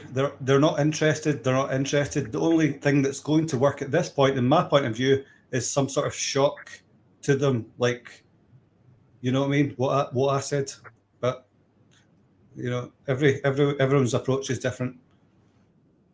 I mean, try that with your folks. Like, try it, and then you know what I mean. Like, see if it worked for you. You know what I mean? But I ain't discrediting what you gotta say or nothing like that. But I done been there, done that. Like, you just gonna drive people away like that, and that's fine with me as well. But you gotta let people do their thing, and then if you really rocking with them, you just try to get them up into get them up in there. Like, I do see what you're saying. Some people just can't be helped really, so there's no point of kind of telling them exactly what you think of them. yeah. I mean, yeah, that to a degree, yeah, something like that, yeah. Cause it ain't gonna But do no better than I what the can't I situation can't I already some was. sometimes I just can't bite my tongue. So I'm that type of person. I'm not willing to bite my tongue. I don't know if you heard that phrase for any situation. Yeah. Yeah, but You that gonna could speak be tomorrow? that. What you say? What you say? No. I was going off what he was saying about have we heard about the term bite your tongue? Oh yeah, of course. Yeah, of course. It's like that could go two different ways. You know what I mean? That could get you into something, or that could help the situation out. It's just all on who the person receiving it is. You know what I mean? And like it ain't like I'm scared to approach my family. I am that person that they all look up to in the family like that. Fine. You get what I'm saying? So it's just like I say, I ain't in a Yeah, but wasting time like that. yeah, but just the way you like, just the situation you put across that angers me. That someone is kind of still acting so immature when they've got 7 children like that. That really does anger me at a sort of base level. Well, her response would be, well, listen, I work all the time and provide for my kids. They don't want for nothing. I got a roof over their head. They each got a different room, and I just want to get effed up on the weekends because to them it's Saturday or Friday. You know what I mean? Friday and blah blah blah. So it'll be a simple something like that. Come back to that. And it gotta go deeper than that, you know what I mean? Because that's easy to just for me to chatter that like, hey, cuz you ain't really on the right track. Like, that's my cuz. I ain't gonna try to really hurt her feelings, but I will if it come down to it. But like I said, this ain't the right timing. You You know what I shouldn't mean? really care Now, if about she what was down you bad in a shouldn't shelter somewhere, I'd you be like, shouldn't look, really look, you care. see? I'd be You like, look, shouldn't you really see where that care got about you? her. You shouldn't care about her feelings whatsoever. I think that's my point of view. Her feelings are her problem.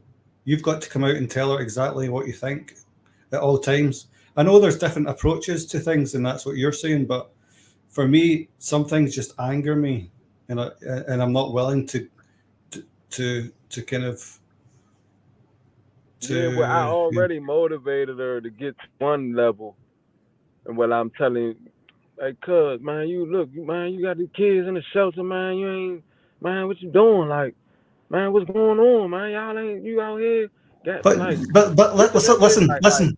You're questioning her. You're like, you're what are you doing by questioning her? You're giving her some sort of dignified way to respond, which is fair enough. But at some point, you have to just kind of. There has to be a point where it kind of crosses that point to say, like, you can't. Do you see where I'm going with this? yeah, but listen, when I chastised her at the lower level, she moved up to a tad bit higher level. Now she's in her place, got kids for different rooms. I mean, got room for each kid. Um, working versus being down on her, down on her down on her butt, uh, getting hit by different men and all this and that. When I say hit, I mean having sexual relations with different men, bringing different men out the household. So Being like I being said, you being a gotta whore. really, I think we can use that on this platform. Being a whore. yeah, well, yeah, being a whore. So you just, you gotta blend it in to get stuff accomplished. Cause like I say, you get it though, fam. So you looking at it from your perspective. These worldly people, fam, all you want to do is drive them away, fam. That's all you want to do. I do Why appreciate you think Kahan your got such I and do such appreciate. people following him versus 1 trillion people following him? If the truth will resonate with everybody like that, Kahan will have 1 trillion people following him. Cause the people that resonate with it going to be like, oh, it ain't nothing else to go with. Like, but because the truth is, and I'm just using him as an example. I don't mean to bring the brother in this, but we on this platform anyway. But so the truth is going to in this world, fam. Like, yeah, it helps, but sometimes they just gonna run from it. So is that really helping if they running from it? You get what I'm Yeah, saying? yeah, Do but you get that? isn't that yeah, I do get that, but isn't that assumption on your part that they'll drive them away? How do you know that? Because that's what they gonna do because they wicked, and then it's in the scriptures: the wicked shall fleeth when no man pursueth. Isn't that okay? So that is yes. Isn't that a good So that's what thing? they gonna do. It's a Then guarantee. they're not going to be able to damage you if they're not part of your kind of surroundings. Run that back line. What you say? Yeah. So the scripture says the wicked flee. So, so I think we kind of need to focus on that. What that actually means. Is it good when they flee from you? Do you want them to flee from you? I know it's their nature to flee from you, but is that Everybody what? got free will. You can't control that. That's what I'm trying to say. You can only do what you do and lead by example. You can tell them that if that's how you approach it. Then I've approached situations like that before. You think I haven't? Like my male cousins, man, I get on their tail. I get on their behind. You know what I mean? Like, and my female cousins, I don't play about that, fam. Like, I'm like, you may perceiving it wrong. It's just like for that particular No, situation. I'm not perceiving it wrong. I know what you're saying, that you're taking an incremental approach, which is not it's not something I'm familiar with at this point. But I do see it now once we talk about it. Yeah, cause you gotta know how. You gotta once you've been there and done that, you gotta know how to adjust it, and then so you can really get up in there and make a change if you really want to. Cause But you can't control. but They gonna yeah, freak, yeah. and if you The really the love flip them, side the flip side is if you become accustomed to it, to letting them off with all this BS, then cause I really, I can. would say the hell with them. You get what I'm saying? Like, but because my heart's so deep, I ain't just gonna.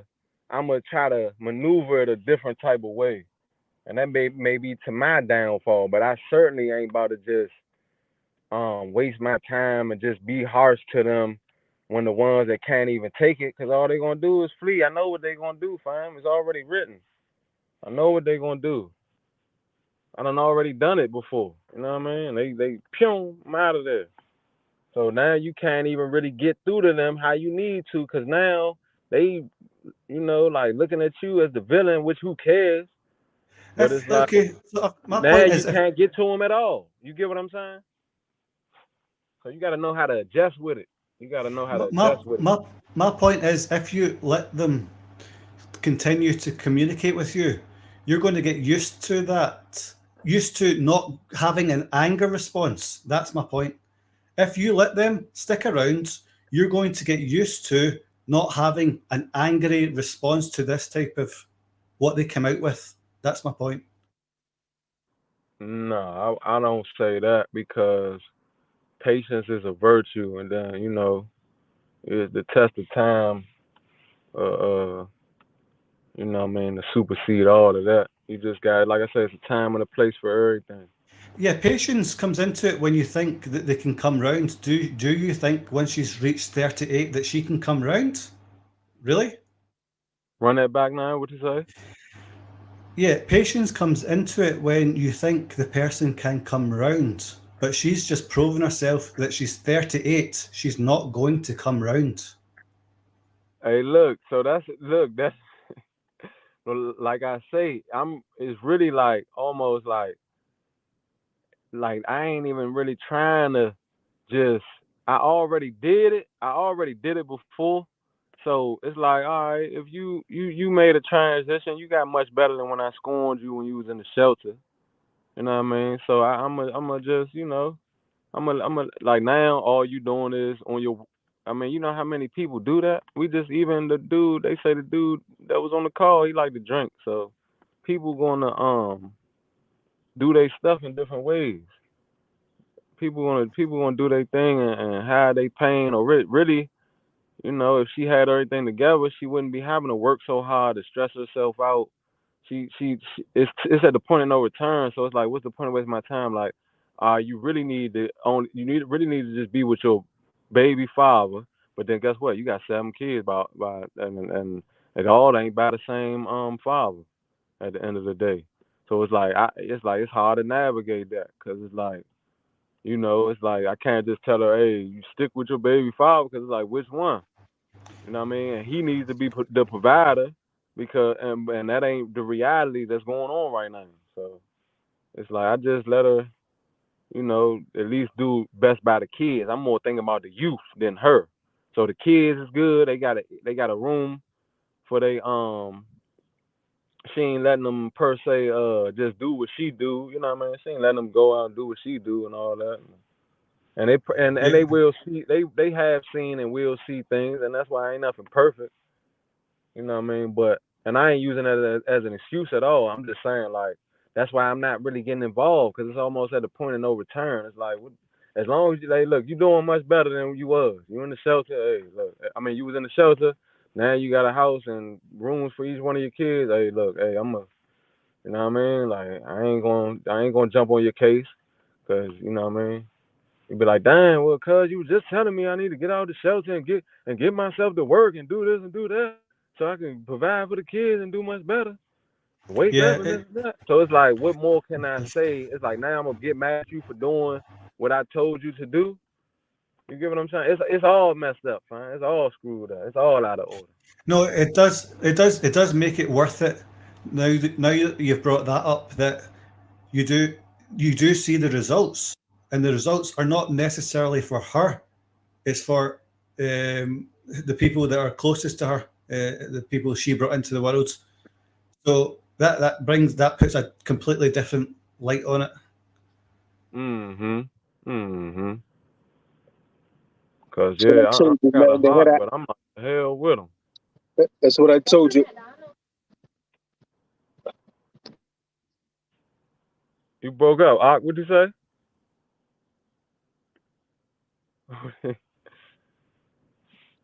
Saying that's what I told you. They had an accident. Then the backup's like about 30 minutes. Oh man. Yeah, Oh man. I'm going on the back roads, huh? I'm about to go on the back road, man, to avoid it. To, Uh-huh. Hey, to look, just avoid 22 minutes. Yeah, it's like crazy, I'm huh? like I'm telling Marty, got to maneuver, gotta adjust. Uh, Look, he about to maneuver through the back roads now, just to avoid that mess. I'm telling you.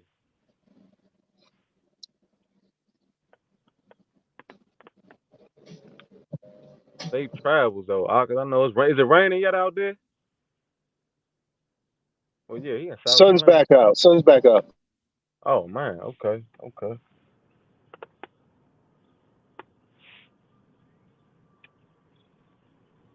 It's still cloudy in the yams, Kada?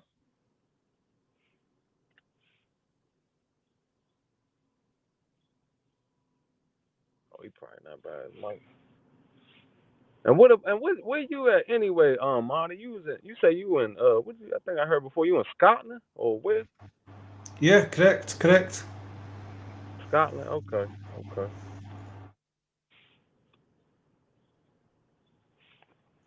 The ancient word for Scotland is Albion.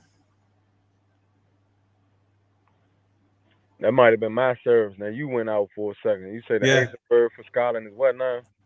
it went from Albion, and then it went to Alba, and now it's Scotland, which is it's just a political name for it. Oh, Alba. Okay. Yeah, but the real name is Alba, but the political name, you know how these politics work. They always give things name so they can control it. So now we're Scotland, but that's Okay. just the you know the controllers that they give it that name. But Yeah. That's good. You know the original history of where you from and all that. That's good. So you just educated me on the Alba. Okay. Well, they yeah, you'll call it find Scott. They done switched it up on y'all. you'll find like you see patterns like what happens here happens over there, and then what happens over there happens over here. You'll see sort of patterns like the pattern I'm trying to talk about right now is like we used to be called Alba, but then the political people came in and said, no, you're called Scotland now. And because you're called Scotland, we came up with that name. We can control it. We can control it. And that's exactly what happened a couple hundred years later in your country. Hey, yeah, they gonna do that. They gonna do that.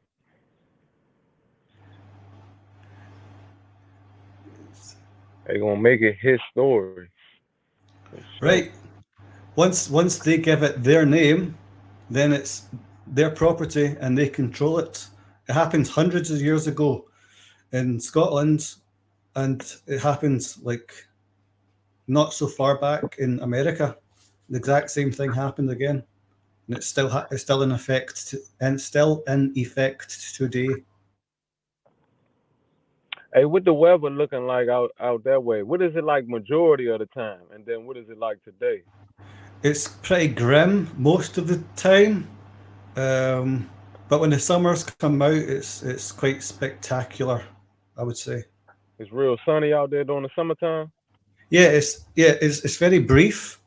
The fine weather is very brief, but when it does finally come round, it makes everything, pop, and it's quite spectacular.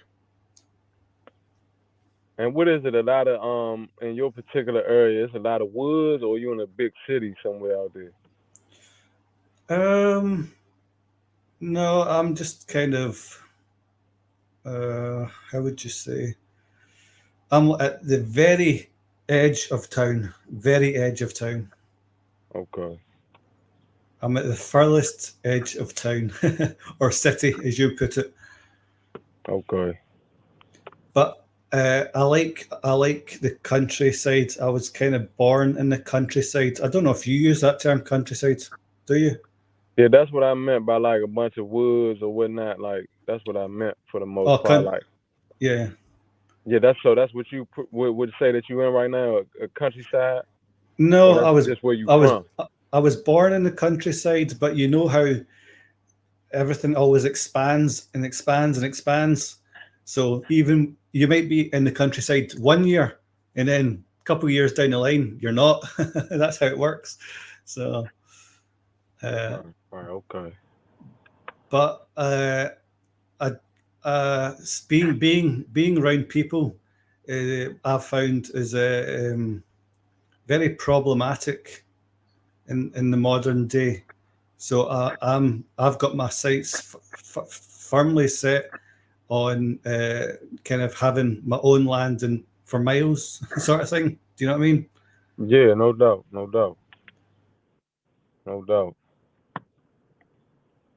Ain't nothing wrong with that at all. That way you ain't gotta, be bothered with all that mess.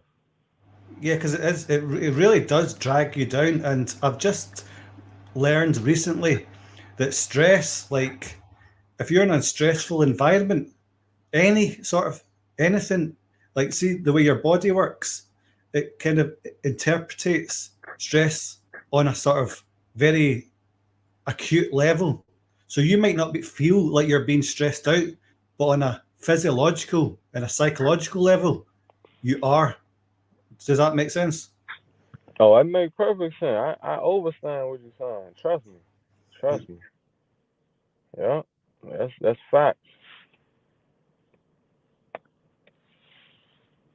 Even like with our people, it's like we ain't supposed to be in all these big cities and all this with all this mess going on. It's like you rather be more so in nature with the sun.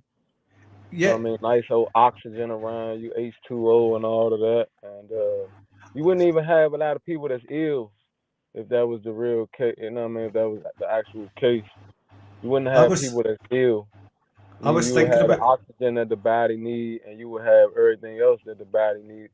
That's why you even got some people. I don't necessarily say that's what I am, but I'm not that at all. But you got certain people that's actually are breatharians because you getting the nutrients from the sun. You're getting the nutrients from the sun, and then I don't know who that is. And then you got the proper oxygen that your body needs through the air, because the air really is water. You know what I mean?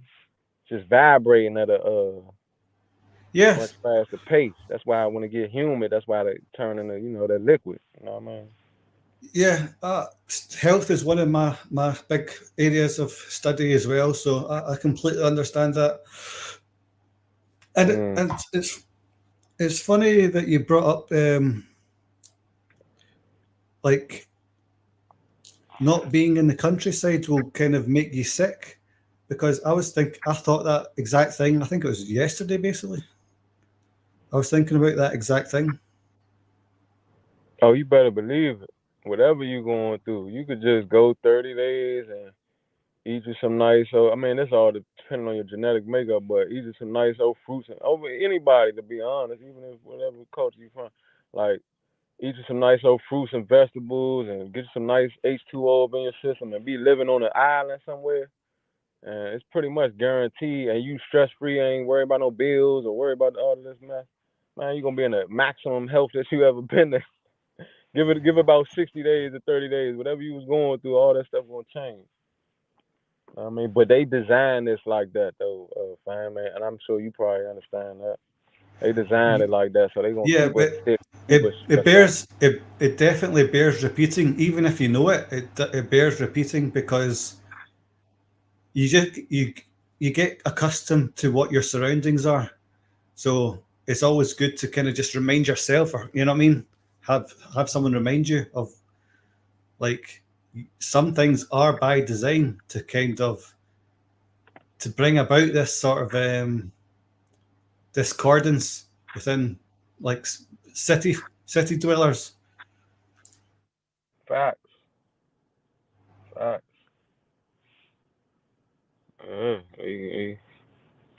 Stuff ain't nothing but the stuff.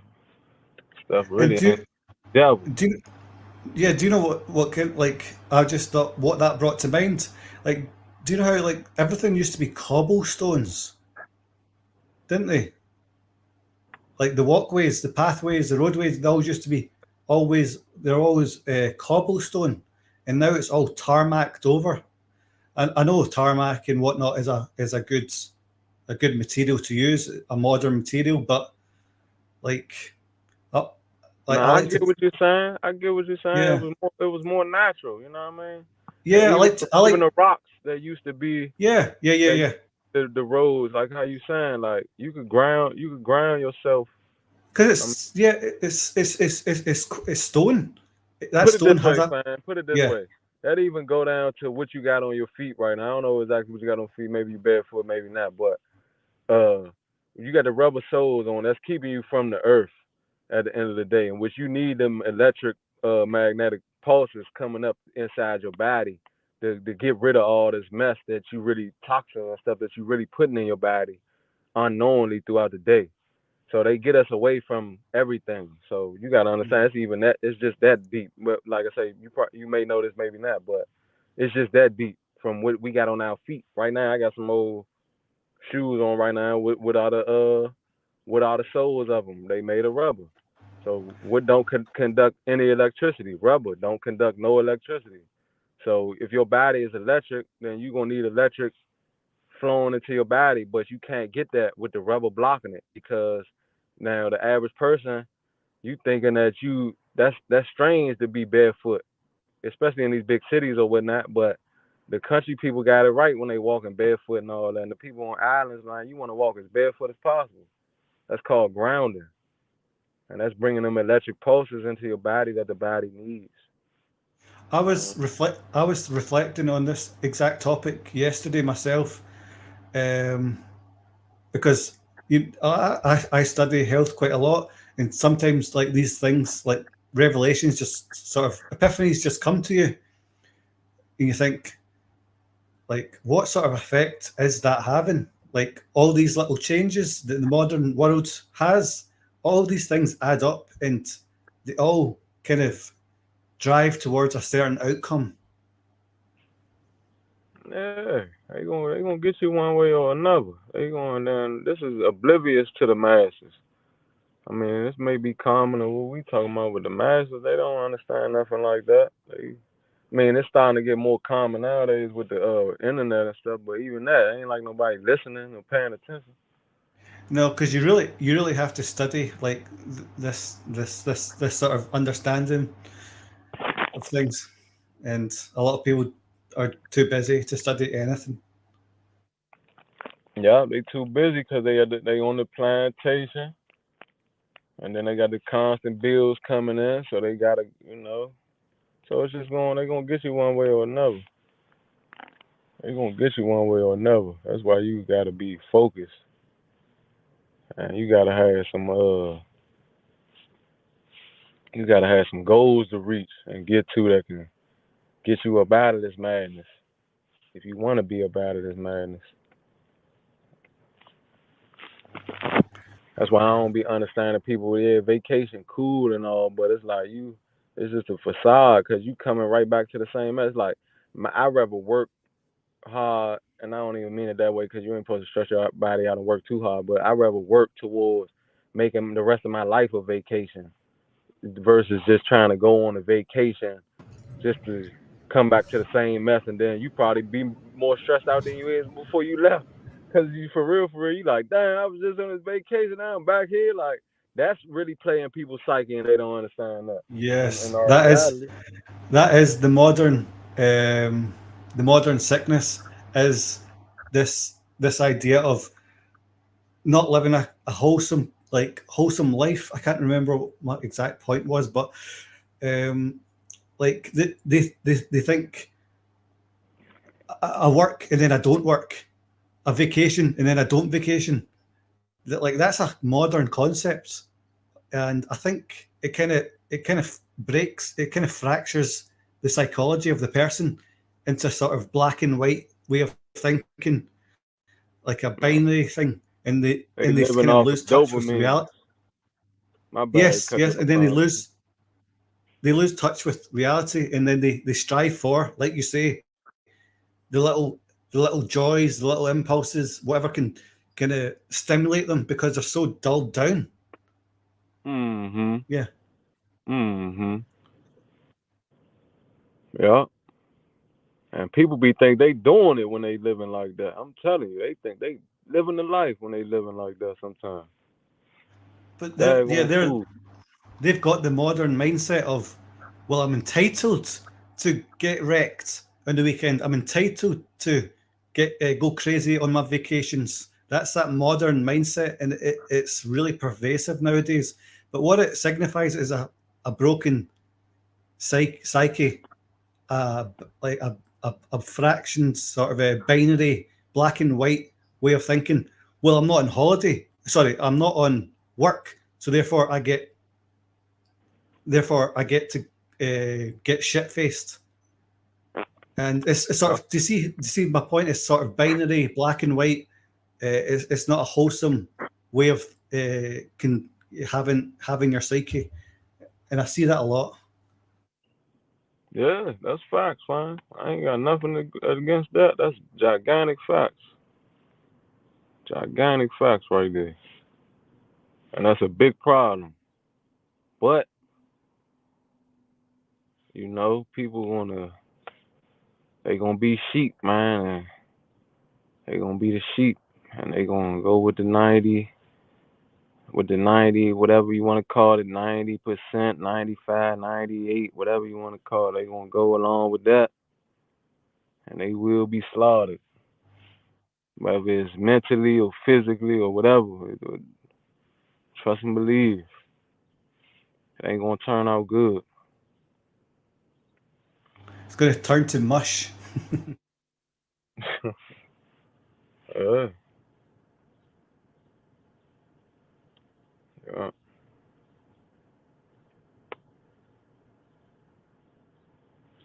But yeah, man, let me go in this building, pick up this old lady, man. It was nice talking to the brothers, nice interacting with you, Marty. You already know. Peace to the good brother, Shalom. Shalom up. Yeah, you already know, Kadar. Yeah, I'll talk to the brothers later, man. Yeah, peace to the gods. Yeah. Shalom.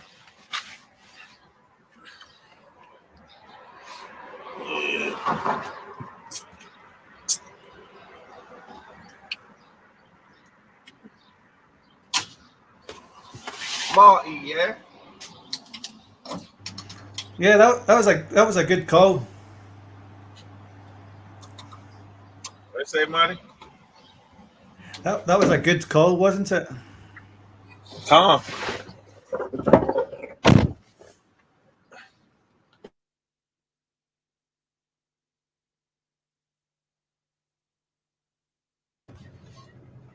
All the cars been on point. Calm.